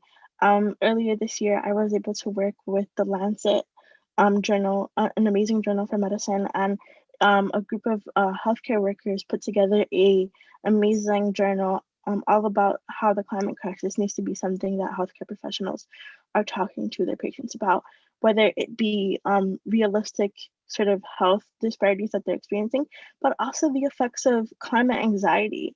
We're seeing a huge increase in young people and adults experiencing climate anxiety because they're being displaced from their homes due to natural disasters. And people and loved ones around them are experiencing immense health disparities. So I believe that, you know, as a future doctor, as a disabled Latina, it's really up to me to make sure that the voices of my community are being included in the climate crisis, and so that I can do the best by my future patients and understanding how the climate crisis affects all of us. And I'm so happy that I was able to share a little bit of my story with you all today. And I'm so proud of all the organizers of this movement, and to be after the amazing Bill McKibben. He's such a leader in this movement, and I'm so honored to be part of this conversation. Please feel free to reach out to me on social media. My handle is Frias_Daphne, just my last name and first name, to continue any conversations you all would like to. And I'm so hopeful that, you know, the organizers of this movement are going to continue pushing for divestment at Princeton, and that we will see divestment become the norm along universities all over the country. And I'm so happy to have been a little bit a part of that movement. Thank you so much. Thank you. Thank you. For our action item, you guys can take the Our Power pledge with March for Our Lives, and that will be in the chat. Next up, we have Audrey Lee. I am so happy to welcome Audrey Lee, the co-chair of Clean Energy for Biden, and a fellow Princetonian. Audrey was recently named by Utility Dive as Disruptor of the Year. Audrey is also currently director of ArcLight Clean Transition Corp. Thank you so much for being here today, Audrey. We really appreciate it. Thank you. Very happy to be here. Thank you for inviting me. Yeah, I thought I could start out by just telling you a little bit about my path from Princeton and what I've been doing since then. And then I would love to tell you a little bit more about our work to help elect Joe Biden for president. So I was a graduate student at Princeton in electrical engineering. I think I started out really loving the challenge of science, but midway through grad school was really seeking something that would contribute something back to society, to help society solve its biggest problems. And that's where I discovered public policy in the School of Public Policy at Princeton. I took courses there and got really passionate about sustainable energy solutions, to address challenges like climate change. I've been working in clean energy and climate change mitigation for 15 years, starting in the government at the Department of Energy, and then in California at the Public Utilities Commission. And then more on the private sector, trying to find products and services and solutions to help us decarbonize. And so way back when I was at the Department of Energy, I was doing a lot of modeling of scenarios back in, let's see, when did I graduate? 2005, 2006, modeling what 2020 would look like, what 2030 and 2050 would look like, and all the different policies that we would need in order to start to reduce our greenhouse gas emissions and get and not get to catastrophic climate change. And it's really exciting after 15 years to finally see aggressive decarbonization policies being put on the table, being led by states, and then the potential for federal action, especially with this election. And so, I'm really excited about Joe Biden and Kamala Harris's policy when it comes to clean energy and climate change. Just to be clear, I'm not part of the Biden campaign. I don't speak for the campaign. So everything I'm telling you here is just what I read on the website that you guys can all read as well.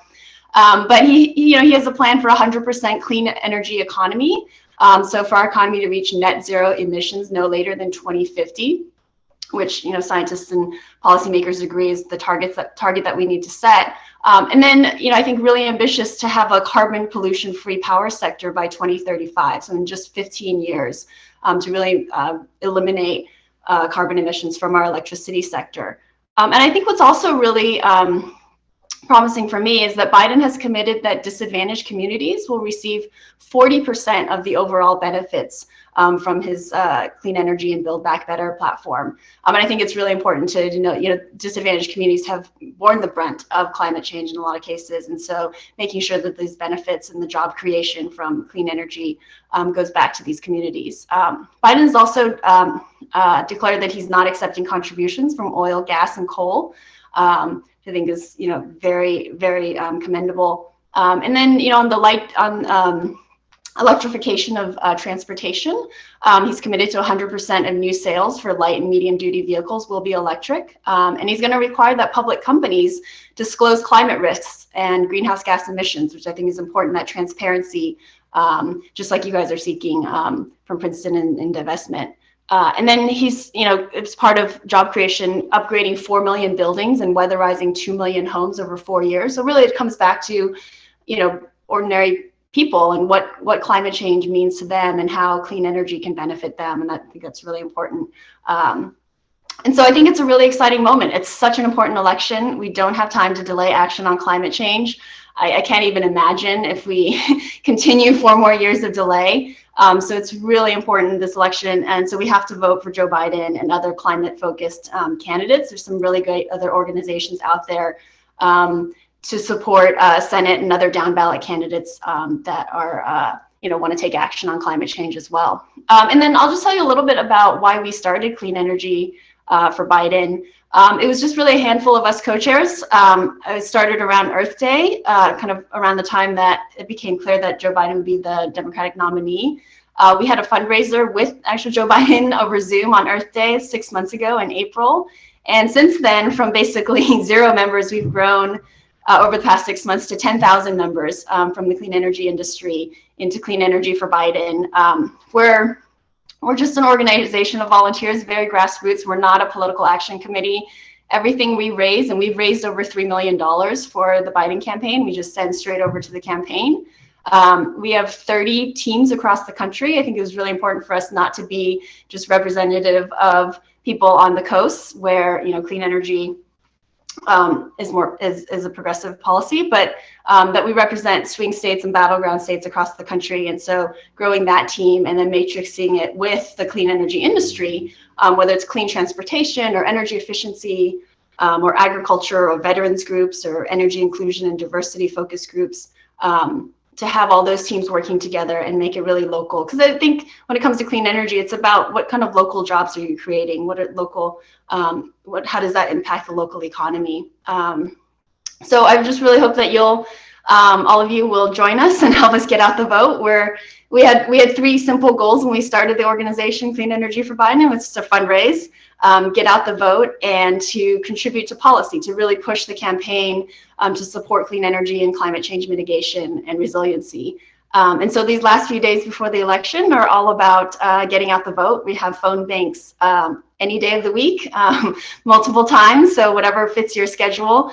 And it's my first time being organizing politically, and so I've just learned a ton.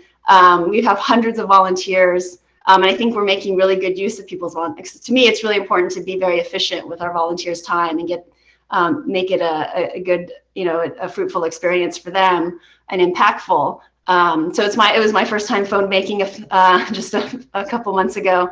I've called into Arizona, South Carolina, Michigan. We have phone banks to Florida, Wisconsin, all the different swing states. And we really work closely with the campaign to find where we can be most effective. And I have to admit, it's about an hour of your time that you can carve out, and then you get a lot of people who hang up on you. We generally call Democratic leaning voters, and just make sure they have the resources to vote, that they know how to register, they know where their polling stations are, what time they can go, because the rules are different in different states. And then so you get people hang up on you. You get people who tell, occasionally I've had people say I'm a Republican, and you just say, okay, thank you, have a good night. But then there are times when you have someone, like I just talked to a college student the other day who said she was all set to vote, but wanted to do more and wanted to volunteer. And I was able to tell her about different resources to get involved. And she's like, I'm at home anyway. I have some time, and so got another volunteer that way. And then I think I talked to an older woman who I was helping her figure out how to download the Vote Joe app on her phone. And if you guys haven't seen this app, it's a really great app that you can download on the App Store or on Google Play. And what it does is it compares your address book to the voter rolls. It doesn't share any of your information to the campaign, but locally on your phone, it can show you in your address book who of your contacts, maybe didn't vote last election and could use a helpful reminder to make sure that they vote this election, who's in a battleground state, so you can filter for all these things. And that honestly is the most effective, is you can reach out to your friends and family and make sure that they're all set to vote. Just how close the election was in 2016. It's really important that we make sure everyone gets out and vote. So feel free to come to our website. It's cleanenergyforbiden.com. You can see all our different phone banks there. We want to make it super easy for people to get involved. If you have an hour to donate, we'll take it. It's just such an important election, and we really want to make sure everyone's voice is heard in this election. Thank you. And then happy to answer any questions. Yeah. I have one that maybe you could answer, which is if people want to get more involved with clean energy for Biden beyond just the phone banking, do you have like ideas of what people could do? Yeah, so we have, so as I said, the fundraising is sort of, come to a close for the most part, and we're doing phone banking now, but there's also policy, and I think policy will really become more active, especially after the campaign. Yeah, go to our website, there's a sign up form, and just select that you want to be a more active volunteer. I think it's really been amazing that we've been able to organize hundreds of volunteers through Slack and Google Drive and Zoom for the most part. So we have a Slack space where we coordinate and organize, and I know you're on there, Hannah. And we also, we have various groups that you can join. So depending on which state you're in, how policy affects your local state. So if you're, North Carolina, and what solar means there, and what solar policy, how federal solar policy would impact you locally. We also have affinity groups like the Young Professionals group, which has many college students in that group and other young professionals. And then we have, a policy channel where we've put together a very large stack of memos on policies across the energy industry, and would love input on that. I know a lot of you might be doing research on clean energy and would love your input there. But, I think we've been able to really utilize people from, we have a communications group that helps us with things like social media and graphic design. We have an operations group. So there's functional groups, and then there's local groups as well. And so really have tried to make it as easy as possible to slot people into where their talents lie. So sign up and then get on our Slack and ping me, and I'm happy to help orient anyone that needs help. Yeah, thank you. Another question is just, what would you say to young voters who maybe feel like their vote doesn't matter that much, or that like they don't really want to vote for a candidate that's not as progressive as they'd like? Yeah, I think it's been interesting to see how, in terms of the presidential candidates and how we've evolved since the primaries. For example, I think you guys heard from Maggie Thomas this morning, who is also a co-chair with me on Clean Energy for Biden, and she worked on the Inslee campaign, and then she worked on the Warren campaign, and she was, I think, when the climate policy leader in the Warren campaign. And it's interesting to see how the Democratic Party has kind of come together, and Biden's platform has evolved, and you can definitely see the influence of Inslee's climate plan in there. And so I would say, if you not voting for a strong climate candidate like Biden is effectively voting for the other side, is voting to not take action. Yeah, so I'd say it's really important to make sure that this is our greatest opportunity. I've been waiting for so long for this moment to happen, where people can finally see like climate change is so important, and we need to act now, and we need to put in very aggressive policies, which I've been working on this for a long time. The Biden does have really aggressive policies, and it's really it's not, I've worked in government, and it's really, to me, it's not just about one person. It's about the movement that you build. It's about the team that you build. It's about the administration that Biden brings in. And so there's the vote and getting him elected. And then there's continued influence, having worked in government, there's continued influence that you make in terms of who he appoints to cabinet positions and positions throughout the government, and all the actions that everyone takes to move us forward. So it's not just about, you know, we have to get him elected first, and then there's a lot of work to do that we all need to continue doing to continue to push and decarbonize as quickly as we can. I actually had one more question about that, because I was really happy to see that climate change is actually a big topic during debates. So Yes. how do you think students can actually like continue making sure politicians are being accountable for climate change and like continue that pressure? Yeah, I mean, as I said, it starts with voting. But, you know, I think there's a lot of opportunities to continue to provide input on policy. Clean energy for Biden is one way, where the industry coming together, and it's a very strong and vocal industry now, coming together to push for those policies to be more aggressive in how we decarbonize. For students, I think, you know, getting internships in the government and being actually part of that change. I went straight into government after graduate school as the Presidential Management Fellow, which is an amazing program. So, you know, whether after you graduate or as an intern, and being part of this, I think is really important as well. And then, you know, I would love to get more students. I think Hannah wrote an op-ed on climate change and the importance in this election. So, you know, writing about your perspective, which I think is really important. This is more your future than mine. And making sure your voice is heard, you know, whether through op-eds is also really important. And then I think down ballot candidates are really important. A friend of mine, Eliza, started a group called Climate Change Makers. You can go climatechangemakers.org. And so you can also help climate-friendly Senate candidates as well in their elections. They make really important decisions. And locally, you know, public utilities commissions, even at the very local level, make really important decisions in terms of climate change as well. So all levels throughout government are great places to engage.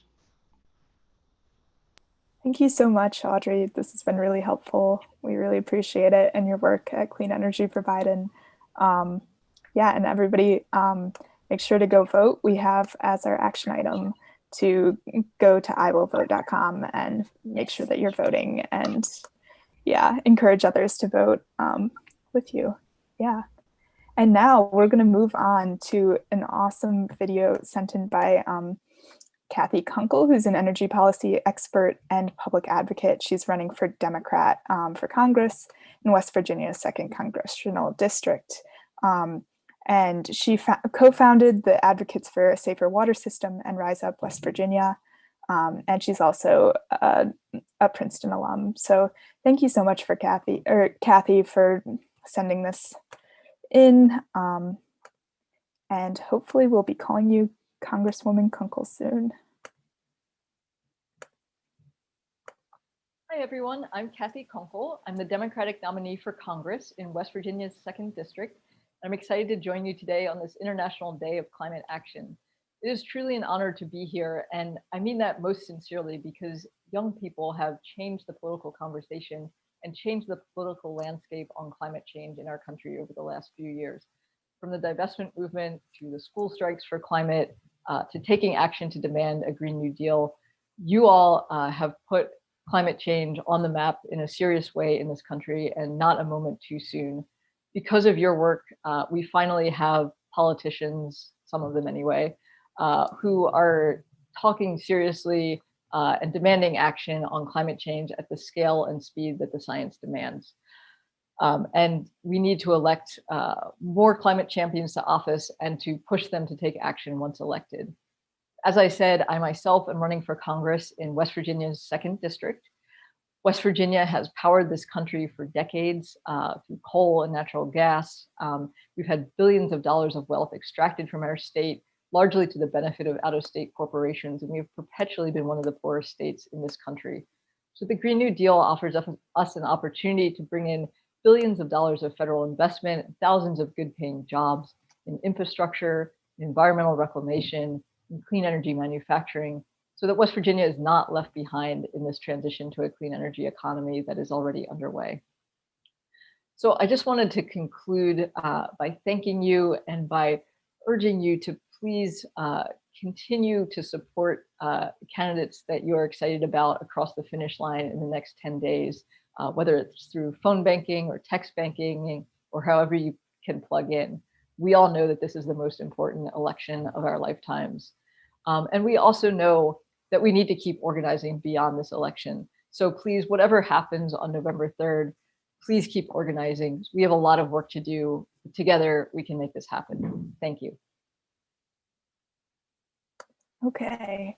And next, we're going to show a video from Climate Change Makers, which is a really awesome group that does some good work. Hi, I'm Eliza. And I'm Madeline. And I was in the class of 98 at Williams College. And I'm a current senior at Williams. So I know that Eliza and I both have a lot of love and respect for this wonderful institution of learning, but we also want to name that 1, Williams has not yet divested its endowment from fossil fuels, and 2, it is built on the land that belonged to the Stockbridge-Munsee band of Mohican Indians. But in the Williams spirit of creating positive change, Madeline and I are 2 of the co-founders of Climate Change Makers. So after my college days, I got my doctorate in earth science and worked as a professional earth scientist. I also became a parent. And as a parent, I learned firsthand what it looks like when a kid is in respiratory distress. And living in California, I've learned firsthand about the impact of smoke from climate change fueled wildfires on lung health. The effects of the climate crisis that we're starting to feel today will only become more severe over the course of my lifetime. Only it's not hitting the 2 of us the worst. Communities of color and low-income communities are feeling the impacts far more acutely than we are. And then on top of that, we have the technical solutions that we need to seriously reduce our carbon emissions. We literally have the policy teed up. We're just faced with a political climate that is hostile to climate action. In spite of all this clarity and scientific consensus, the questions of who's to blame for this monumental crisis, and what are the biggest levers on climate solutions, and how can I, as an individual, be a productive part of the solution? These questions still elude too many well-intentioned people. But make no mistake, this confusion is the intended outcome of a carefully crafted disinformation campaign that has long stymied progress on tackling the climate crisis. Sure, the fossil fuel industry is an obvious villain, but there's also a long list of enablers.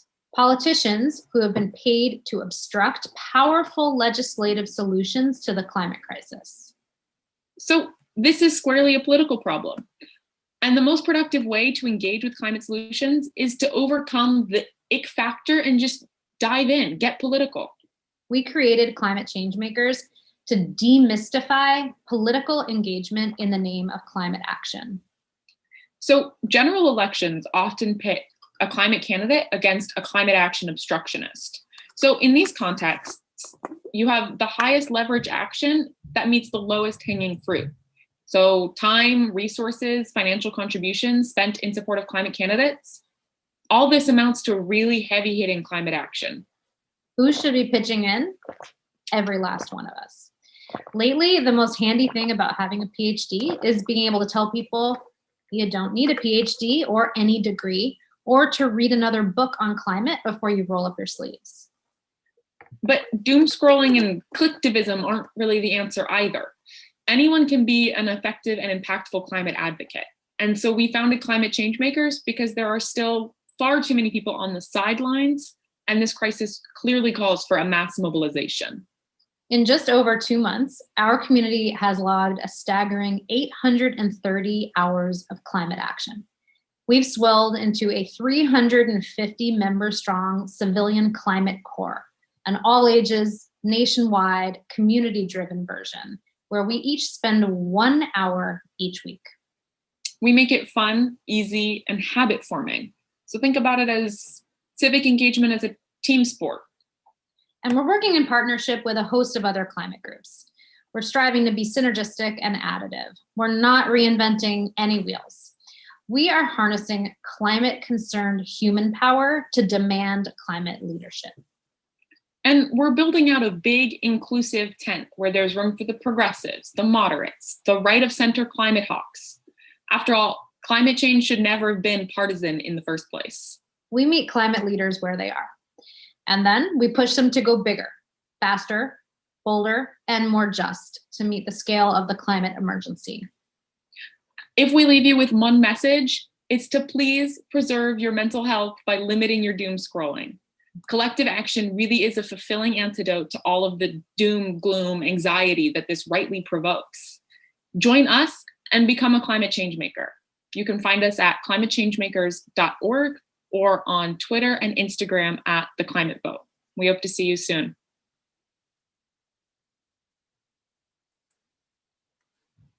All right, and that was a really great video. And now we have a video from a climate activist from Italy named Dom. Hello, I am Domenico Barbato. I am from south of Italy, and I'm a biology student, and I'm also an Extinction Rebellion member and journalist. My role as a journalist is to tell the truth about the climate and ecological crisis we're facing. And the truth is that there is no future in the fossil fuels industry. It's as simple as that.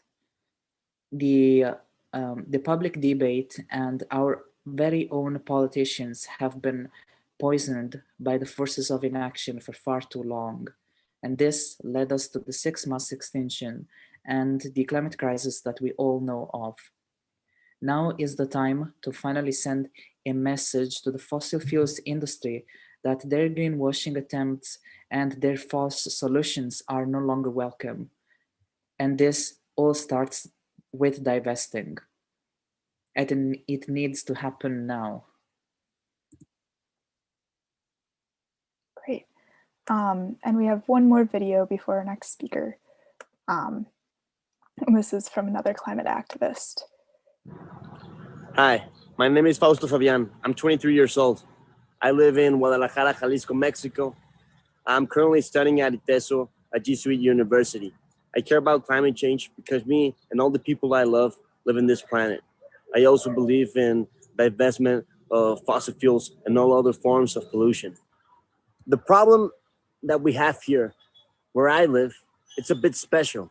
Since our government is easier to corrupt than other countries in the world, well, we have corporations that are multinational that are not allowed to have their toxic fluids in their rivers, so they come here. Not many people dare to talk about this, but I don't care risking myself for this cause. Corporations may be able to corrupt my government, but not able to corrupt me. I will not rest until I see climate justice. It's time to divest all this crap that is literally killing us. All right. And with that, we will move on, and I will pass it over to Ben. Alrighty, so our next speaker is Alexia Leclercq, and she's a climate justice and environmental justice activist. She's a student at NYU studying politics and the economics of inequality. She is the co-founder of Start Empowerment and Salam Clothing. Thank you so much for being here with us, Alexia. Hi, everyone. Thank you for the introduction. So my name is Alexia, and today I kind of want to talk to you guys about the impacts of the fossil fuel industry on frontline communities. So a little background about myself. I'm from Austin, Texas, where I actually currently am right now. And I've been working for this organization called W.Va, which does a lot of work in environmental justice. And I just want to highlight some of the impacts of the fossil fuel industry so we can really relate these abstract number and ideas to the people that are being impacted and the real life effects, because I know that when I think about the climate crisis, I automatically think fossil fuel industries are bad, but sometimes I don't necessarily relate that automatically with what's happening on the ground and what are the impacts in people's lives. So here in Austin, it's very segregated. So East Austin is the predominantly Black and Brown community. And there's been a lot of different polluting industries that have been there. For example, Tank Farm has been located there for over 35 years, and it's a bulk fuel storage tank facility, and it has devastated the community, which is a predominantly Black and Brown community. The tank farm was owned by Exxon, Mobil, Chevron, and Star Enterprises, which is now named Texaco, and then Citgo and Coastal States. And the companies, they were violating air emissions, and they had polluted the groundwater. And then there was also like the Holly Power Plant, and just all the facilities were located in East Austin, and that was really impacting the health of the community. And likewise, I also work with our partners in Houston, and in Houston, I kind of want to highlight Manchester community. It's located in East Houston as well, and it's a small neighborhood of about like 500 homes. And geographically, it is located next to 21 toxic release inventory sites. So Houston is the oil capital of the United States, and East Houston is where all the facilities are located at. So Manchester also has 11 large generators of hazardous waste, 4 facilities that treat and dispose hazardous waste, 9 major discharges of air pollution, and then 8 major stormwater discharging facilities. And so when you go over there, you see elementary schools that are literally located across from polluting industries. There's an elementary school that was literally built on a Superfund site. And then the school was forced to shut down when they found extremely high amount of lead in the children's system. But then it was moved to a site that is 30 feet away from the I-10, which is a major highway. It's one of Houston's 2 busiest highway. And so now the children are still being exposed to high amount of like NOx and SOx, all coming from vehicle emissions. And then in the skyline, you can just see the literal effects and all the smoke. And the population there is 98% Latino. And if you just look across and compare that to, like, for example, Bel Air, which is Houston's wealthiest neighborhood that also has a majority white population, you can see that they're actually not close to any major chemical facility. Only 9% of their residents live near 1 mile of a chemical facility, versus in Manchester, where actually 98% of the residents live close to 1 mile close to a chemical facility. And I think one of the problems that people don't really think about when they think about the fossil fuel industry is also how they impact local people. So a lot of people living next to the site are employed by those companies. And so that makes climate activism in those spaces really complicated, because, you know, family members and all that, they work for those companies, but at the same time are suffering from the effects. So cancer, respiratory diseases, all those health effects. And so I think that's where, when we talk about a just transition, it's really important to understand what that means and to focus on the workers that are being affected, but also getting their paycheck and surviving because of these oil companies.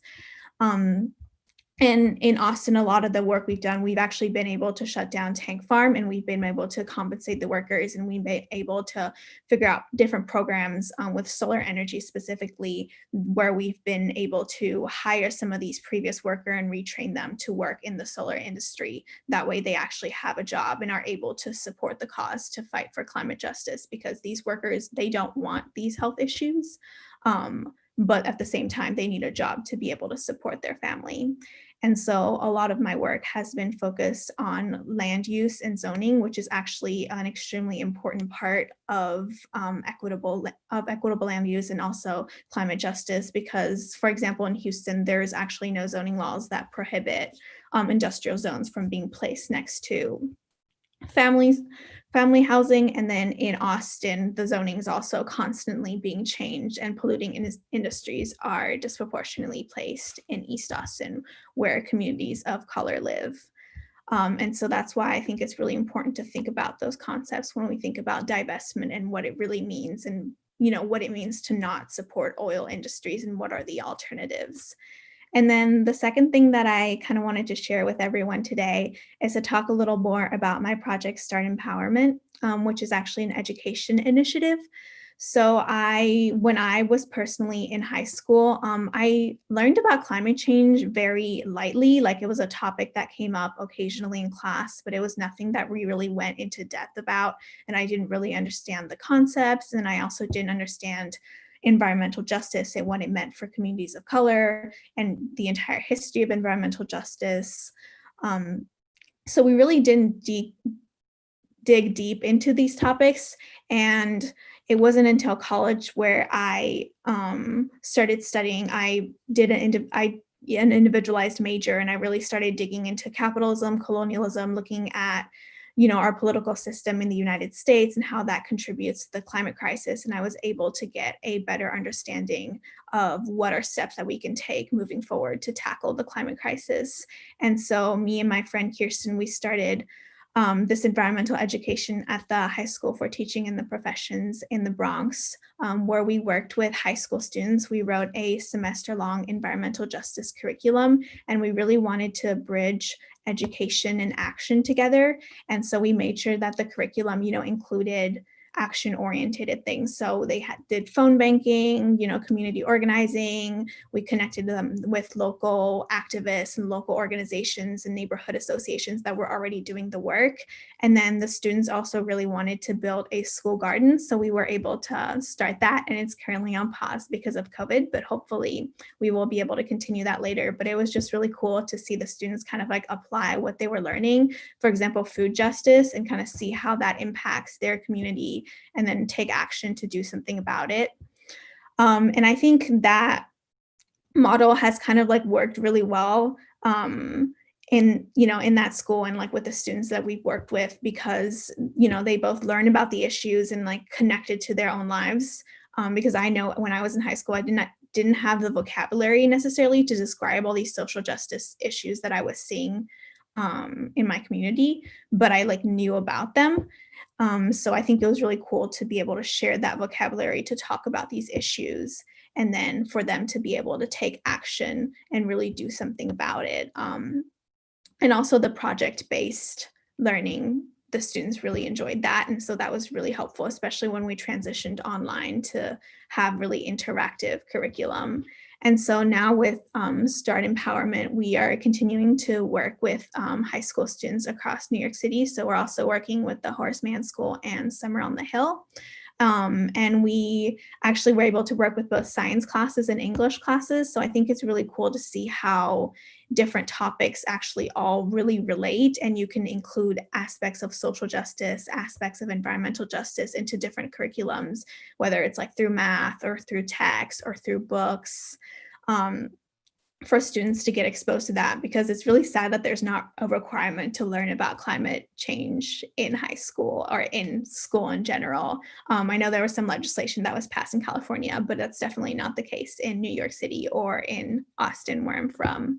And so I think that's been something that I'm like really passionate about, and I've been working on since the fall of last year, and that I'm continuing to work on as to my way to advance environmental justice and climate justice. And I think that is also very tied to divestment, because we have to think about bigger action and not just individual steps that we can take, because this is a systemic issue.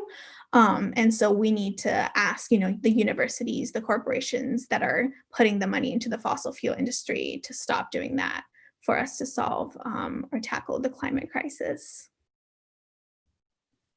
Thank you so much. I had a question for you that maybe you could talk about a little bit. As like a young person, like what is your perspective on the election, and like why do you think voting is important? Yeah, so I personally can't vote, so it's something that I've kind of like struggled with. And I do definitely 100% think that voting is not enough. That, you can't just show up once in a year and vote, especially with the presidential election, because even if you look at Biden, his policies are not enough. Like he's not going to ban fracking, and he's not advocating for the Green New Deal. But at the same time, like we live in the society where the government and from a city level, from a state level, from, national level has so much control and power in terms of like how decisions are made. And so it's a small task that, if you are able to vote, if you're able to get transportation, it's just a small task that can make a huge difference for some people's lives. And so I think it's extremely important to just vote, and especially local politics. Local politics makes such a huge difference, and a lot of times are overlooked. A lot of the work I do is like with Austin City Council, and just like the members that are in there make a huge impact on zoning and then on what polluting industries can come in our neighborhoods, and that's huge. That is so true. I'm a political science minor, and when we talk about things, a lot of times we're just talking about federal and sometimes state, but like county officials and local officials choose so much. And like even let's look at like the interconnectedness of like the Black Lives Matter movement and the environmental movement.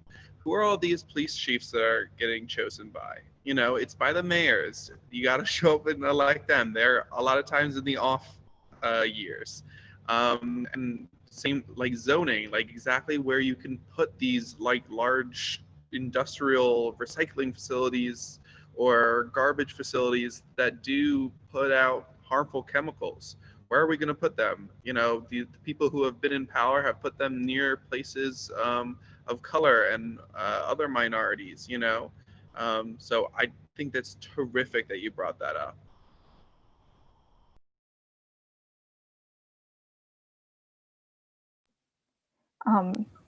Yeah, we could ask some more questions. We have a few minutes. Another question is just like, what first got you into the climate movement? Yeah, I think some of it was personal connection.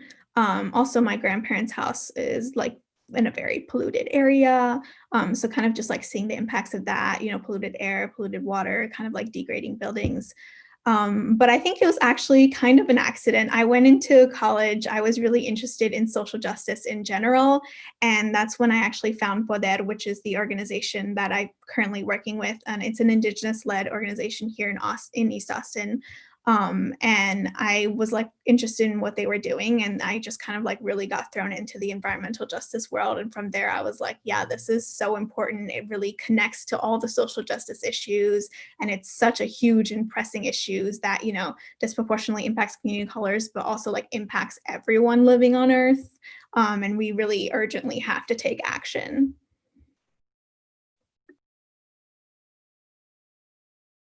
Ben, Anya, do you have any questions about anything that Alexia's been talking about? Yeah.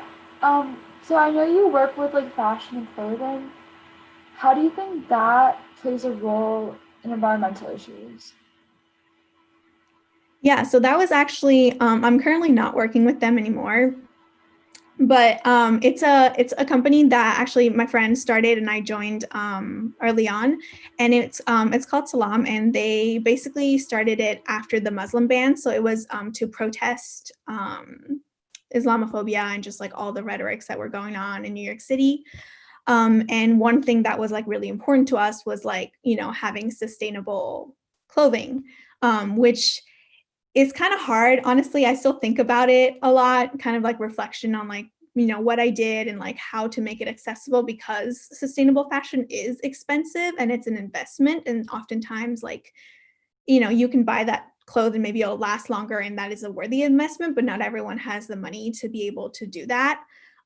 So I think, if you are able to and have the privilege to buy items that are, sustainable, I think by all means, like do it as much as possible. But I think it's also really important not to shame people because there is a cost barrier, and then also to focus on more systemic change and like policy and like really addressing and targeting the corporations who have the power to, stop exploiting both like land and labor to create fast fashion.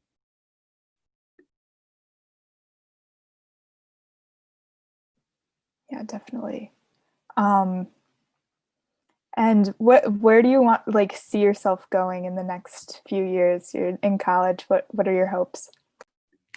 Honestly, I don't really know what I'm doing with my life. But I think I'm definitely going into the environmental justice field. Right now, I'm working as a community organizer, thinking going deeper into policy and then potentially going to law school for environmental law, and focusing on equitable land use.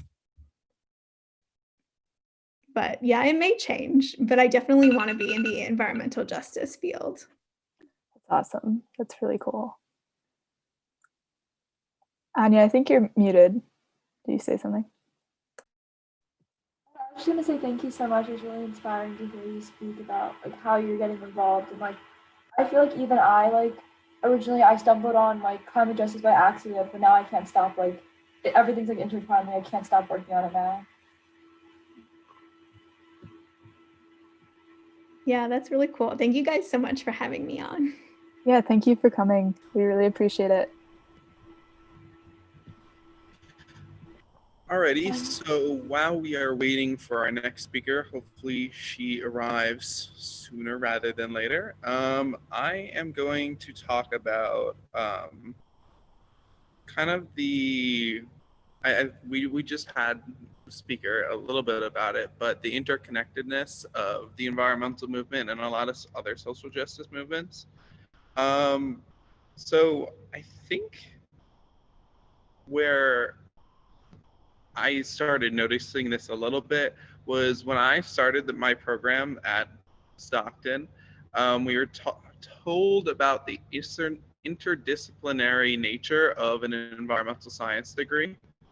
And when we were told about this, you know, it's like, okay, I'm going to take some physics, I'm going to take some other, I missed an action item, everyone. Check out the job internship program with Start Empowerment that Alexia was just talking about. So that should be in the comments, right? Yeah, perfect. Okay. So the interdisciplinary nature of the environmental science, like school and whatnot, so geology, whatever. But, you know, as the last 4 years have kind of unfolded on us, we've been staring straight in the face by a lot of these social movements, like Black Lives Matter, or how people from Latin America are getting locked up at the United States border, or how we consider places in Africa, or our current administration considers places in Africa to be less than us, or attacks on religion. I think it's all connected because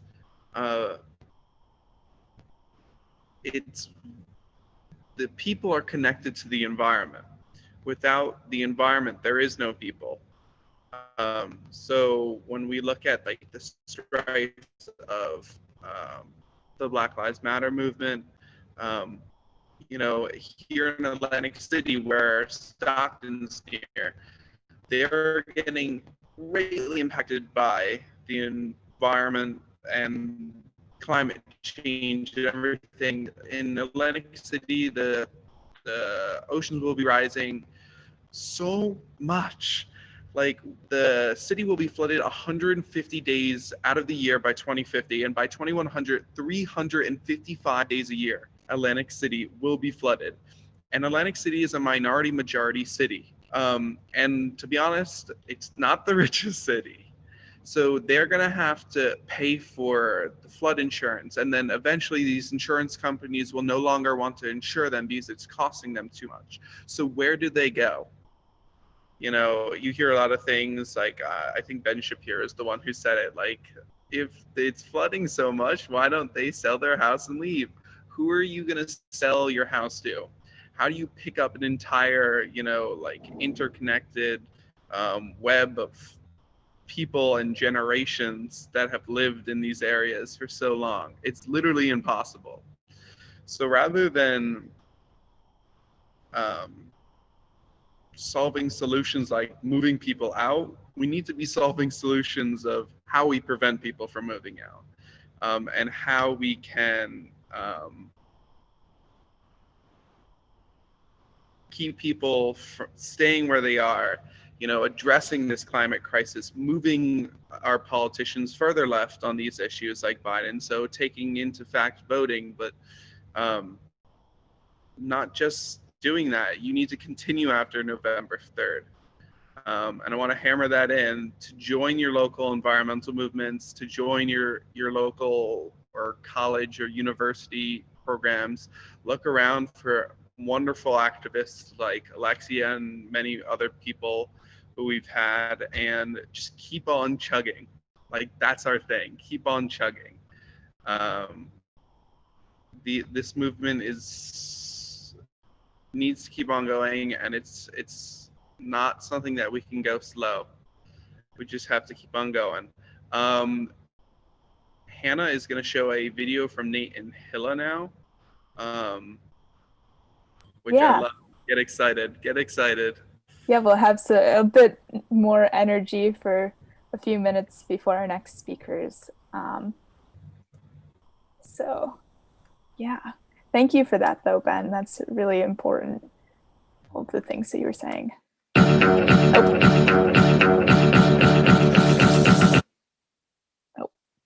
Some people say that the earth has been ruined. Some people say it's the fault of some humans. Other people say we had nothing to do with it. Both sides say the other side is stupid. But what might be more helpful than saying it isn't me, or saying it was you, is to look at the history and see how the whole clusterfuck was begun, and to stop being abusive and to get something done. And so what follows is a history of environmental policy in the United States. Back about 1962, we learned a pesticide that we use on our food is bad for the earth and bad for the brain. It's called dichloryl diphenyl trichloroethane. So from 63 up to 65, they passed bilateral laws to keep us alive, to check pollution levels and to dial them back, called the Water Quality and the Clean Air Acts. Now, a couple of years later, in 68, a lot of hippies left cities to make their own place, living off-grid by rivers and lakes, inspired by a picture of Earth from outer space. But at the same time, in 69, there were pillars of smoke from a chemical fire that kept getting higher and hotter and bigger because of oil on the surface of the Cuyahoga River. And so everyone, hippies or not, felt that it was time to make a change.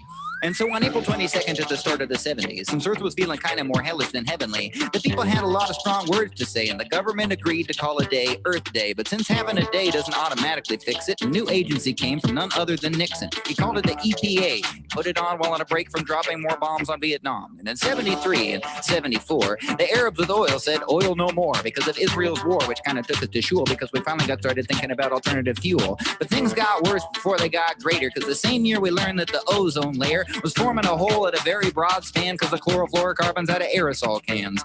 Up till then, most people thought the ozone was synonymous with the G-spot. It's not. And since emission levels still steadily climbed, then President Carter back in 79 said by 2000 fuel would be 20% clean, but that actually took us until 2018.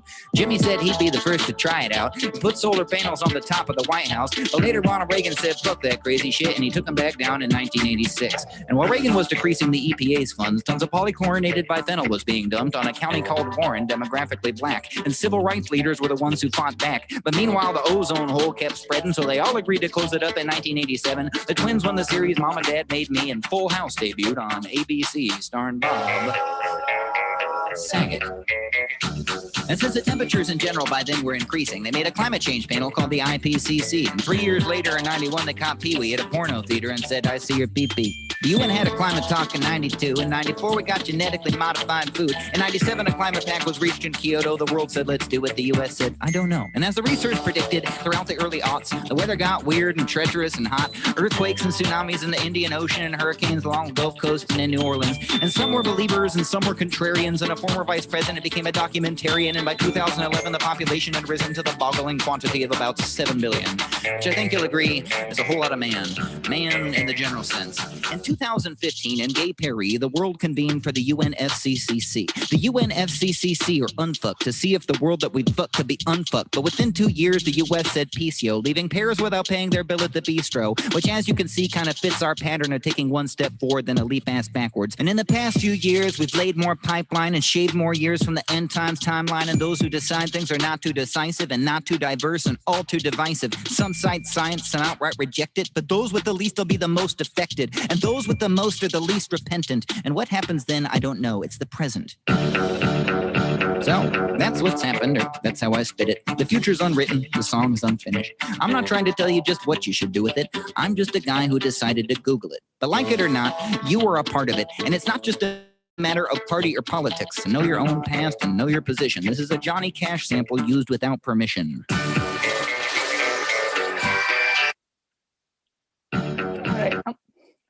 All right. And maybe we can watch one more very quickly.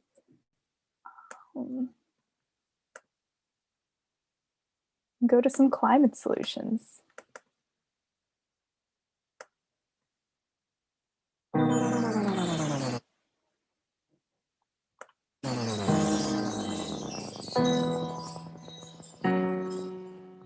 Climate's been changing.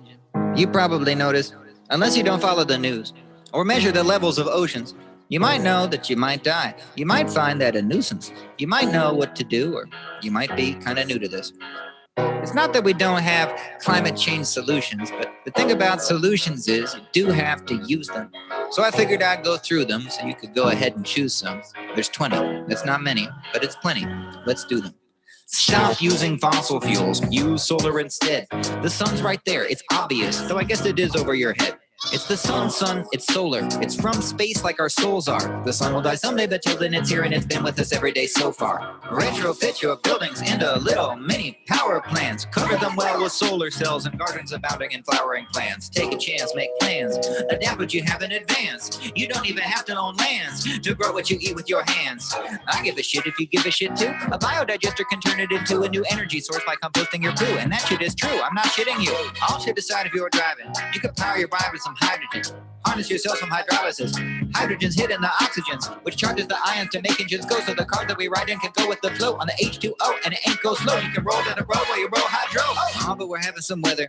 We get hit by the wind a lot. It turns out in a turbine, though, it gives off significant gigawatts. And if you don't want it on the dry land, the ocean will get it to spin. Dylan was right the whole time, man. The answer was blown in the wind. Home-scale rechargeable lithium battery power packs that store loads of power for hours so you can get lit and relax. Then pass an electric car subsidy that lets it get marketed extensively as far less expensive. And then subsidize a new energy grid that allows many nations to get what they get and to get what they need in an intricate system that everyone shares as an energy internet. Nuclear is kind of renewable, but also known to be dangerous. But nuclear cold fusion could be used to recycle the waste it spreads. But both of these may get replaced yet if we can soon harness the crux of the constant flux in the quantum state of the vacuum. Algae eats carbon. It shits carbohydrates. It's been giving us half of our oxygen since we first evolved from the primates. And the carbon and the light it takes can make ethanol. That's the stuff we use for fuel, and that's science, and it's math too. Algae, bruh. Replace industrial farming with permacultural practices that match the agriculture with what the ecosystem actually is. Stop cutting trees if you must cut them, please. Replace them with double of what you have seized. Cut back on the meats and also on cheese if you're cooking with gas and solve all the leaks. You may like to fly, you may find it kind of plain, but either class you sit in, the emissions are the same. I can understand the flying if you have a reason why, but why not take a blimp? Then it's a good year to fly. Now some ideas won't be popular, and you know what I'm saying, but I'm a overpop and being popular, and overpopulation. Have one kid that's just it, or at least set that intention, and then give that one kid all your means, love, and attention. Second to last, if you're one of the class of people who think you've been having a gas, and that gas is destined to last, it's kind of like spending your cash on your casket. Ain't as if my task is to speak ill to anyone, but if you keep just burning bones you will become. Now some of these you see are pretty simple, others need a little bit of an investment. Some I mean to see people, others mean a novel way of making energy and goods, but either way they beg the question, are we doing what we should? And if the means to solve the problem are already our possession, how the hell we haven't used them? How the hell they're where they mention what we mean to solve the problem when our Congress is in session? We got the means to solve them when impediment prevents it. In a nutshell, it's some money. Not that everybody has it, but the skewed financial interests of a certain demographic. And even though it's only some of us that mainly cause the problem, still it's everybody's job to face the problem and to solve it, and that isn't fair. But so it is there. Some of it's personal choices and some of it's using our voices to make yourselves heard and to earnestly, urgently pressure the government. Some of it's spreading the message creatively. Not, I'm saying, see, making a video. Some of it probably may seem impossible, but it isn't though. And here's one more thing, and this thing's the most important, even more than these informative forms and being informed of them. You may know who to blame, and you may well say that to them, but the way to make it change is the solutions and to do them. I got some new things you want me to try, and if we don't, then we're all gonna die.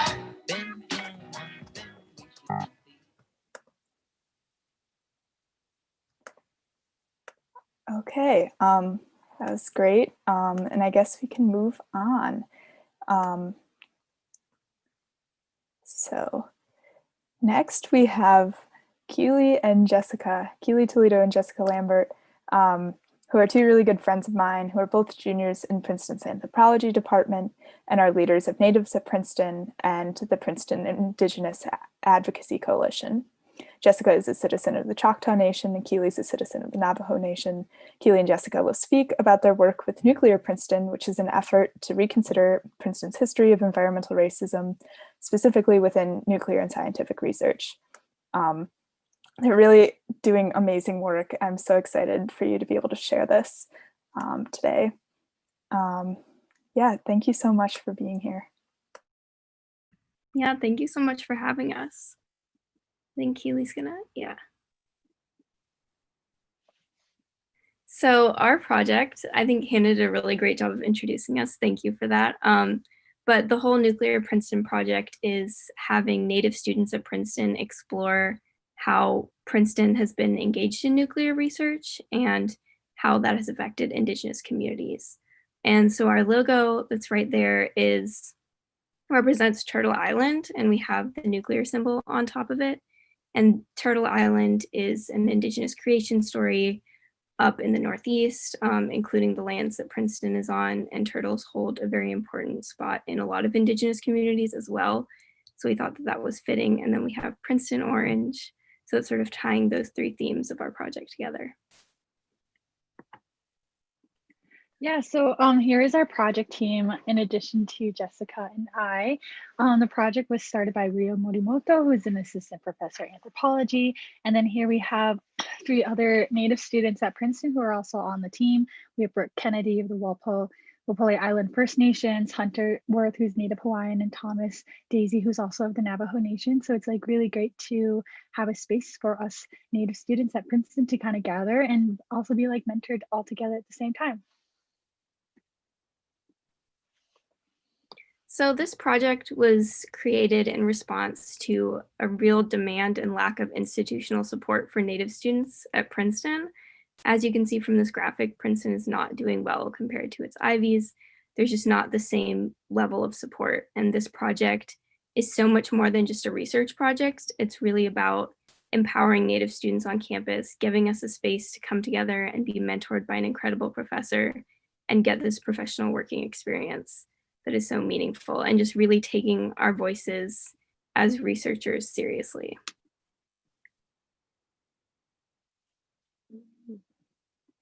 Yeah, so some of like the project goals of Nuclear Princeton is one to like explore Princeton's role in making the world irreversibly nuclear, as well as like learning how nuclear research and how like Princeton has engaged on and impacted Indigenous communities. It's very much like we're all taking different approaches. My bit of like my project is focusing on the Navajo Nation with uranium mines and like radiation. Our research is drawing attention to like real life impacts in marginalized communities. Thus, we're taking like individual, like community-based areas for each of us. And overall, the project works to like empower Native undergraduate scholars at Princeton. It gives us a forum to kind of gather and like just kind of focus on our Native identities together, and as well as like learning that those are legitimate areas of like study, and like it helps us understand not only like bits and pieces of ourselves, but like academics as well as like nuclear impacts, and just like how deep rooted nuclear can affect like communities as well as like scholarship. Yeah, and I think a lot of this project is I feel like so often nuclear research is treated as completely independent from where you get the uranium or what happens to it after it's gone. And so we're looking at a lot of sort of those before, where do we get uranium? And as Keely said, she's working on like uranium mining in the Navajo Nation. We often don't really think of, where these things come from and go when we're talking about the Manhattan Project and the creation of the atomic bomb. And it's just really important to understand them as not completely separate institutions. They're really obviously deeply intertwined, even though they're not treated that way so often. So our work, it's really what we're trying to do is make a lot of this data accessible and aggregate it in one place. And so we have a website that you guys are free to go check out. It's very accessible to the public, and we try to make things very comprehensive and understandable so that it's available to a broader audience. And so we're also integrating videos and other means of understanding, and then sort of the main methodologies that we use to explore these topics. We do ethnography, since most of our anthropology majors. We do a lot of archival research, oral histories, Native American literature. It's a real interdisciplinary project that I think we use a lot of different fields to be able to get what we want out of each field to better understand this broader story. So I think that's our main overview, and we're happy to take questions and talk more about this. I have a question. So how did you get interested in environmental studies and about all of this research you're doing? Ooh, environmental studies as a whole was in high school for me when I took AP Environmental Studies. And I came to Princeton and I wanted to major in it. And then I realized there wasn't a major. So I've always sort of been interested in like the intersection of natural sciences and social sciences. And I thought that for me, the anthropology department was a really great place for that. And then as for nuclear things, I did not know a lot until I took Professor Morimoto's class, Nuclear Things and Toxic Colonization, which is just an absolutely phenomenal class. It really ties a lot of the work that we're doing here, just looking at how nuclear things are inherently colonial and how there are just so many social issues deeply rooted in a lot of these nuclear projects. Yeah, for me, it was back in high school. I was very much involved with like public lands and like Bears Ears and Grand Staircase Escalante. And I very much have a lot of, I want to fight for like land as well as like what land means to like Native cultures. I'm from the Navajo Nation, so like a lot of it, I've heard like stories of like uranium mining. I've heard of the impacts and just, you know, how land is central to a lot of our culture and to our teachings. And so that's the environmental bit. With Nuclear Princeton, I was very much excited to join like a team of Indigenous and Native students, like a research project, as well as like have an opportunity to kind of dive into that history of like land and how very much that I didn't really realize the impact that nuclear like projects had. Like I knew of like mining and stuff, but I never really realized just how embedded it is into like, even in like oral history, like it's very much, there's themes of like trauma there. And like, you know, it's very much focused on healing, but I think it's necessary to show others to like that they're connected and, you know, it's very much like affected people. And I think it's important that even in the name of science, it can still have harmful impacts on people. Yeah, and I think something that really has stood out to me about this project is really all of us that are involved as researchers have some sort of family connection to how nuclear things have impacted our communities and our family members. And like, I didn't even know about that connection until I started this project. I was sort of looking into Oak Ridge and found out that one of my relatives worked there. And then my grandfather was involved in nuclear things at Princeton. So it's just like really weird to see how widespread these nuclear issues are when they don't really seem like they infiltrate our daily lives that much. But in reality, like this project has really shown me at least that they're always there and always present. I have another question. How does your research make you feel like, or like, how does it relate to like the movement for divestment and for like climate action and stuff? Yeah, I think for me, especially looking at nuclear power has sort of been touted as like the green power source, especially back in the 70s, like this is going to be how we're going to save the planet. But when you look at, especially Brooke and I are doing research on Yucca Mountain, and that whole project, where do we put all this nuclear waste, primarily coming from nuclear power? Like nuclear waste is so long lived, probably long past when humans are going to be alive. And how do we, I know that when I took Professor Morimoto's class, our final project was how do we communicate that this waste is toxic and that it's sort of stored in whatever way you're going to store it, to future generations that aren't going to speak English and probably aren't going to speak any of the languages we speak. It's just such an issue, and you can't really move forward with nuclear knowing, first of all, the impacts of where you get uranium and all the environmental justice issues that come with that, and then where to store the spent fuel rods afterwards. Yeah, I would echo everything Jessica just said. Like, you summed it up so nicely. And I just think like it's important to, especially with like divestment and energy sources, it's important to always think about the marginalized community. You know, we can always do the things for like that we think are best, but good intentions have shown that it can have detrimental impacts on people that we don't always think of. So I think it's just good to get another perspective, as well as like, you know, how long into the future do we consider decision makings, and, you know, like how long, what is considered like an externality, you know, we consider culture an externality, to consider like livelihood. So I just think like these conversations are important to like frame that, you know, a lot of our energy conversations happen in a colonial context. You know, we're trying to do the best, but we also need to like address a history that has for so long like silenced and even like paid people to take effects to their health. And I think it's just important to voice these things to people who are making those decisions. I just have more of a general question. Like you were saying, I feel like there's been like a lot of erasure in art history of like the effects of marginalized communities.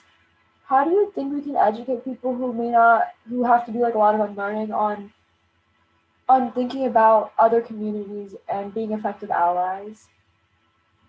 Yeah, a lot of like being a good ally is learning to like take a step back. It's about learning to like knowing that like you have opinions and you have like good intentions, and at the same time it's like unlearning like, okay, like I need to understand and like really try to like empathize, as well as like, why are these people like saying this, like where is this coming from, like understanding the root. And like once you understand kind of like it's not about the individual, it's more about like future generations, it's about a bigger community. And I think that's kind of hard for people to unlearn, because like in academia we're very much focused on the individual, like your own careers, your own research. And I think it's so hard because we live in a system that actually encourages that. You know, like you want to be the best in your field, and I think it's very much it's a place of vulnerability, and it requires a lot of people to be humble about like their intentions, and to be very honest, and to know that, you know, it's not about you. And so I think that's like, it's easy to say, but it's very much hard in practice.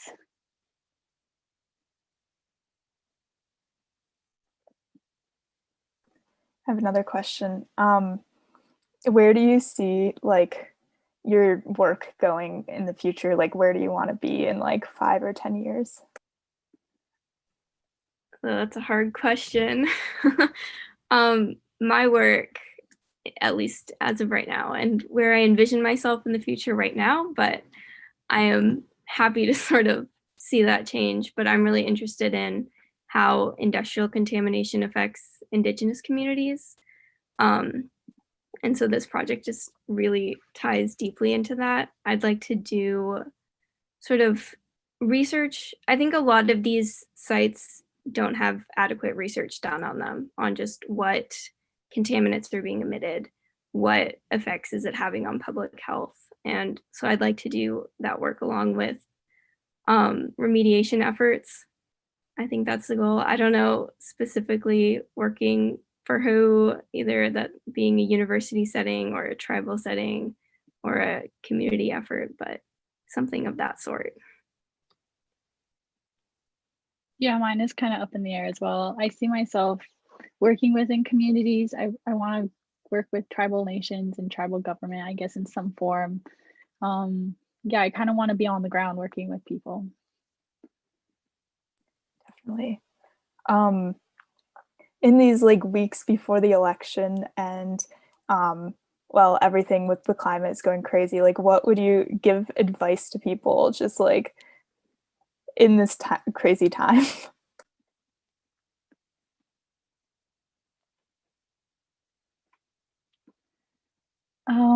I would say like it's always good to hope for something, you know, not to lose hope. I think honestly, like this is such a strange time we live in. And I honestly think like, you know, keep like fighting the good fight, whatever that means to you. But like mine definitely leans a certain way. But I think like honestly, it's about like keeping like voicing like what you think is right. You know, I think I will always advocate for the climate. I will always advocate for Native Indigenous voices everywhere I go.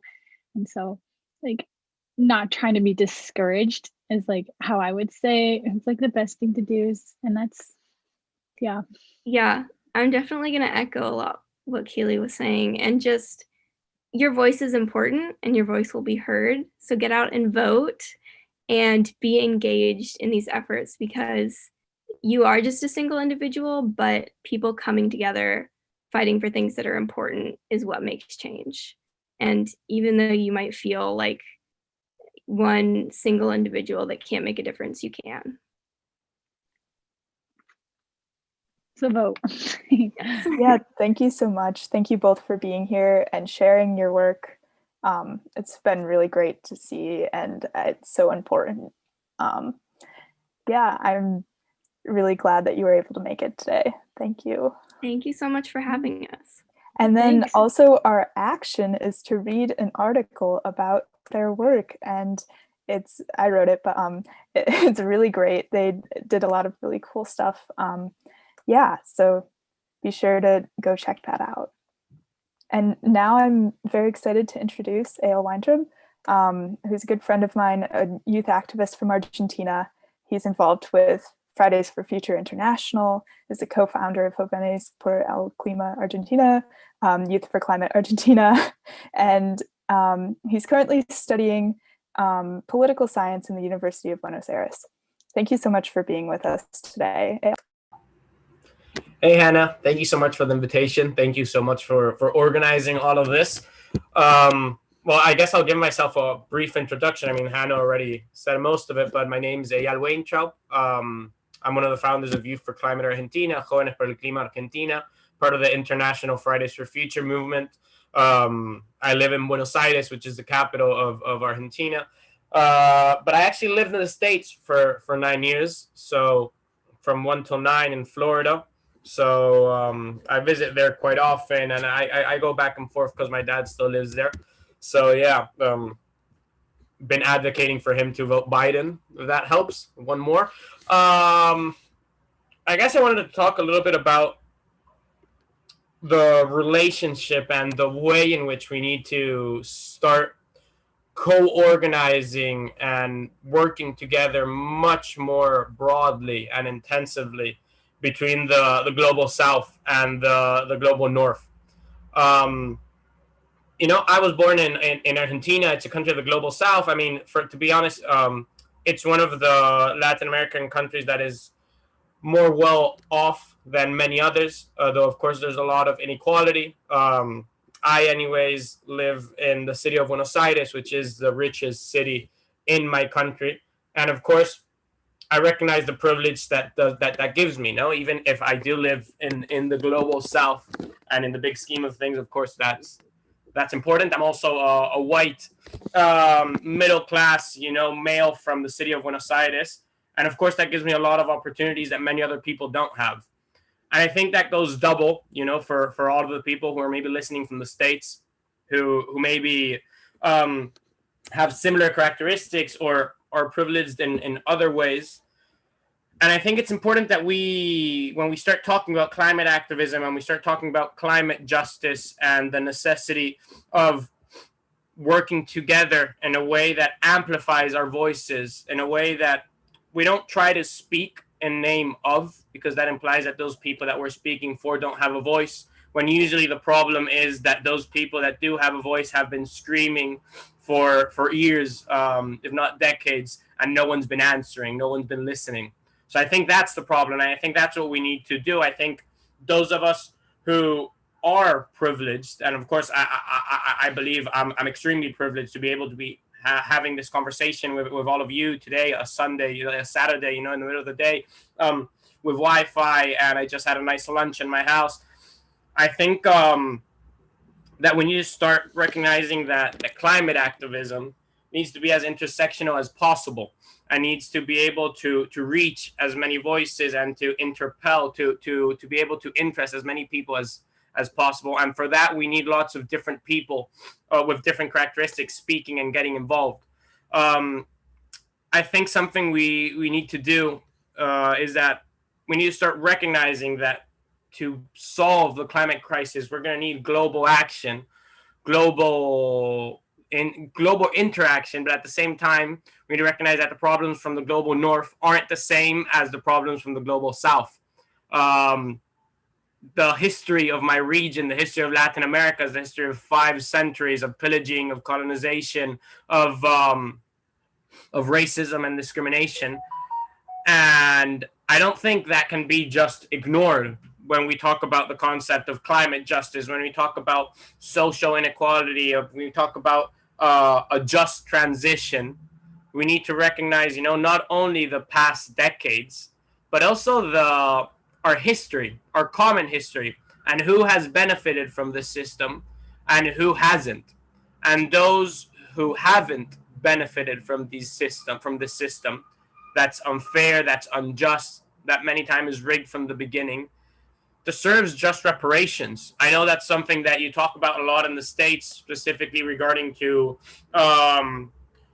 your country's history of slavery and racism. That's not something I want to talk too much about because I'm not a person of color myself and I'm not living that, but I do know that the concept of reparation is one we're familiar with.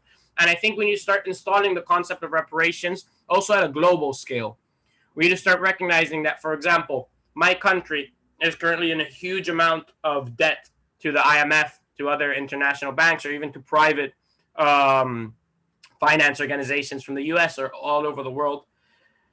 And we always say, or we always hear that, well, you need to pay your debts, you need to pay what's owed, and fair enough. But what I suggest is that we do a more meticulous analysis of who owes who, because it's true. My country, for example, accepted a loan from the IMF and other countries for different reasons. And we can argue about the legitimacy of that, but that's a whole other conversation. I don't want to bore you with Argentinian politics. I want to be a bit more wide in my analysis here.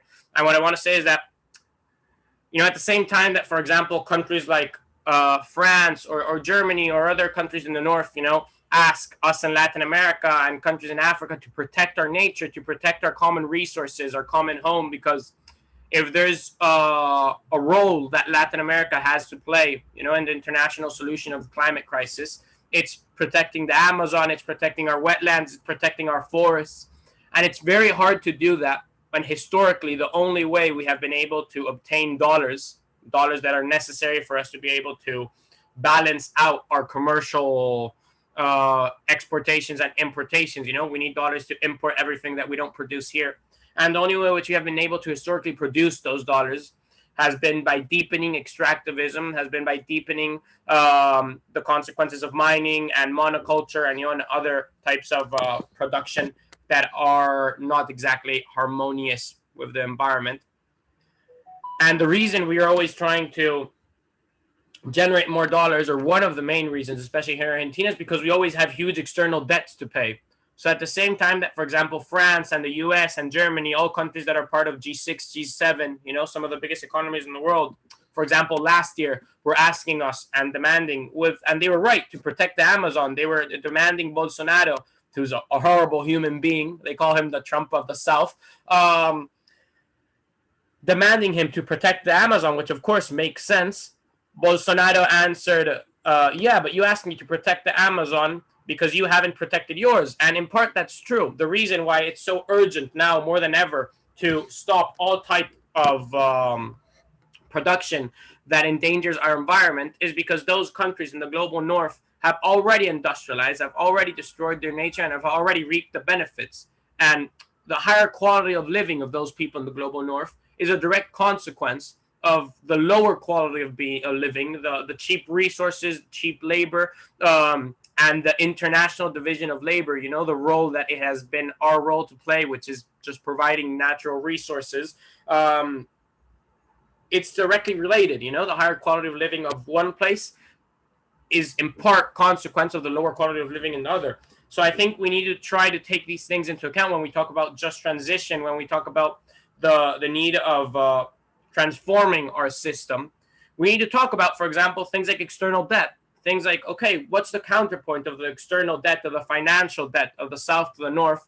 Well, maybe it's the ecological debt of the North to the South. There would be no greater way, no easier way for us to be able to protect our nature, for us to protect our resources, than, for example, a mass condemnation of the external debt of the global South. Because the only way in which we can pay those debts is by deepening extractivist measures, because that's the way we obtain dollars, at least generally. Of course, there's other reasons, and of course, there's other ways to obtain, but traditionally, our countries have been, their role in the international division of labor has been to provide resources, provide natural primary products to the industrialized world that transforms that into an item with an added value. We export leather and we get back the boots, for example. And so our commercial balance, our commercial balances are always negative. We always owe more than we have. And so to be able to try to regulate that, we increase extractivism, we increase our exportations. And so we have the same problem we always have. It's the nice Sarah, clothes you bought in maybe the shopping mall close to your house, or maybe an outlet, if you wanted to get it a bit cheaper. That's directly related to the deforestation and the destruction of the Amazon, for example, in Brazil.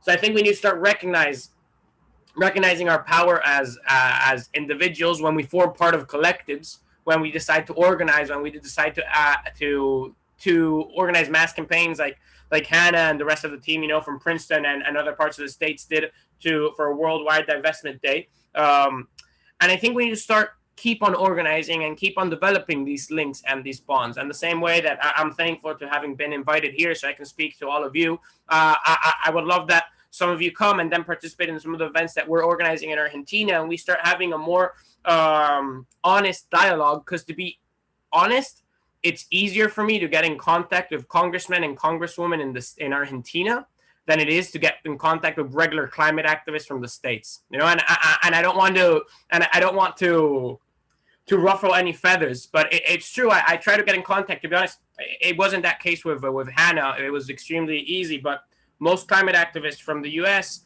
that I get in contact to, many times it's very difficult to get a response. And of course, I understand you're busy right now with trying to make sure that Trump doesn't win. But we're not going to win only by getting Biden elected. We're going to win by getting an international climate movement that works together and is organized enough to be able to stand to the challenge, and organize and get enough people involved so that we can effectively make the changes that we need to make. And we're not going to do that if we focus only on the States, if we focus only on Europe, or even if we focus only on Argentina or Latin America. We need to act locally, think globally, and connect. I think that's the most important thing. We really, truly need to connect. Yeah. I think that's maybe some of the things that I wanted to say. Not too much time left anyways. So. I totally agree. I think that capitalism is it's connected to all these different issues, so we have to think of this broadly. And even the Amazon, that's the Earth's air conditioner, that's gonna affect everyone. So we have to be more mindful. So I have a question about how do you think activists in the US can get connected globally, can expand their perspectives to not just the States? Well, one of the things that I've noticed of the US climate movement is that usually you have it's an extremely strong climate movement, but it's very national. For example, I know Fridays for Future, I know, isn't a big thing in the States. And it's not an issue. It doesn't matter if it's Fridays for Future or some other international organization, but most international climate movements don't really stick too well, at least in my experience, from what I've learned and heard and from who I've talked to in the States. Usually you develop very strong national movements with your own identity, which of course is important, but that maybe doesn't get involved as much in international politics and what's happening at an international level. And I get it. When you live in the richest country in the world, or what's commonly known as, as one of the most powerful nations, it's easier to think, okay, the best I can do is just to solve what's happening here, and that's the best way to help. But the thing is, exactly because you live in the most powerful nation in the world, exactly because you live in one of the most influential countries, we need you to many times raise some of the issues that are hurting us here in territory, in Latin America, in the global South in general, and that can only be solved with, for example, the participation and demands of other countries. For example, if we want to get a mass condemnation of the debt of the global South, or at least of the poorest countries, the States is one of the main people who that money is owed to. But the thing is, your government doesn't give a fuck if I'm protesting in Latin America and Argentina, like, make us pay less. But if suddenly there's a mass movement of tens of thousands of youth climate activists, youth US activists, striking in front of your government, in front of the White House, or in front of wherever place you can and choose to strike, demanding a mass condemnation of the debt of the global South, well, that's something interesting. They have to listen to you because you vote, because you participate, because you're US citizens, and you have a much higher, much bigger voice in that sense that, for example, we can achieve in Latin America or in the Pacific or in Africa regarding, for example, the condemnation of external debt, so that we can focus on saving our environments and transforming our socio-productive system, right? So I think those are the type of things, and mainly just get more involved, start participating in the international discussion groups, be it Fridays for Future, be it something else, talk to Hannah. Hannah's starting to get involved in that sense. She can give a hand. Try to get involved with local campaigns from other countries. Just tell them, hey, how can I amplify? How can I help? Just listen, talk, get to know people. And that's how we're going to be able to create a truly international climate movement. Thank you so much. We really appreciate all of your insights and definitely look forward to continuing these international conversations and really making it beyond to the US. Thank you so much. Thank you so much for coming. Yeah. For our actions, we have to email the president of the World Bank about the big shift. So that's pushing for an end to public financing of fossil fuels and a shift to investing in sustainable renewable energy. And then also there's another action about supporting Fridays for Future International.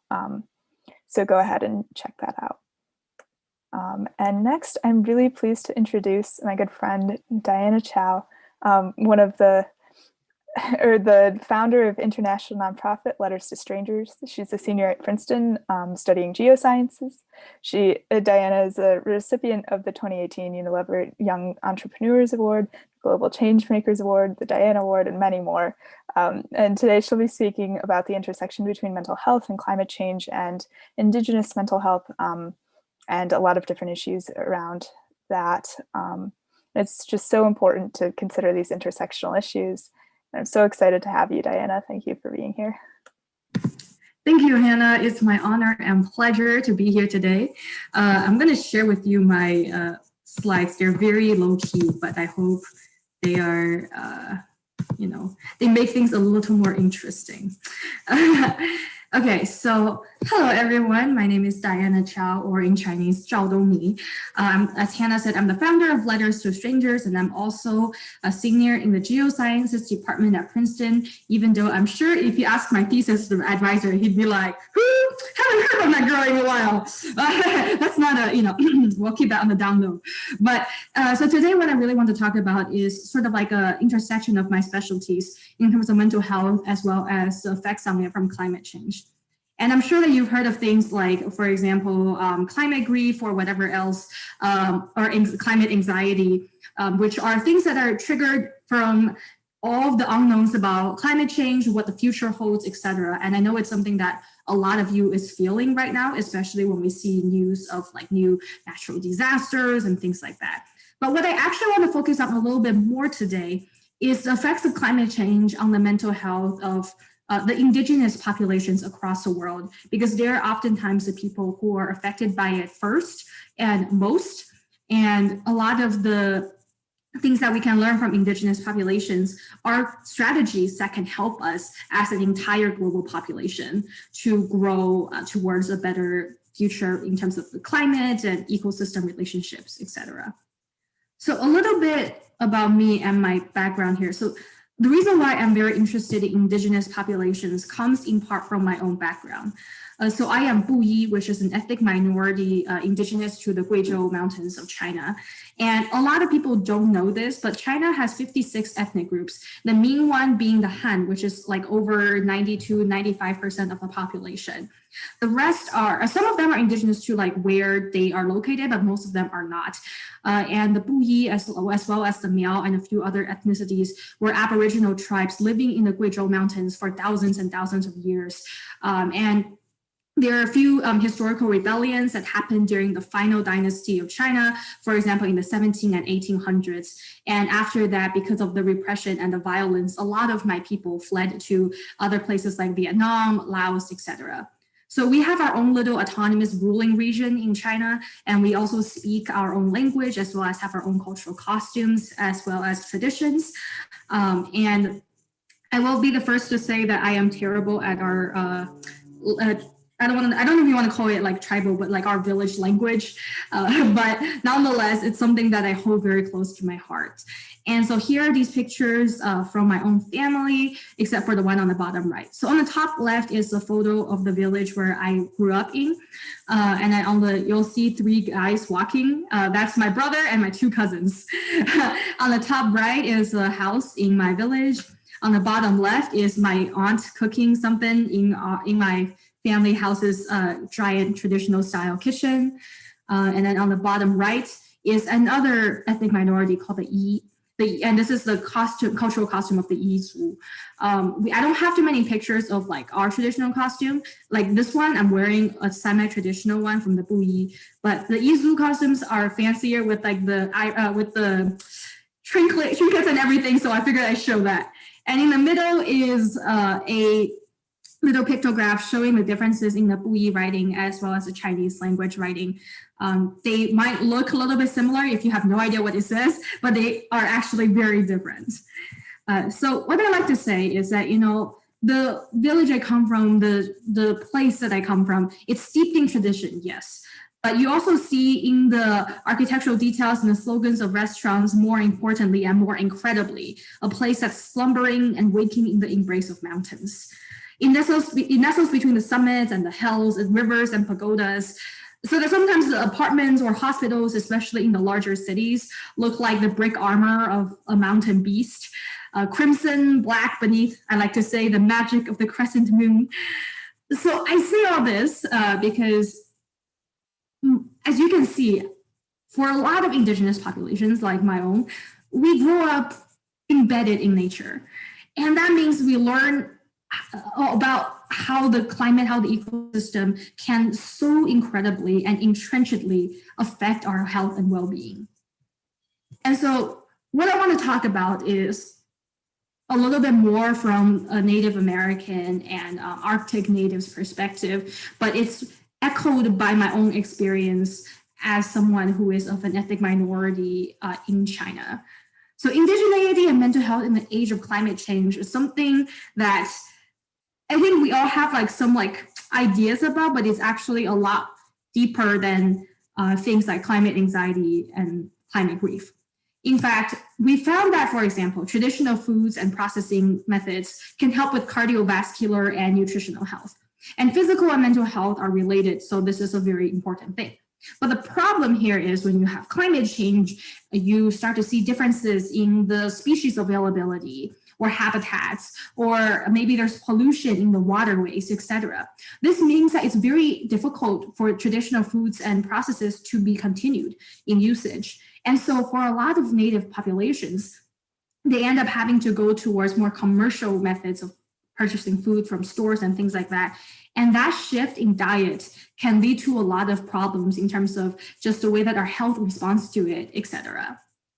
And this is a story that I think just blew my mind away when I first saw it, and something that really speaks to the importance of continuing traditional processes like food, digestion, etc. In the 1980s, there's a village, a Native American village called Cathy in Alaska, and it had the most suicides in America, especially with youth. This is a quote I pulled from an NPR article. So because of this issue, one of the elders in the tribe decided to start a youth culture camp, which taught traditional food techniques every summer, going through the details of everything and bring all the kids together. Amazingly, after that program was implemented, over 2 decades, there were 0 suicides. It went from the most suicides in America to 0. And the major change that people could pinpoint to was this youth culture camp. And so what this speaks to is, first of all, the importance of having a cultural identity that feels rooted in a community far larger than yourself. Having that sort of support network is huge. And especially when you can do it knowing that you're also keeping yourself healthy, learning to be self-sustainable, learning how to communicate with others around you, all of that. It's a really refreshing and just solidifying sort of feeling. But again, this is something that's affected by climate change because a lot of these traditional techniques are being impacted in really drastic and unfortunate ways. So of course, Indigenous stories and skills passed down become increasingly difficult to relate to as climate change affects the landscape and ecosystem. From things like the direction that the sacred waterway flows to hunting seasons, which can demarcate like major festivals and things like that. These are all ways and celebrations around which communities gather. And they are also the way that we pass down strong oral traditions, which can also tie our cultural identity together. So when you have these stories, but they are unmatched by the changing landscape around you, it becomes really difficult and like a physical, visceral reflection of whatever tension or confusion you might be feeling internally. And it's just very difficult to figure out a way to be solidly you in your identity when everything is constantly changing. Arctic and Alaska natives are especially affected by this because as my geoscience degree in progress has taught me, the circumpolar region experiences warming at 2 to 3 times the rate of the global average. If you're wondering why this is, I am supposed to be able to tell you, and I think I can tell you, but that's something that we can save for another time. Essentially, it comes down to albedo, ice sheet melting rates, blah, blah, blah. The point of this is that because the circumpolar region is experiencing all this warming, that means that the habitat changes, the ecosystem changes, et cetera, are going to be particularly relevant for Arctic and Alaska natives. The other thing about this that's a little bit sinister is that as the Arctic melts, so right now we have a huge percentage of the world's oil reserves that are or that are basically not used because they are buried in ice, et cetera, in the Arctic. And as the Arctic ice melts, that means that there's more opportunity for countries around the world and companies to try to take advantage and get that oil, get that petroleum.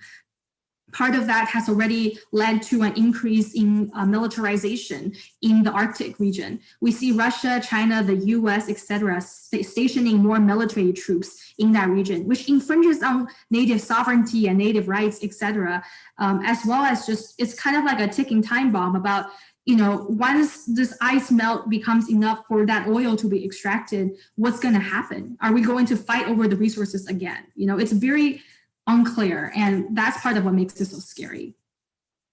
So another thing I wanted to mention is that another way in which we talk about mental health is in the communication methods in and out of itself. And one thing about this that's really interesting is in a lot of indigenous languages, the way that health is described is inherently tied to the land. So for example, for Inuit women, they often identify the pollution of the land as linked to the pollution of their soul or an infringement on their well-being. In other words, you could be physically and mentally healthy from a doctor's perspective, but the environment around you is not healthy, then you would use words to describe yourself as unhealthy. And that's something that's important to keep in mind as well, because the words we use to describe our emotions, what I like to call our emotional glossary, that plays a key role in the way that we can understand what we're going through, communicate it in order to seek help, and then also be able to identify and empathize with each other to create that sort of community that allows us to be able to better support each other. So a little bit more also on the impacts of climate change. As you have probably heard already, climate change can lead to heavy precipitation, rising extreme weather events, etc., which can risk flooding coastal communities. And that can force relocation, which can resurface historical trauma of colonization for a lot of indigenous populations. You can imagine that if your land has been lost for hundreds to even thousands of years and conquered, and your people have been slaughtered, and you've been forced to move around and are finally relegated to this small parcel of land that you now can somewhat claim your own. And then suddenly these practices by companies and by other people who have so much more quote unquote influence than you, these practices end up forcing you to relocate once again. It brings up a lot of that trauma. And intergenerational trauma is a very real thing. There have been numerous studies that have found that, for example, with mice, mice that have been exposed to stressors will lead to the offspring of that mice showing symptoms of like increased stress, a weakened immune system, more likelihood to just have all sorts of physical illnesses, etc. And this will happen even if, for example, only one of the parent rats was exposed to those stressors, or if there are a few generations removed. So intergenerational trauma, which happens through what we call epigenetics, is a really real thing. I'm not saying this to be like a doom sentence, but rather just so that we're aware. Because of course you can also pass down the healing methods as well. So it's really not just a, this is going to be really sad and bad sort of thing, but just something we keep in mind. All of this is to say that climate change can lead to spiritual disconnectivity and loss, which can have negative impacts on mental health. And I'll just leave with a little plug here. All of that is mentioned in the Letters to Strangers Youth for Youth Mental Health Guidebook, which you can find at letterstostrangers.org. And there's some contact information here for me if you have any questions. And also, if you want, you can vote for me to win $25,000 for Letters to Strangers at womenofworth.com. Thank you. That's all from me. Yeah, that's our action item for this one. Go vote for Diana. And also go check out Letters to Strangers and maybe start a chapter or submit a letter or something. Get involved. It's a really great organization. Diana's done so much with it. Yeah, so thank you so much, Diana, for being here. Thank you. It's my honor and pleasure. We really appreciate it. I'll pass it off to Anya. So next up, we have Marco Leclercq. He is a youth activist from New York for urban environmental reform. Marco works on divesting New York's common retirement fund with New York climate leaders, and we're so happy to have you with us today, Marco. You can take it away. Hi, my name is Marco Valpera. I'm 18. I'm from Westchester County in New York, so sort of right outside the city. And I'm here today just to talk about, sort of the mechanics of how do we divest? Because I think there's been an incredible case made today for why we should divest, both the moralistics and sort of the economics behind it. But how does one go about that? And in New York, we have a very complicated system of public retirement funds and teachers' retirement funds, and New York City has its own thing going on, as it normally does. But in New York, we sort of have three main centers of money. The first one is sort of the simplest, and that's the New York City retirement system that encompasses both New York City's teachers and their public workers and anyone you can imagine who works for the city government of New York City. The second is the Common Retirement Fund, and this fund covers the pension funds of anyone who works outside of New York City in New York State except teachers. And the second one is the New York State Teachers Retirement System, also known as NYSTRS, because it's a nicer name. And that covers basically any teacher in New York State who isn't teaching in New York City. So when we're talking about divestment in New York State, we're talking really about divesting three entities. And the sort of how we need to go about that depends entirely on who controls that money and has led to three very different campaigns. So how this movement sort of started is in 2012, New York and Long Island and New York City in particular, and Southern New York got hit really hard by Hurricane Sandy. And if you were anywhere in the area, you probably remember it. I personally was out of school. I live a little bit inland even, and I personally was out of school for 2 weeks and out of power for over a month. So this was an intense storm. It was something that took out a vast amount of infrastructure, and it was something that is unfortunately fated to happen again, and is probably going to be, it's going to return, and at some point will come back worse with a different name, because as we know, climate change is making storms significantly more powerful. And while in the Northeast, we don't get hit quite like the Gulf states do, when nature decides to hit us with one, it really does affect us quite a bit. So in 2012, a group of environmentalists got together and said, you know, how can we in New York State really work on climate change from New York? And New York has a long history of creating climate goals and breaking them. So the decision was made that these groups, predominantly youth groups, but also different groups, and first and foremost among them in some regards was 350.org, was that they would work on divesting New York's public money, because New York has a history of divestment, and also because New York has a huge amount of money under management. It's an enormous state. We as a state have an economy the size of Russia's, and you know, there's just a lot of money there to be moved.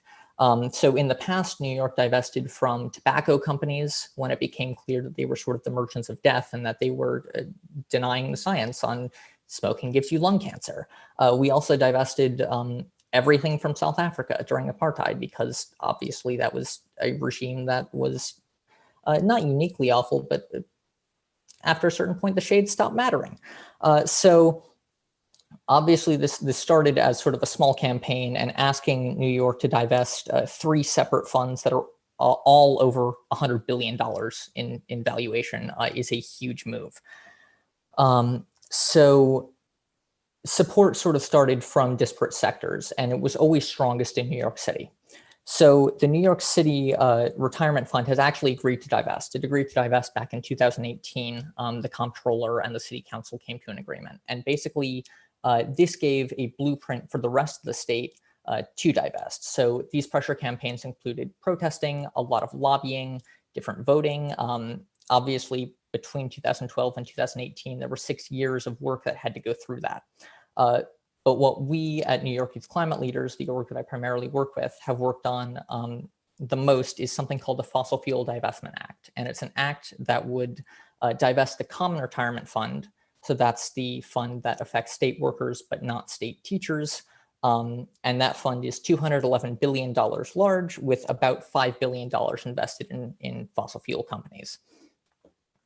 So this bill was first introduced in 2016 by an assembly member named Felix Ortiz in the assembly, which is the lower state house, and by Senator Liz Krueger in the upper state house. And so it's had some building of strength since then, but really it's the last year where I believe we've been able to have the most effect. And that's come through sort of finding pressure points. So in New York, the Common Retirement Fund only has one comptroller, that is Comptroller Tom DiNapoli. And knowing that we can sort of target him, and knowing that he values his position both as the comptroller and his reputation as a very fiscally responsible person, has allowed us to sort of tailor our campaigns.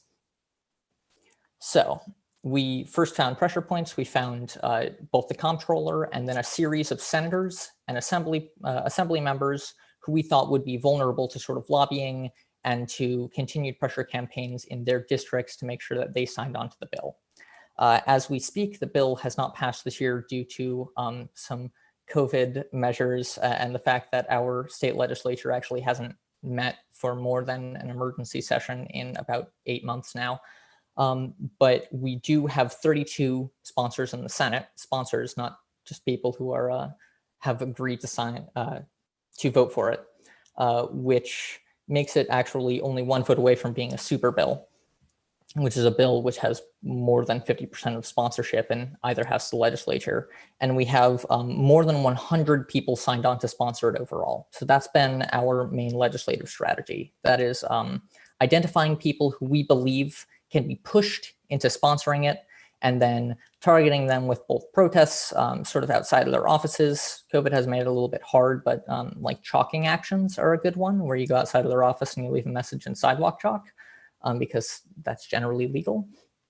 And then also obviously lobbying, because lobbying is a very effective way to sort of talk to elected officials. It's going through the system, so to speak, but it can also be very effective if you roll up with, you know, a group that is very diverse, and it becomes very clear to the politician that their reelection can be at stake. So, you know, we've had participants who were as young as 12 come on to calls with us. We've on occasions had participants who were as old as very nearly 90. So this is definitely a multi-generational coalition. And we've actually begun to see success on this front that isn't merely in sort of sign-ons, but also that Comptroller Napoli has agreed to divest more than 20, a fund of more than 20 thermal coal companies. So sort of beginning to see that wave crest. And we're hopeful for the FFDA to pass next session. So part of this has been spurred by increased youth involvement this year. We at NY2CL have worked, that is New York Youth Climate Leaders, have worked very closely with other partners in this, including 350. We've also worked with a group called Divest New York, who have been immensely helpful in sort of adding that intergenerational aspect, because they tend to be older. So we have both, you know, kids who will be affected by this, and also people who are oftentimes in the Common Retirement Fund on these calls. And that's been a very effective means of delivering our argument. But one other thing that's helped us is the passage of the CLCPA in 2019. And if you don't live in New York, the Climate Leadership and Communities Protection Act was an act that New York passed in 2019, and it mandated certain benchmarks that New York has to meet as a state to combat climate change. So for example, how much electricity we need to generate through renewable sources and by which date. And it's a fairly comprehensive law. And by referencing that, we've actually been able to move the needle on many politicians who were previously concerned with, you know, New York taking climate action that it didn't have to take, and that it didn't really want to take, because again, this is a movement of a vast amount of money. So in that sense, what we've been able to do is turn the needle on, or move the needle in the legislature, and increase the number of people who are advocating for divestment, and then increase the number of politicians who we've been able to force their hand, and increase the number of sign-ons to these bills. So that's more of a legislative solution. In NYSRIS, again, that's the New York Retirement Fund for teachers who don't work in New York City. It's a little bit of a different approach, because that's not controlled by one person, and the legislature has significantly less ability to influence it, especially because it's not in the hands of one person, and those people are not generally elected by the population of New York. We elected Comptroller Napoli. But NYSRIS is controlled by a council who basically needs to agree in order to divest, and we don't have a legislative solution to this. So we've needed to take a different approach. We've needed to find different pressure points. So for much of that, that's been their public calls, because those are open to the public, and because they are open to speakers, we've been able to have both former teachers from the Divest New York Coalition and students and other youth from New York Youth Climate Leaders speak to that council and sort of move the needle there. And we've also been able to get one-on-one meetings with several of the members of that council. So while we don't have as clear a timeline for that as we do for the FFDA, we're definitely hopeful that in the near future we'll be able to divest that. So it's a complicated process, especially in a state with as complicated a financial system as New York. But we do believe that we've seen great success in New York City with that agreement to divest starting in 2023. And we do believe that the FFDA will pass fairly soon, as will NYSRIS divestment. So do we have any questions, or? What inspired you to get into this movement? It's little bit less inspiring, I guess, but the 2018 IPCC report. And divestment specifically is looking into the history of divestment. So I think it's been laid out today, but just very briefly, divestment was used by New York State in particular with tobacco companies in the 90s when it was clear that they were lying about the connection between tobacco and lung cancer. It was used against the apartheid regime in South Africa in, I believe, the 80s, although I'm not as well versed in that. But in both these cases, the removal of capital and of available money from these industries and the removal of the social license to operate, so the ability for those companies to say, you know, society supports us and we can continue our functions.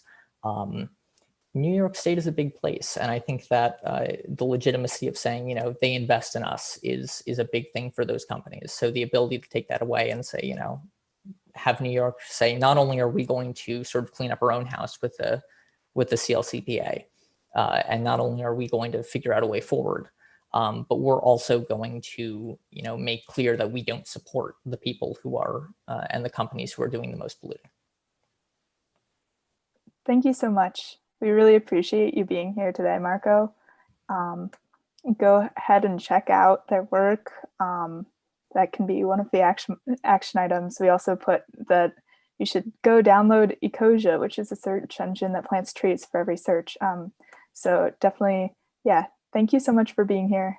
Thanks for having me. You can find us at ny2cl.com. I think it's .com. Thank you. Thank you so much. And next, I'm really pleased to introduce Wanda Kulp and Rebecca Sowers, who are both Tlingit activists from Southeast Alaska. They're both wonderful advocates and are known for being longtime forest defenders. Wanda currently serves as the Women's Earth and Climate Action Network Coordinator for the Tongass National Forest. In 2018, Wanda and Rebecca went with other members of WeCan to Washington, D.C. to advocate for the Tongass. We're so thrilled to have you with us today. Gunalchish. Thank you. You can take it away.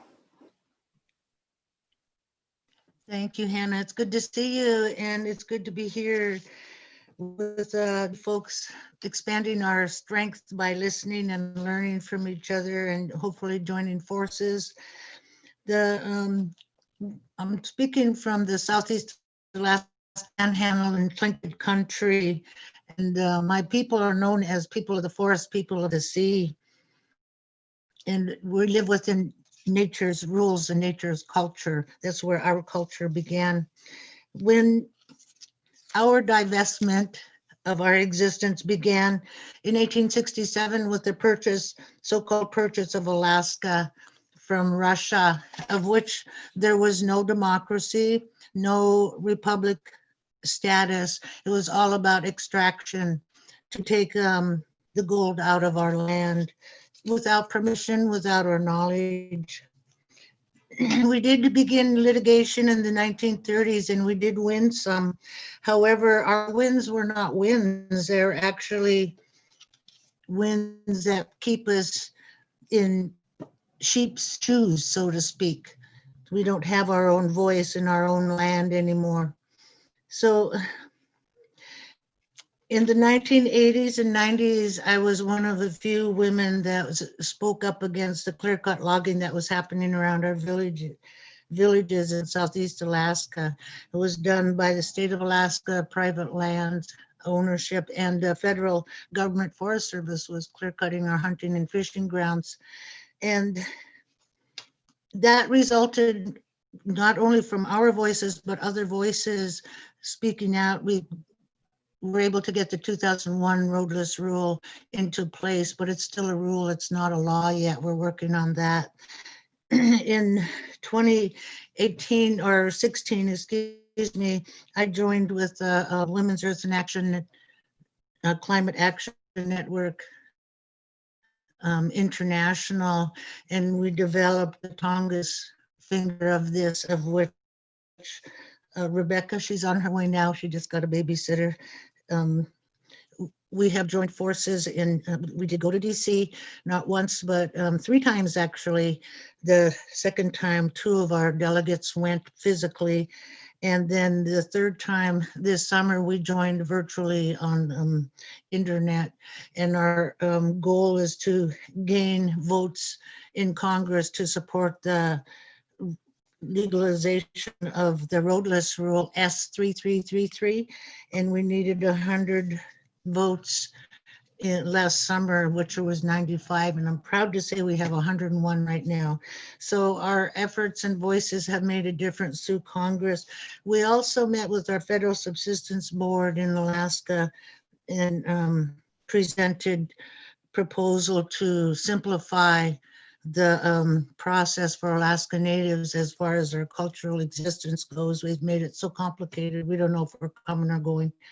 So that our proposal made it all the way to the White House's Office of Management and Budget, their regulatory examination process.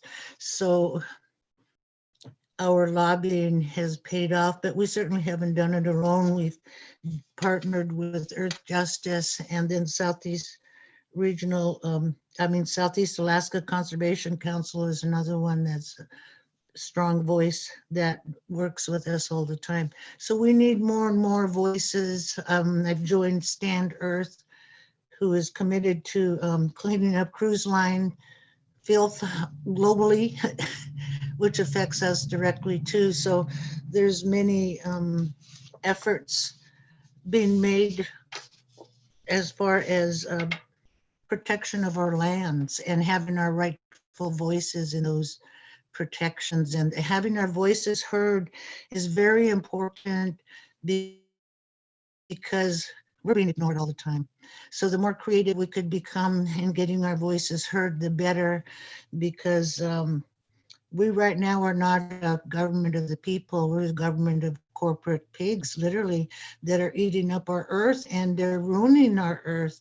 Alaska may be big, but living in habits for humans is not that great. So our population is low because the wildlife, the wild country is so huge, and it needs to be protected. Alaska must be protected in its wildness so that all of the people can come and enjoy it and touch the earth, because there's not that many wild places to touch and be there anymore.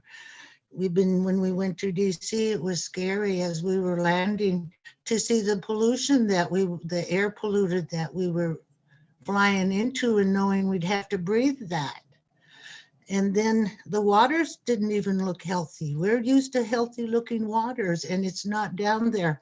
So if we don't start protecting our wild places and joining our voices and forcing them in Congress to change this industrial movement, we're not going to have the opportunity to breathe fresh air or see clean water anywhere on this earth.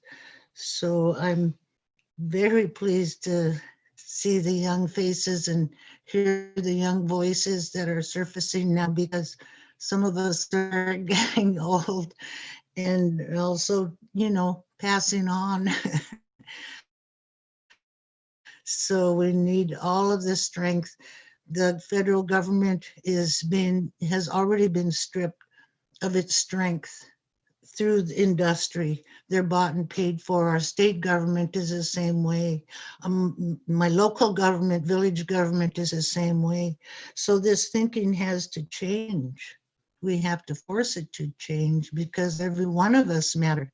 Every one of us matter. Becca's gonna feel bad she missed out here. Oh, that's okay. Do you have a couple minutes for questions? Certainly do, thank you. Yeah, so one question maybe for people who aren't as familiar with the Tongass, what exactly is happening with the government and the roadless rule?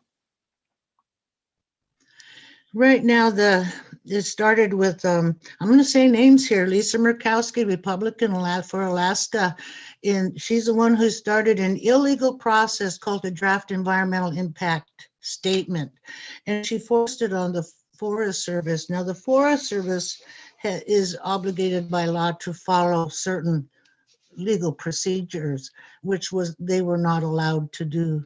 So all the public process has been totally eliminated. And the state of Alaska is in on overturning and weakening this roadless rule as well, because they want to open up mining. It's not only for clear cutting, it's also to get to our mining, the mountains, our beautiful mountains, to start mining. And that will, the state of Alaska took $2 million out of federal money out of the firefighting budget last year to put into a committee to develop the sixth preferred alternative that popped up for this DEIS. And here's Becca. And this is the priority. The sixth and most unpopular choice for protecting the roadless rule has come to pass thanks to the White House and our Congress, Alaska's Congress, and even our state government. So they're taking monies that is used to protect us should we have a forest fire, and putting it into, letting the committees of loggers make the choices for us. And that's taking away your sovereignty, my sovereignty, every one of our sovereign minds and thinking. They're taking away our authority to be who we are in our own minds and mind and voice. So this is Rebecca. Hi. She's the youth part of this. She works with the kids, the young people too. Yeah, I serve in our community, and I try and help youth understand who we are, what we're doing, how we got to this land, and teach them traditional and cultural ways along with other community members too. So I've been delegating with Wanda in DC, and we've been working this past year and making our voice heard back to DC with the OIRA, Office of Information and Regulatory Affairs, and letting them know the disparities that are happening in our community that have global impact. So it's not an easy battle, and it's been really awesome to work with Wanda and be able to speak here with you guys, and to let us know, you guys speaking with us is letting us know that our work here is important, and it means a lot to have this much support and understanding behind what we're doing, because it's not easy, Absolutely. Thank you so much for being here. Another question I guess you might want to answer is how do you think your work ties into the upcoming election, and what needs to be done and what needs to be done after the election too? Vote. Everybody needs to vote so we can get past the election and then get on with real business. And enough of the shenanigans, that's what we're dealing with. We have real business to deal with, and yet here we're dealing with distractions and shenanigans and illegal actions that just has to stop. And we have to let the Congress know and the White House know this is not okay. Yeah, we're working on statements to battle the current choice for the roadless rule. And we know that if we do get a new election and new people voted in, that the roadless rule will potentially not be an issue anymore, because Congress is on our side. We have 101 votes. And so that's more than enough. And yeah, everything will change if, yeah. Definitely. And what are the biggest ways that people outside of Alaska can support your work? Doing exactly what you're doing.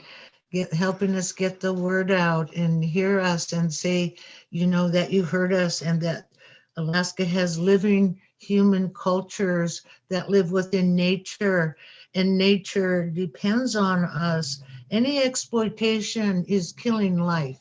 It's not going, it has nothing to do with pro-life. And I hate that pro-life thing. It's even a distraction amongst human beings, but now we're into nature and we're not even allowed to live within nature. Right now, the federal and state laws have made us illegal within our own midst. And this is what's going to be happening with all of you folks, all of us. This is the trend into the future unless it's stopped. We need a country of the people again, voices of the people with authority. Every one of us have voices of authority that are being ignored.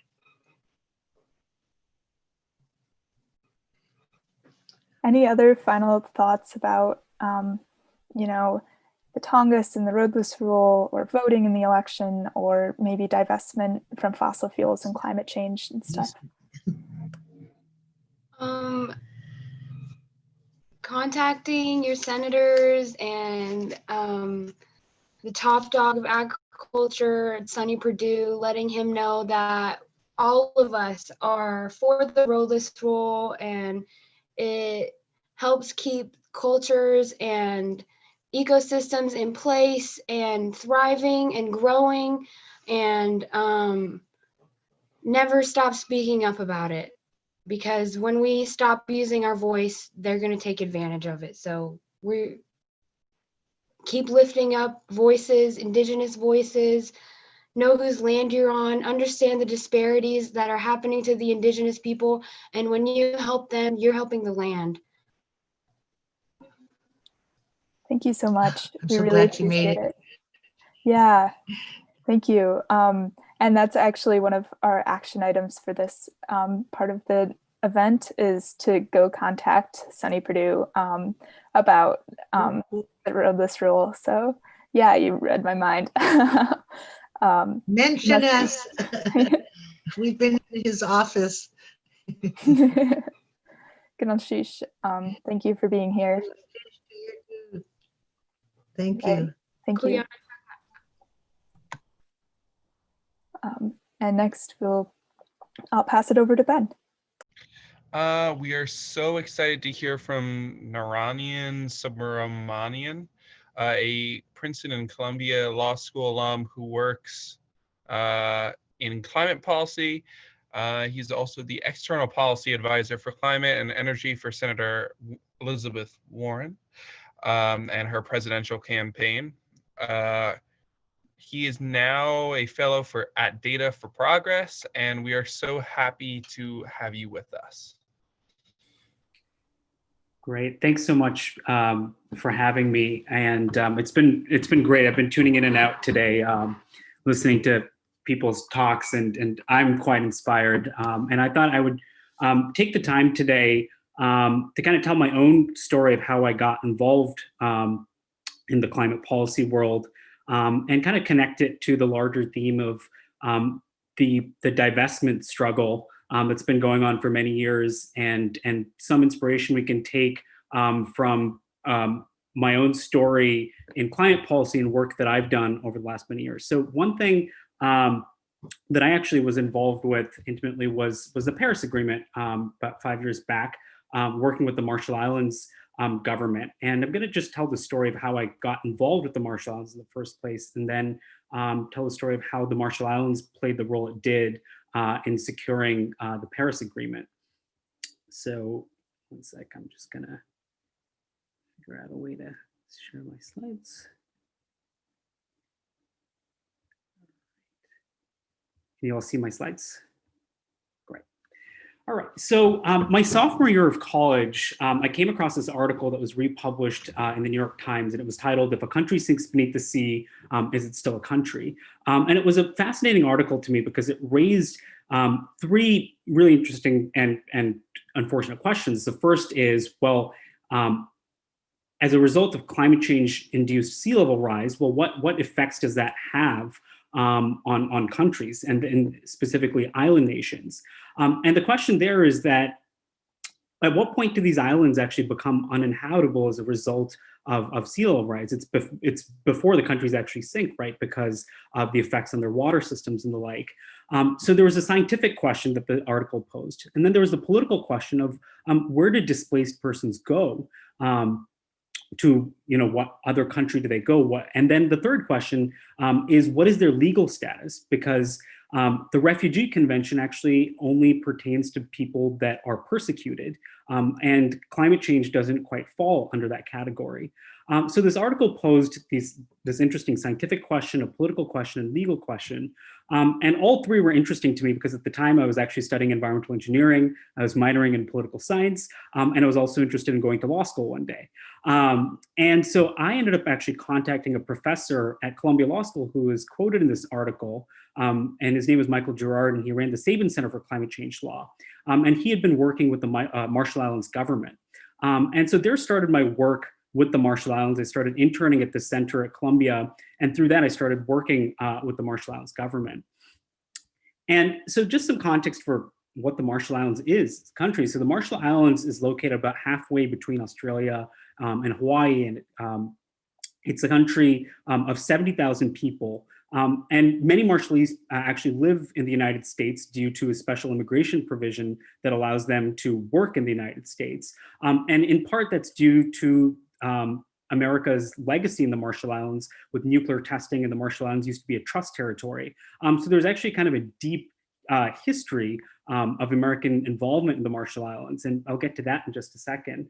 But as a result, so the Marshall Islands is obviously extremely vulnerable to the effects of climate change.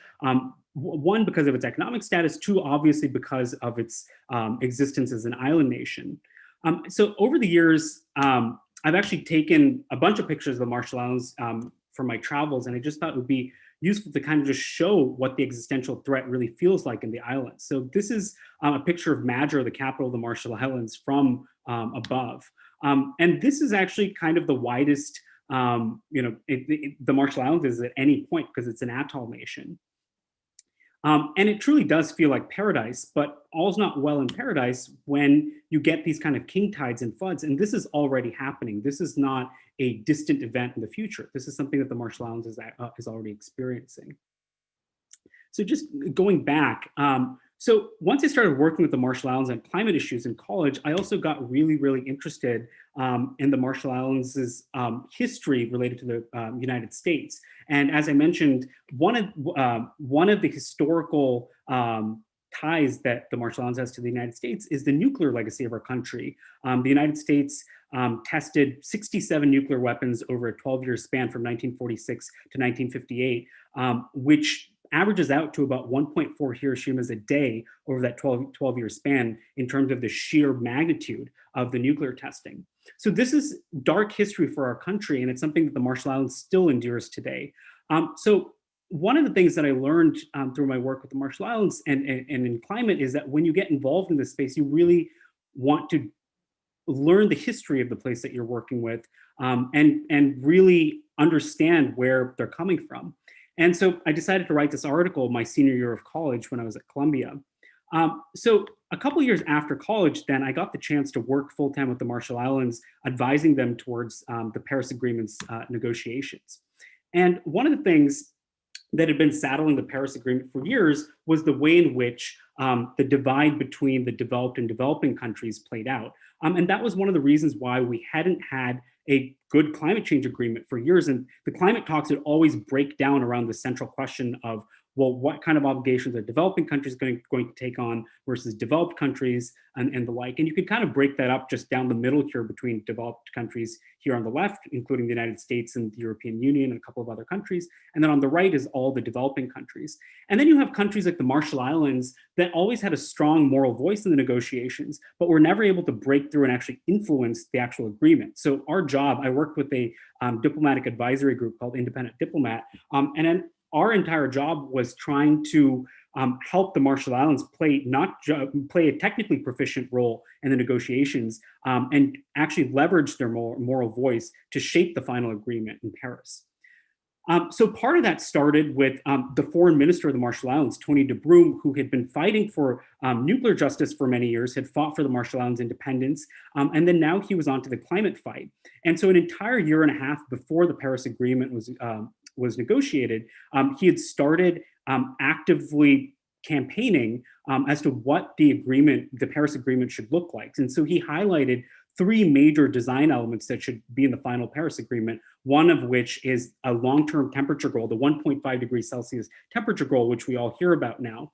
And 2 is to actually anchor a tangible emissions goal into the agreement. That is, at what point should the world achieve net zero carbon emissions? And part of the reason for that is to make it clear to the investment community and business community so that they could also start aligning their investment strategy towards where the world was going to be headed. And then the third is what we call 5-year cycles in the agreement. And that's the fact that we fully understood going into Paris that the Paris Agreement couldn't be a one-off agreement, and that we would need a cycle of commitments to ultimately drive us towards net zero emissions. And so this proposal was actually first put forward publicly by the Marshall Islands in this op-ed. And then Tony DeBruym, the Marshall Islands foreign minister, traversed the world over the next year, basically campaigning on these 3 design elements. And this is a picture of him with the French foreign minister Fabius, also once again advocating to him for these 3 design elements of the agreement. So then part of my job on the team was also helping the Marshall Islands lead by example. So the Marshall Islands put forward one of the most ambitious pledges in the lead up to Paris, showing that even an island nation could lead by example and show how they could get to net zero emissions. So one of the things that Tony DeBruym did was to also start kind of convening this group of ministers across different negotiating blocks. So this included both the developed and developing countries. And this is one of those first meetings in October of 2015 that Tony DeBruym led. And part of my job was helping kind of developing the talking points for this meeting. And so this meeting was actually held in New York in the Rockefeller boardroom. And so one of the lines that Tony DeBruym actually started with is that it's rather ironic that these ministers were gathered at the epicenter of the fossil fuel baron's legacy. And it's a sign of the times that the climate fight is now based at the very heart of the fossil fuel baron's legacy. And in it, he actually also talks about the importance of divestment and how we need to divest from fossil fuel related investments and assets. And this was just on the heels of the Rockefeller Foundation announcing that they're going to be divesting their assets. So this was a big deal, and this is in September of 2015. So then we get to Paris in December, and this is when the negotiations are kind of in full force. And this is the first official day of the negotiations. And so on December 1st, the front page of the New York Times was about the Marshall Islands disappearing. And so this was part of the strategy of leveraging the moral voice so that everyone in Paris was talking about the plight of the Marshall Islands at the start of the negotiations. And by now, Tony DeBruym was also well known enough that he was considered one of the power players to watch, one of the 8 power players to watch in Paris. So when President Obama arrived in Paris, there were many world leaders for him to meet with, but one of the world leaders that he insisted on meeting with was the island nations, because he realized the power of their moral voice. And President Obama had his own connection, having grown up on an island himself, and he mentioned that in this meeting, and even called himself an island boy with the island leaders. So then when the time came, Tony DeBruym actually then kind of released the news that he had been convening the secret group of ministers of both developed and developing countries for almost a year at this point. And this was one of the major moments that kind of shifted the dynamics of the Paris negotiations. So this article came out in The Guardian on December 8th. So this was about a week before the final agreement, or about 5 days before the final agreement was adopted. And so then finally, one of the big moments was when Brazil backed that high ambition coalition that Tony DeBruym had developed. And that was considered kind of a huge rupture in that block of Brazil, South Asia, India, and China potentially fighting against an ambitious agreement. So here it's December 12th. And this was actually the day the Paris Agreement was officially adopted, but the morning of December 12th, it still wasn't clear whether we were going to have an ambitious Paris Agreement or not. And here you have Tony de Bruijn right here in the center with ministers from Norway, the United States, the United Kingdom, and a bunch of other developing countries, where he's kind of at the center of the conversation talking about how they can kind of pull this agreement across the finish line. And one of the things that ended up happening was Tony de Bruijn convinced all of them to literally lock arms and wear these Marshallese coconut fronds on their lapels and literally march in to the final plenary room. And so this kind of became the story in Paris. And that's how you ended up getting the Paris Agreement. And on the front page of the New York Times, you can see that Tony de Bruijn was right there. And it says representatives of the High Ambition Coalition led by Tony de Bruijn were lapel pins made of dried coconut fronds, a symbol of his country. And this is me here with my eyes closed in the background here. And so a year later, or a couple of years later, then the Marshall Islands released its 2050 climate strategy for how it would actually get to zero emissions by 2050. And this was the first developing country that put forward such a plan. And part of my job was to actually help develop this plan, and took multiple trips to the Marshall Islands using both kind of my engineering background, my policy background, my legal background to help figure out how the Marshall Islands could align its local domestic laws with its larger goal of getting to net zero carbon emissions. So the reason I tell this particular story is it's how I got involved with climate policy, but it's also a story of how even a small island nation with a strong moral voice could fight against the odds to actually shape a global agreement. And I think that has a lot of inspiration for the divestment movement at large too, because the divestment movement is trying to literally shift the financial sector as we know it away from investing in fossil fuels. And that's a long fight and a long struggle. But the message that I want to give to everyone is that this is an important struggle, and you have a strong moral voice in what you're fighting for. But you need to have patience, and you need to keep you need to keep at it. And where possible, you want to build all the coalitions you can. So that's across sectors, and that's also trying to meet people where they are. And that's part of what Tony de Bruijn did when he was fighting for the Paris Agreement. So I think there's a lot of inspiration that we can draw from that. And I'm excited to see where this fight goes. And I'm very much an ally in this fight, and excited to see how I can help out in the years to come with this fight. Thank you. Thank you so much. We really appreciate you being here today. And one of the action items we added for this one was to send your support for the Green New Deal. And we have a list for that as just one way to kind of make your voice heard in terms of policy. Yeah, thank you so much again for being here. Thank you. And I'll pass it off to Anya. So next up we have Sophie Price. We are incredibly excited to have Sophie Price, a youth activist with the Divest Canada Coalition and Climate Strike Canada with us. Sophie Price is a university student and climate activist based in Ottawa, Canada. She became one of the country's first climate strikers in 2018 as the founder of Fridays for Future Brighton. Sophie is a coordinator for Climate Strike Canada, the national network of youth climate activists, and an outreach lead of Climate Action Carleton. In 2020, she founded the Divest Canada Coalition, aiming to get universities and colleges to divest fully from fossil fuels. Thank you, Sophie. Take it away. Hi, everyone. My name is Sophie Price. I'm a climate activist based out of Ottawa, Ontario, which is unceded Anishinaabe and Algonquin territory. I first started organizing at the end of 2018 in my small town of Brighton, Ontario, and I kind of haven't stopped since. My perspective on climate activism has changed so much since I first became involved in the climate movement. I went from encouraging people to buy metal straws and to recycle, to demanding immediate action from the leaders of countries across the world, which kind of brings me into today's discussion. Over the summer of 2020, I founded the Divest Canada Coalition. It's a coalition of over 30 groups demanding full fossil fuel divestment from educational institutions. What started out as a small summer project has turned itself into Canada's largest group of students calling for universities and colleges to divest fully from fossil fuels. The Divest Canada Coalition asks that universities and colleges recognize the threat that the climate crisis poses to the futures of their students and address that threat by divesting fully from the fossil fuel industry.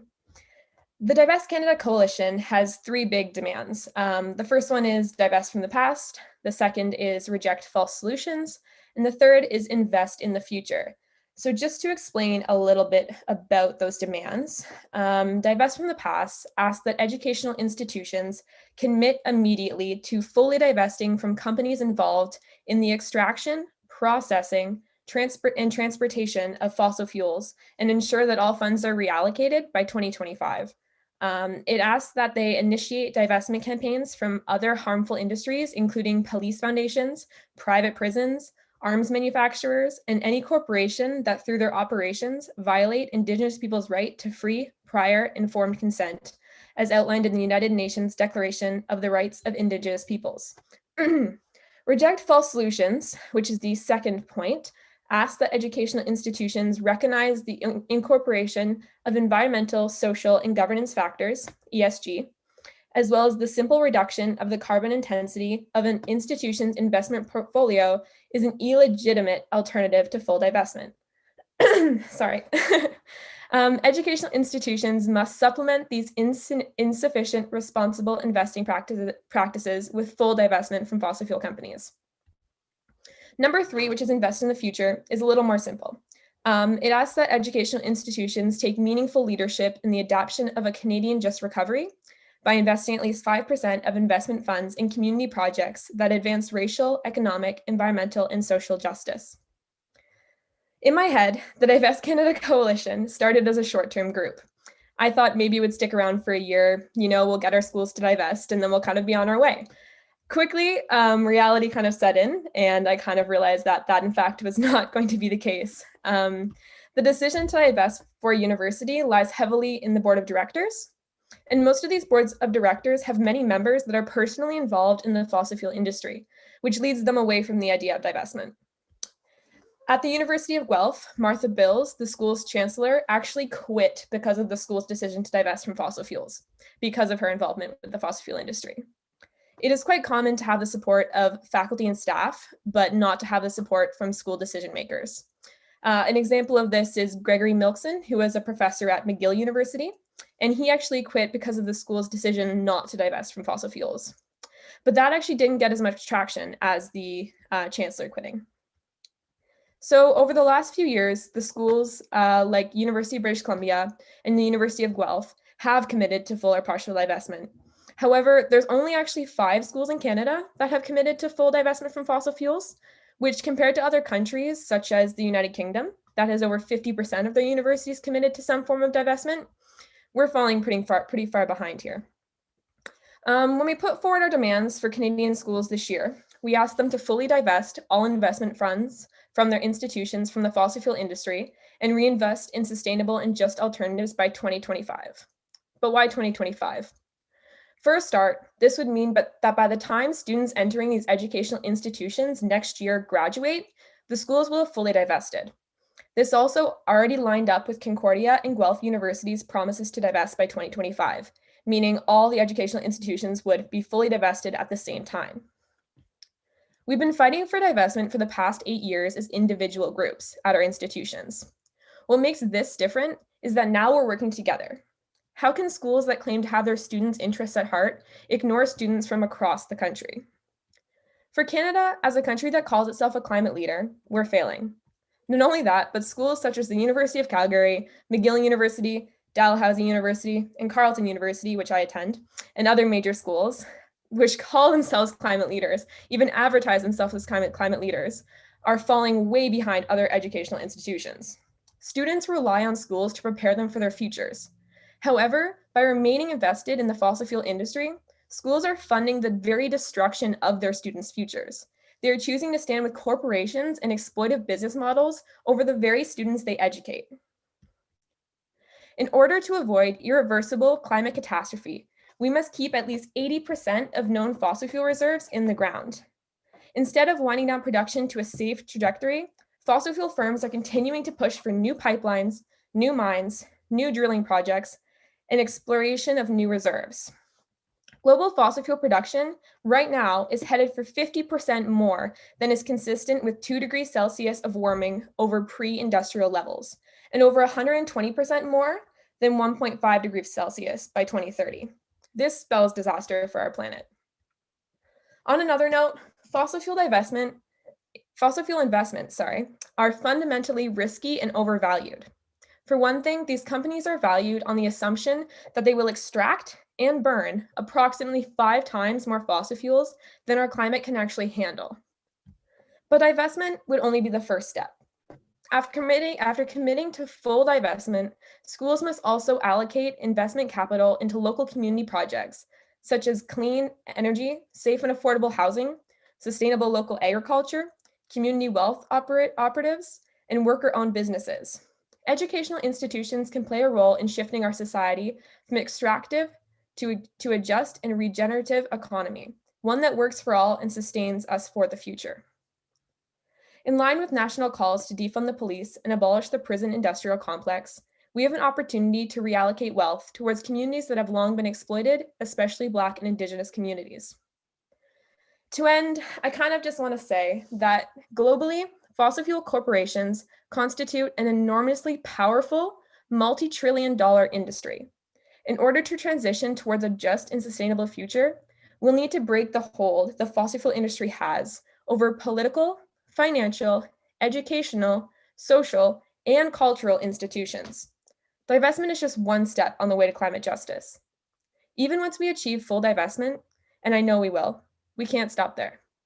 We must hold our leaders accountable in order to protect the future of our species and our planet. Thanks. Thank you, Sophie. Do you have some time for some questions? Sure.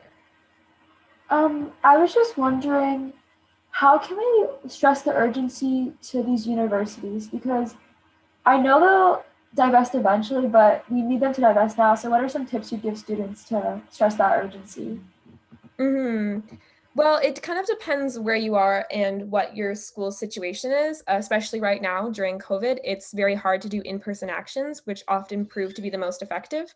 So on that note, currently, the best way to kind of get the message across to universities is through numbers, in my opinion. Things like open letters tend to be a good start. Definitely those things as well. But when COVID is better and when things are a little bit more comfortable and safe, schools like the University of British Columbia and Concordia have kind of passed these divestment movements by in-person actions and by sitting in on governors' meetings and by being there and being in person. So yeah, I would say for now, we're kind of doing what we can in terms of online movement. But yeah.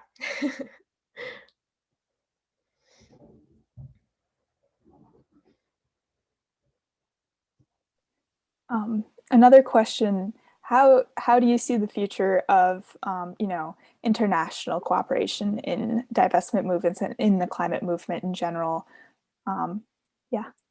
Yeah, so I'm actually really looking forward to a more international divestment movement, especially for educational institutions. As youth are kind of taking the lead in the climate movement at the moment, and we are often the ones in these educational institutions, I think it's amazing and super, super powerful to have these groups working together. And we always like to say we can kind of use schools against each other. They're very, very competitive, always trying to steal each other's students. So if one school is divesting, other schools are more likely to.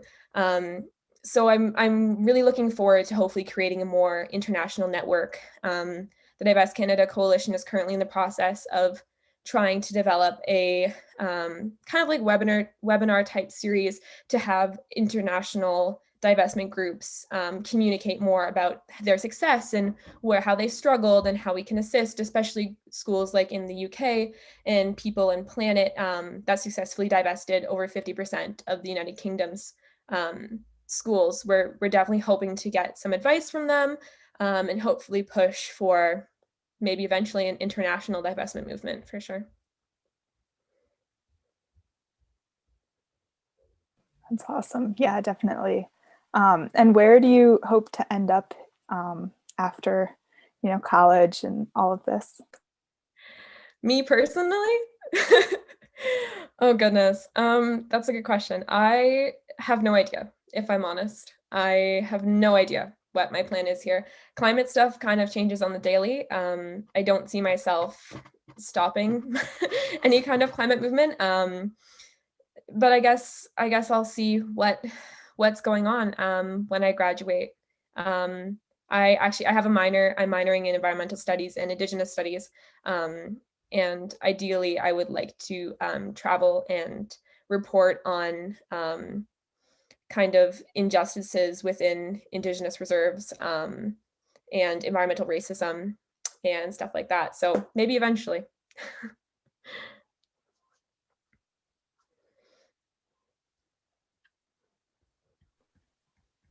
Definitely.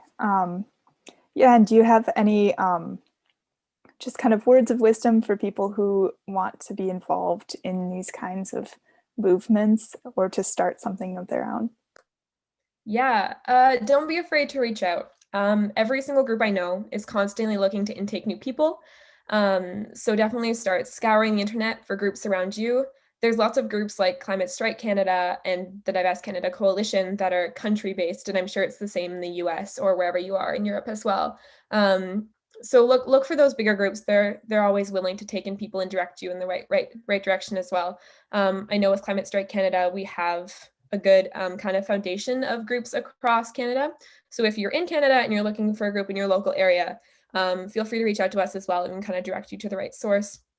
And if you know you have nothing in your area and you're kind of looking to start up, sorry, my advice is just kind of to start. Like I started out in a really small town and it was kind of just me. And I kind of just woke up one morning and created an Instagram page and I had no plan.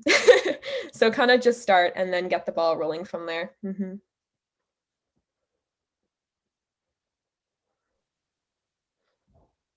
Yeah, definitely. Anya, were you saying something? No, you're good. Yeah, thank you so much for all of this.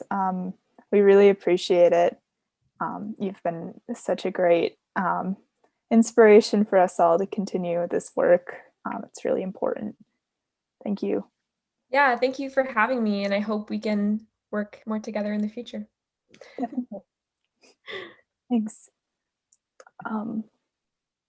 Okay, and our action item for this one is to sign the Divest Canada Coalition open letter. So we'll be posting that in the chat. Yeah. So next we will move on.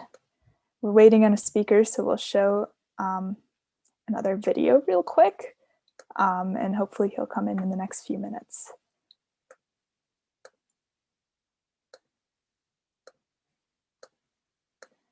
Okay, this video is about divestment and its relationship to Black Lives Matter, which is a really important thing to be kind of thinking about. Oh.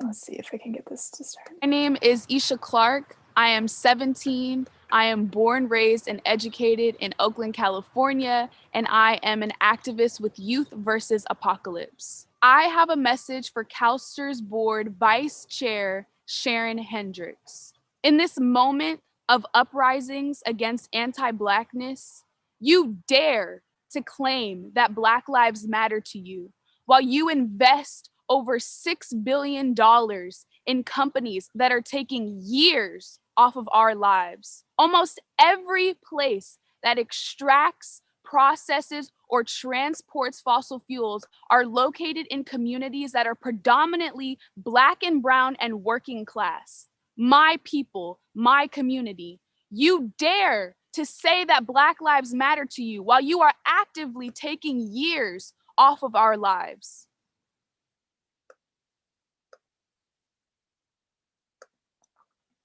My name is Leclercq. I am 17. Yeah, so I think that is a really powerful video. And we have another one that's made by middle school students. about the importance of divestment. So this is truly an intergenerational We are effort. the Earth Guardians Bay Area crew versus Apocalypse. We're a group of young activists helping to save our future from the climate emergency. We saw how fast everyday people around the world can work together when the scientists told us about the dangers of the coronavirus.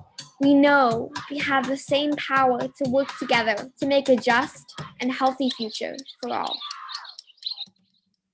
Mother Nature, indigenous leaders, frontline communities, and climate scientists have been screaming out that we need to leave oil in the ground. Adults in powerful positions have not been listening. Instead, they are investing a ton of money in the fossil fuel industry. As long as these companies keep getting money, they're going to use it to keep looking for oil so they can drill for it. Even during this pandemic, while people don't even have enough money to feed their families, and hospitals don't have the equipment they need, governments are still giving fossil fuel companies big money along with permission to frack and drill for more oil. We've learned about a super important action that can stop this. It's called divestment. So what is divestment? It's when a person or organization takes money out of certain types of banks, companies, and funds. Divestment can take power away from the industries that are causing really big harm. Divestment frees up money to be invested in solutions, like green jobs. Now be careful. Some adults say that by investing in these companies, we will own a portion of them and have a say that can get them to change their ways. It's called the engagement strategy. Engagement only works when you're trying to make smaller changes within a company, not when you need to change everything about that company. We have to stop them. Now you might wonder how we kids learned about divestment and all this money stuff. In California, we found out that most of our teachers have no idea that more than $6 billion of their retirement money is being invested in fossil fuel companies right now. The organization that decides where to invest our teachers' money is called CalSTRS. Once we found out, we decided to miss school so we could go to every one of their board meetings until they divest. Youth and teachers fill up the boardroom and give powerful testimony, but they censor the youth and say that we are too young to be included in their public record.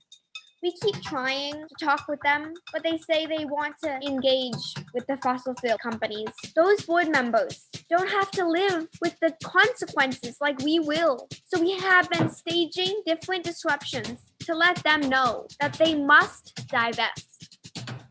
We did a die-in just outside their headquarters. We danced in the middle of their meeting. We got media attention by covering ourselves in fake oil. But still, they say no to divesting. It's extremely weird because over the last 10 years, fossil fuel companies have actually been losing money. Our teachers would have been making more money if CalSTRS wasn't invested in destruction. So we got more students to tell their teachers.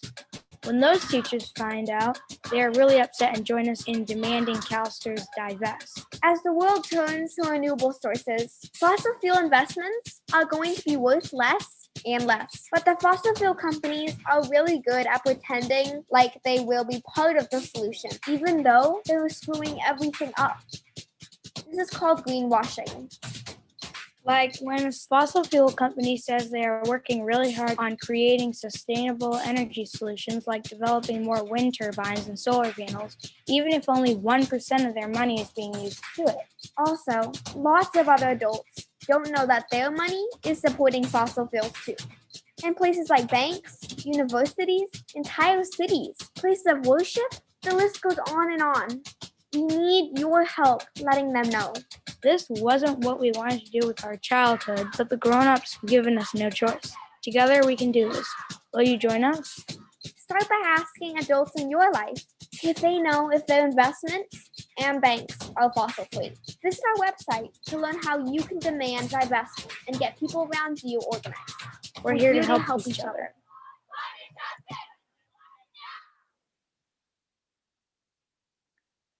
It's a really powerful video, I think. Hearing from the young people who are really doing a lot of this work. These are videos from Earth Guardians, by the way, which is a really cool organization that does a lot of really cool stuff. with climate demonstrations. And here's a video from their dancing.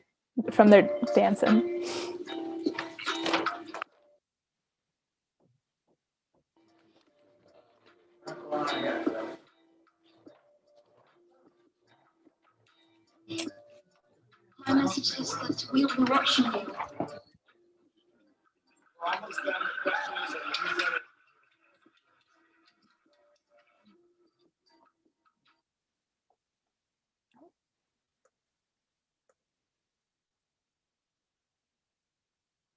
Okay, let's see. Maybe I need to start.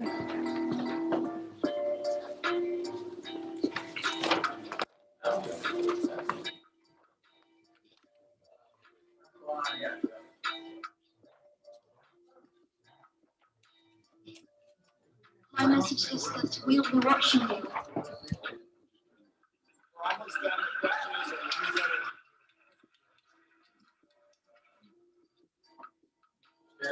This is all wrong. I shouldn't be up here. I should be back in school on the other side of the ocean. Yet, your country, people, for hope, how dare you? Excuse me. You have You're going to need to step back here. This is an child unauthorized with your area. empty words. Okay? Let's just step And yet, back here. I'm one of the lucky ones. People are suffering. People are dying. Entire ecosystems are collapsing. We are in the beginning of a mass extinction, and all you can talk about is money and fairy tales of eternal economic growth. How dare you?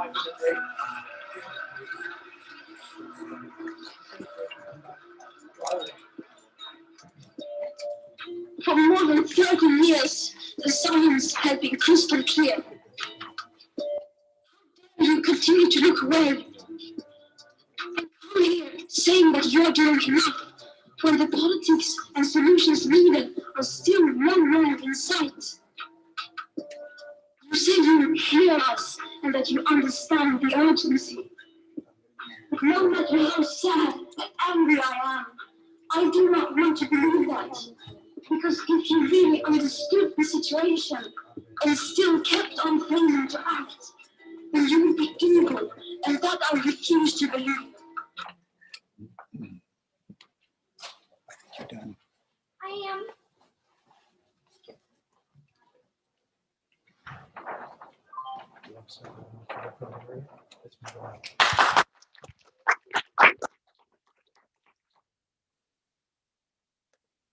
Yeah, so clearly there are a lot of different ways that we can engage in the divestment movement and the greater climate movement.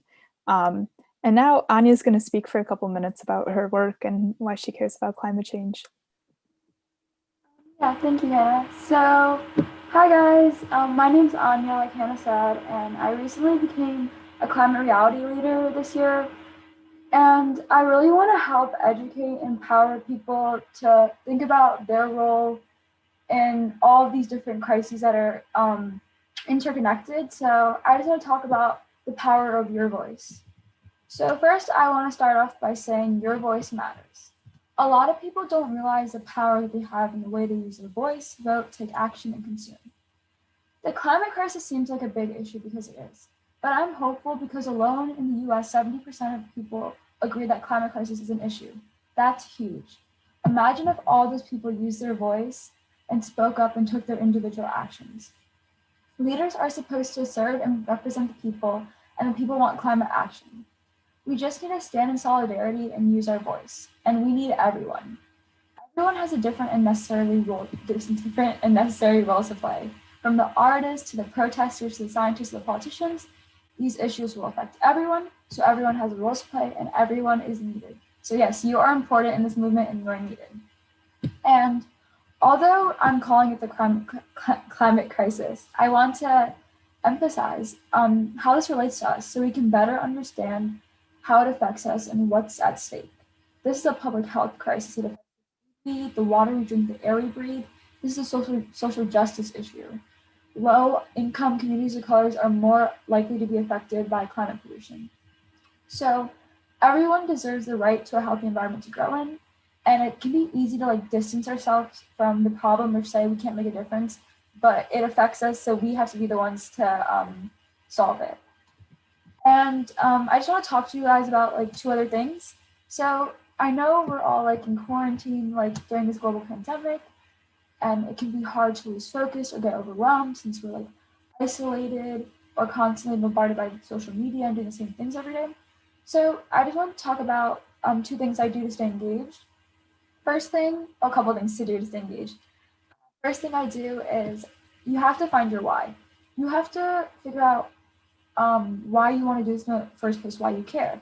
Is it because you want to save your favorite place? You want a livable future? For me, I had a lot of health issues such as like asthma and allergies growing up, but I was able to overcome a lot of my health issues by running with nature. So that's what motivates me to want to fight for other people's health. Second thing is you have to take care of yourself. It can be easy to overlook taking care of yourself when you want to do a bunch of other things, but if you don't take care of yourself, you won't be able to help others in the first place. So find your why and take care of yourself. Last thing I want to talk about is a fun way I have been staying engaged in the climate crisis is by diversifying my social media feed. We go on our phones so much. Social media doesn't have to be a bad thing. It can be something we use to inspire us every day. So I follow activists such as Green Girl Leah, Nature Chola, Maya's Ideas, Climate Diva on Instagram, and they inspire me every day. And it shows me how many solutions are actually happening and how much people are actually working on this stuff.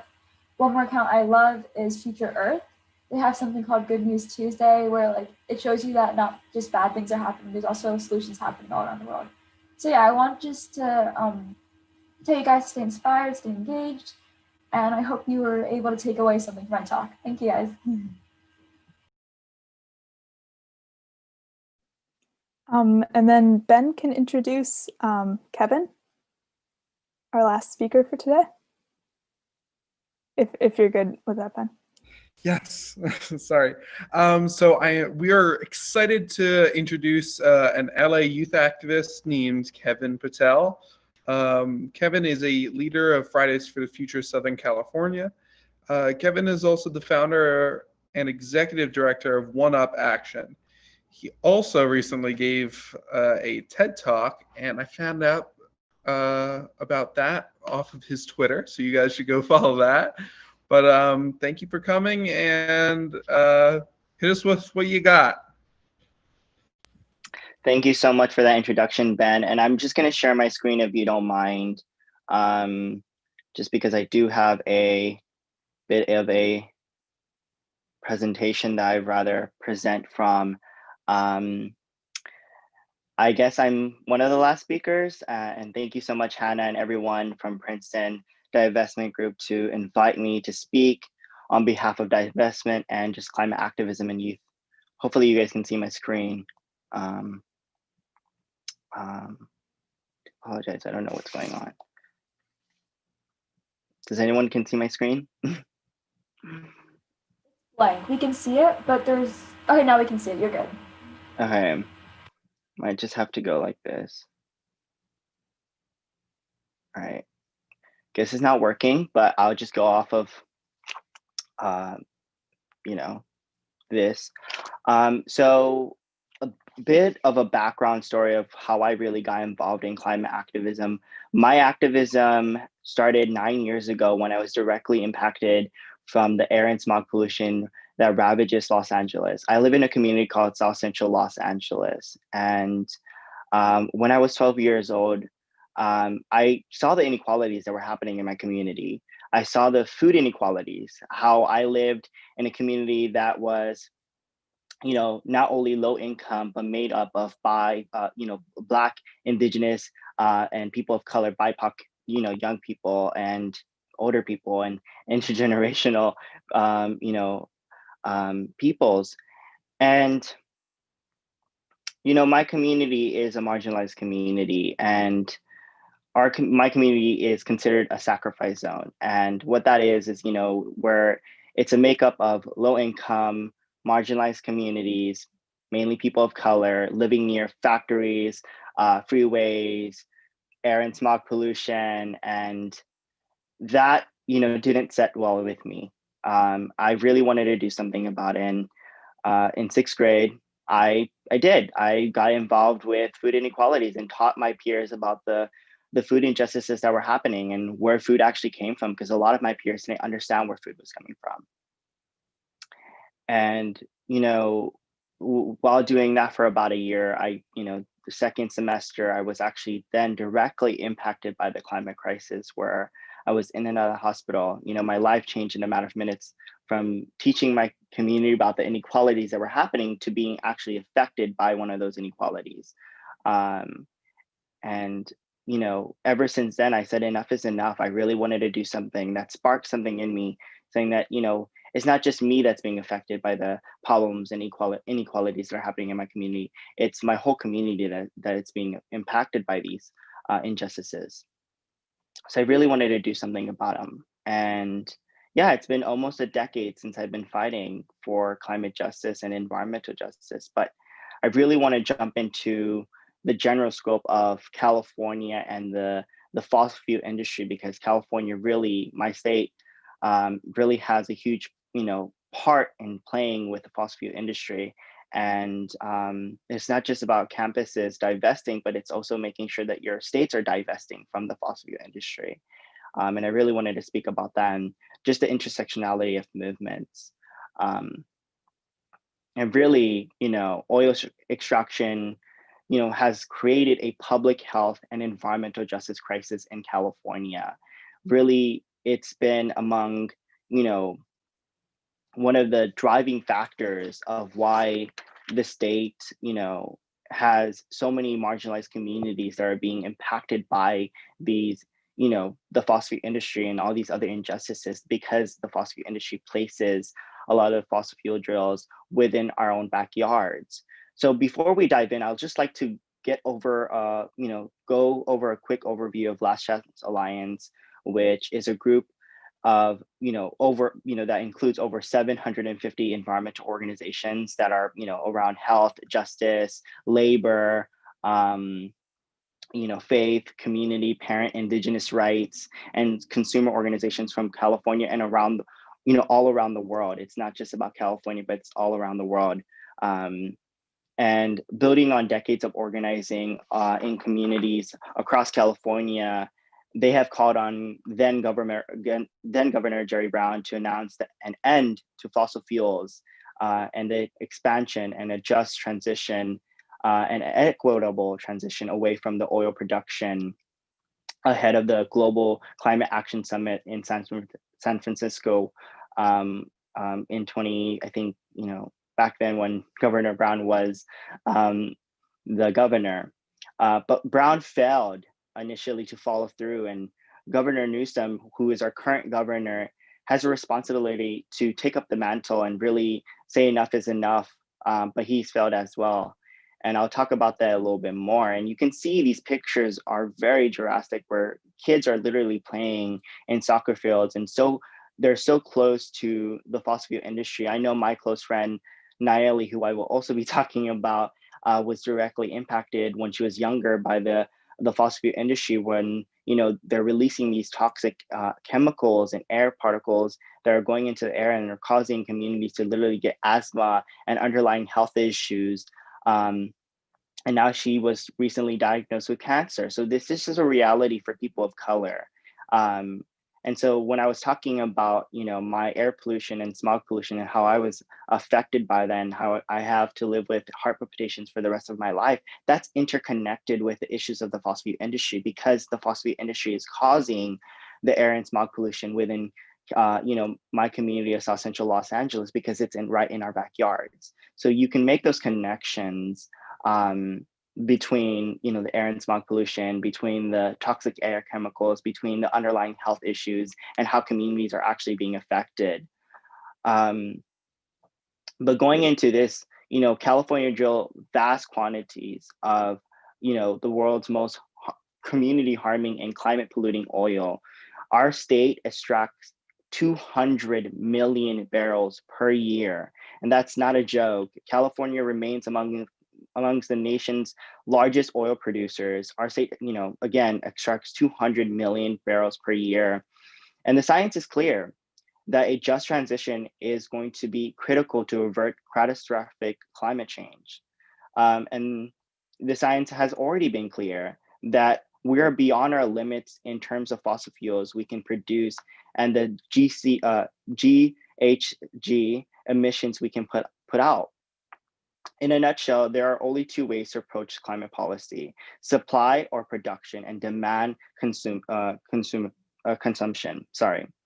Over the past 3 decades, climate policies have primarily focused on addressing emissions where they exit the smokestack or trail pipe. Meanwhile, they have largely left out the source of those emissions, the oil, the gas, and coal extracted by fossil fuel companies to the market. And so focusing on reducing consumption of climate polluting products with policies, one is important pieces of this puzzle is making sure that we're really focusing on the fossil fuel industry and we're able to really tell them enough is enough, right? I'm gonna move on to the next slide, but you know,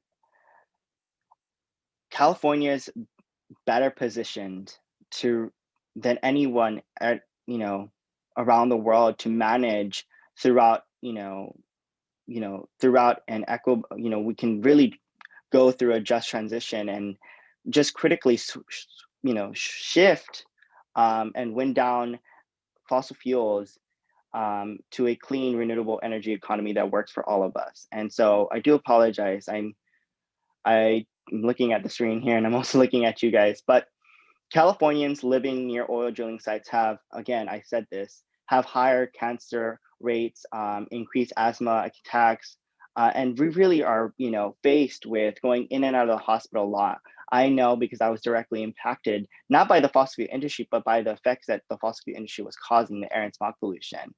And so I don't live near, I'm privileged enough to not live near a drilling site, but a lot of my friends do live near drilling sites. And so just seeing that happening is very much, an eye opener that a lot of people in Southern California and within my community of South Central Los Angeles are not only being impacted by all these other inequalities that are happening with gentrification, and the systems that are causing all these, inequalities. And so I do want to just take a moment, taking a look at that, the fossil fuel industry is not only affecting, marginalized communities right now, they're literally, people are dying because of it. And you can see that it's affecting low-income communities of color who are already suffering from the worst effects, of air quality in the nation. And so I do want to move on a little bit. There was a study that, was studying the health effects of oil drilling in 2015.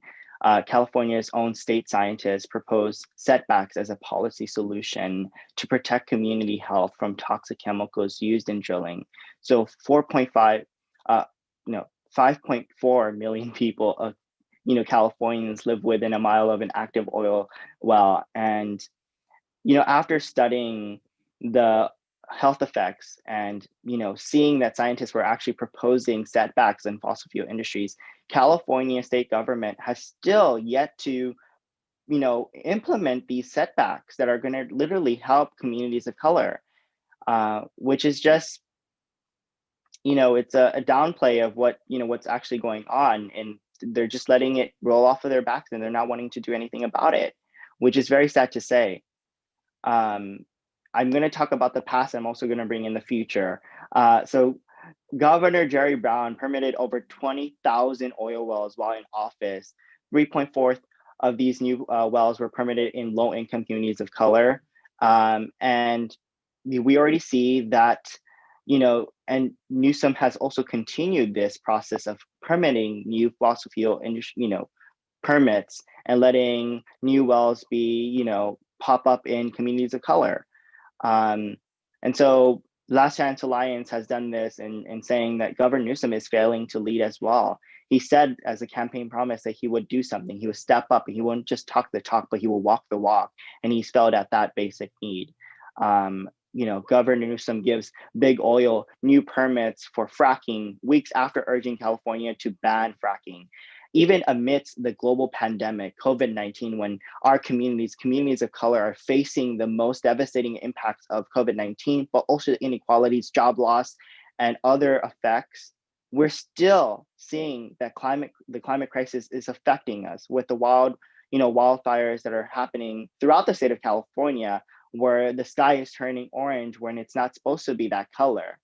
And then we're also seeing that my community, while we're also facing all these other inequalities, have to face the varying amount of, the wildfires, the heat waves, all these other things, while our state governor still doesn't act and still doesn't want to do anything on behalf of low-income communities of color, and still taking the side of big oil and permitting new oil wells.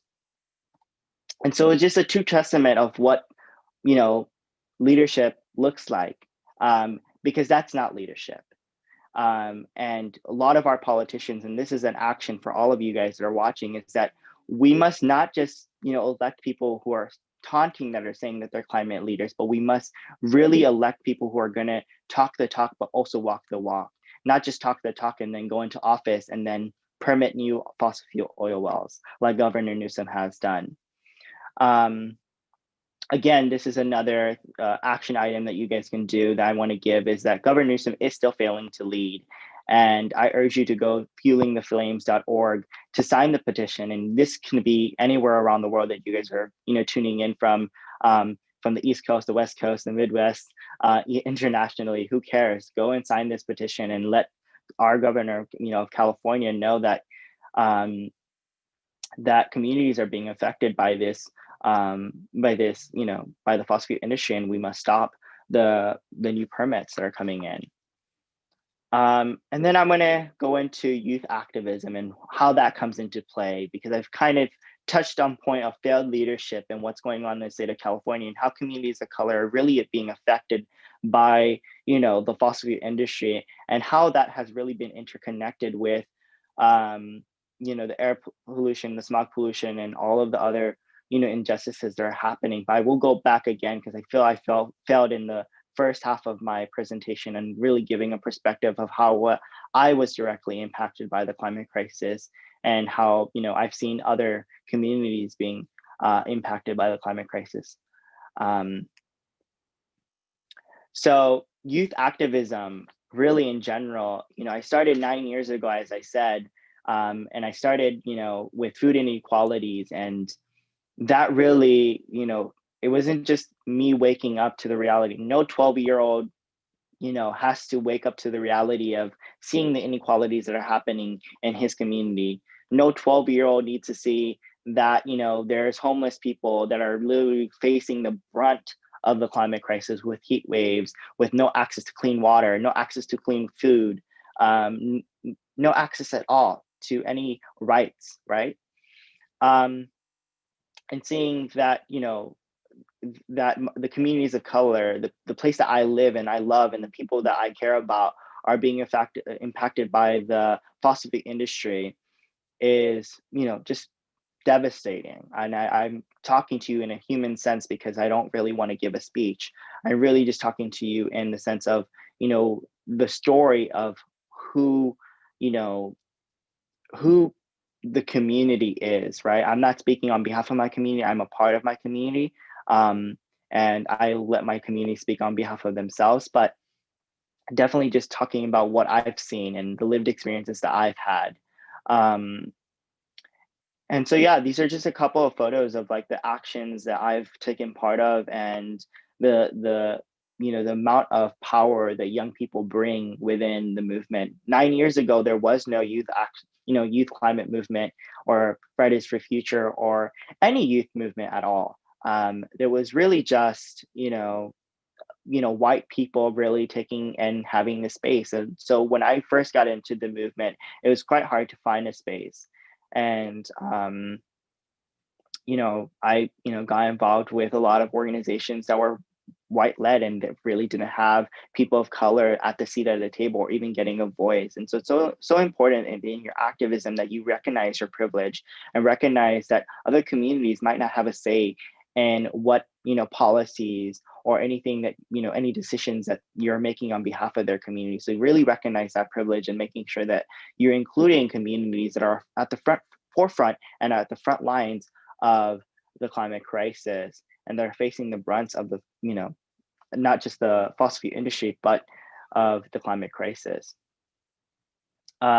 Giving some context of the actions that I talked about in the, Governor Jerry Brown, back in 2017, California-based Youth with Sustain Us, which is a, national organization, joined indigenous and frontline leaders to interrupt then Governor Jerry Brown and demanded he address the climate crisis and California's oil problem, and to set an example for the rest of the world, that he couldn't be a climate leader until he chose people over the fossil fuel industry. But he failed at that basic need. He was taunted as the climate leader. He failed, as a climate leader. He was known as a climate leader throughout the nation, as someone who is proposing these bold climate action policies, but he was still siding with the fossil fuel industry over the people of the state of California. Going into the next phase, a year later, given his failure to act, youth met him at his office. You can see this right here. This is a action taking place at the California State Assembly or something, the state, our state capitol, sorry, and where we did a sit-in. And then, it was called, at that time, it was called Governor Jerry Brown, it is your last, it's your last chance, fossil fuel or our future. And really, the youth really set an example of what it means to take action. And then in 2019, joining with the growing movement of the youth climate strike movement within the United States and across the world, youth across the state have escalated pressure on then the new governor, Governor Gavin Newsom, to finally stand up to the fossil fuel industry and big oil. But Newsom repeatedly refused to meet with them and failed to take action. And I was one of the young people that he failed to meet with. And this is a strike that I personally organized with a group of strikers here in Los Angeles. This is when Greta Thunberg visited California. She was going throughout the state of California, and her last trip was in Los Angeles, which is home to the largest urban oil drilling site. And we really wanted to talk about the fossil fuels.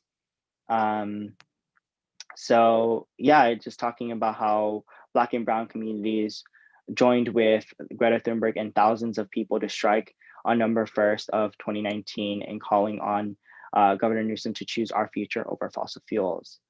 And then these are much more speakers. There's Greta talking about our future of fossil fuels, and then Nayeli Cabo, who was recently diagnosed with cancer, who's a good friend of mine. And when she was younger, she was also facing and fighting the fossil fuel industry for quite a long time, and remains to this day an inspiration to me. And these are multiple young people. You can check out California Youth versus Big Oil. There's the link below. But these are young people from out the state of California. And I think you actually heard from one of them, which is from Youth versus Apocalypse in the video that Hannah showed. And there, YVA has been doing amazing work in the Bay Area, and as well as Youth Climate Strike Los Angeles has been doing a lot of work in Los Angeles. And this is just a lot more photos of, the strikes that took place in California. But thank you so much for allowing me to speak and being here. Thank you so much. We really appreciate it. This is really awesome to see. Thank you for all your work that you do. Thank you. All right. And now we're pretty much at the end of our event. We have a few more things to do. One really cool video from Fossil Free Culture So I'll share that very quickly. Yeah, and we'll wrap up very shortly. Oh.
Okay, yeah. And so our last video, really quick, is just a video kind of highlighting some of the amazing people who worked to put on this event.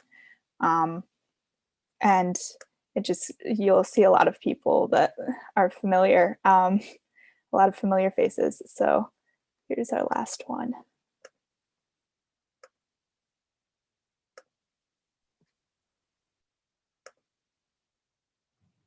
Hi all. My name is Keely. My name's Anya. My name is Jessica Lambert. Hi, my name is Anisha Minocha. My name is Supriya Patel. Hi, my name is Juliana Dybel. Hi, my name is Ana Blanco. My name is David. My name is Ryan. Hi, I'm Akila. My name is Lucy. Aurora Yuan. It's Harmony Ramsden. My name is Sophia Malone. Max Gotts. I'm Ben Jobek. I'm Helen Brush. My name is Hannah Reynolds. Serena Ivy Draguzny. My name is Clara. Hey guys, this is Benjamin Kai. I'm Ava Bertolotti. I'm 18 years old. 17 years old. 14 years old. I'm 18 years old. I'm 16 years old. I'm a 21-year-old student from Utah. I'm from Ann Arbor, Michigan. From Cumberland, Rhode Island. And I live in Miami, Florida. I'm from Seattle, Washington. I'm from Eden Prairie, Minnesota. I'm from upstate New York. I'm from Tucson, Arizona, but I go to school at Emerson College in Boston, Massachusetts. I'm from Quebec, Canada, and I'm studying at the University of Montreal. And I'm currently a senior at Mountain View High School in Mountain View, California. And I'm a freshman at Stockton University. I'm a junior at Hobart Noyes College. I'm a senior at Jonathan Gayton High School. And I go to Northwestern University. And I'm a junior at Princeton University. And Rutgers University. I'm a freshman at Princeton University, originally from England. I care about climate change because it's impossible not to. Ignoring climate change, disregarding the lives of all living beings, and I believe that divesting from fossil fuels is a crucial step in bringing these lives back into focus. Because I've seen some of the effects of climate change straight up, from hurricanes to harmful and toxic algal blooms to the destruction of coastal habitats in the Everglades. And Miami is also predicted to be underwater in the next 30 years. Divestment is revoking the fossil fuel industry's social license. It's telling them they might be able to buy our politicians, but they can't buy us. Not just because it protects our future, but because it really pushes innovation in fields like renewable energies. As it's an important step in the transition away from fossil fuels into a regenerative economy. Fossil fuels and climate change, it's not only about that. It's about all the other social issues that are related to it, as Indigenous peoples' rights, healthcare, and immigration. I care about divestment because fossil fuel companies infringe on the livelihood and land of Indigenous peoples. Money speaks so loudly, and it is the reason why divestment is so important, because it sets the agenda that no, we've had enough of fossil fuels, and that is important to invest in a more sustainable future, not only for me and for the people who have long gone and passed, but for children and for everyone that comes after me. It's important to know that we are stewards of this earth and that we need to really set our priorities to align with the earth and its overall health. The climate crisis is definitely the defining issue of our generation and future generations to come. And I care about divestment because it can help to prevent the displacement and destruction of countless communities, as well as slow the impacts of the climate crisis. Because I'm worried about the lives and opportunities of future generations, and I believe that we can make a difference now to prevent ourselves from reaching numerous tipping points that can lead to more catastrophic effects. I'm not old enough to run for elected office or to make the decisions on school boards where funding goes and comes from. I'm not old enough to make the decisions that will affect the future of my entire generation. The climate crisis requires radical action, remediation, and sustainable development. We can't make the progress we need if our institutions are all acting in the interests of fossil fuels. It doesn't make sense for any academic institution, be it a university or a high school or even a middle school, to be invested in fossil fuel companies. Educational institutions are supposed to prepare us for our futures, not actively invest in an industry that is in the process of destroying our futures. University's whole purpose is to shape future leaders, and that point is completely moot when we don't even have a future to go to. I think that divestment is so important because this really is a fight for our future.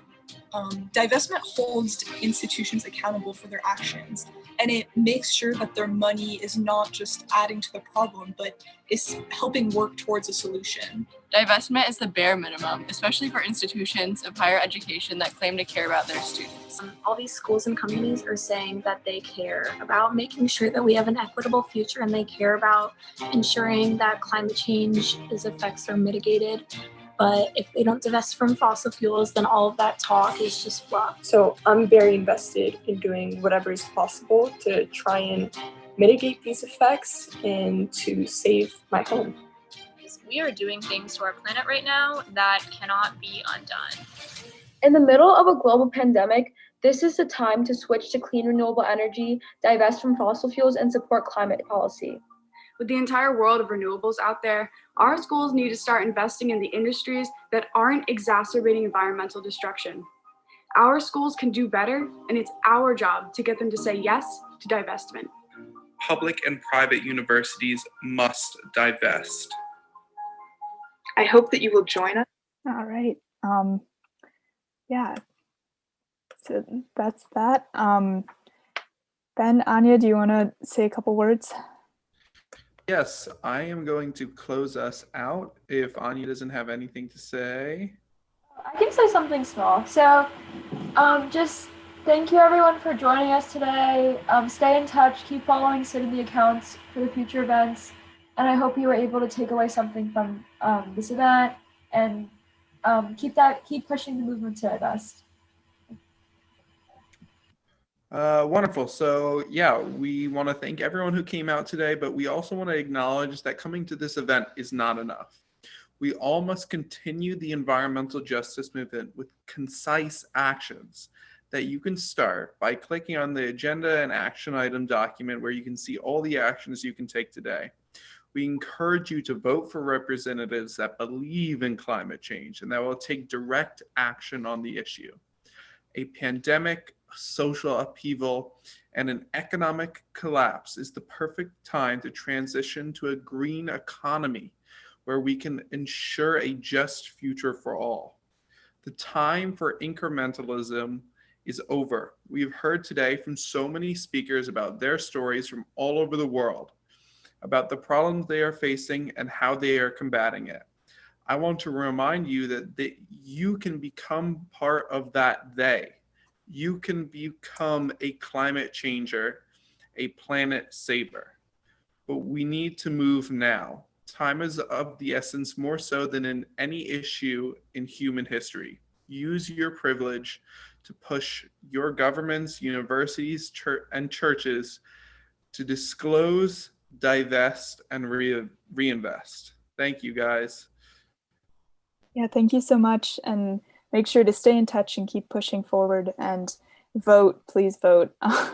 We really need to vote. And yeah, just continue this conversation and actual action and movement. And thank you to Anya and Ben and Mayu for our amazing tech lead over there, and everyone who just did so much to make this possible. So many different clubs and groups from across the country and world, and a lot of amazing speakers. So thank you so much.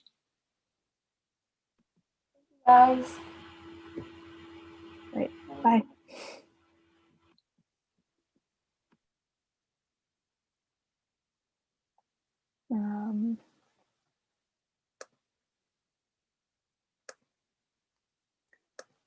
All right, I think we could go. I don't know how to end it. Are we just going to live stream the rest of your life? I guess so, go make dinner. Okay. All right, bye.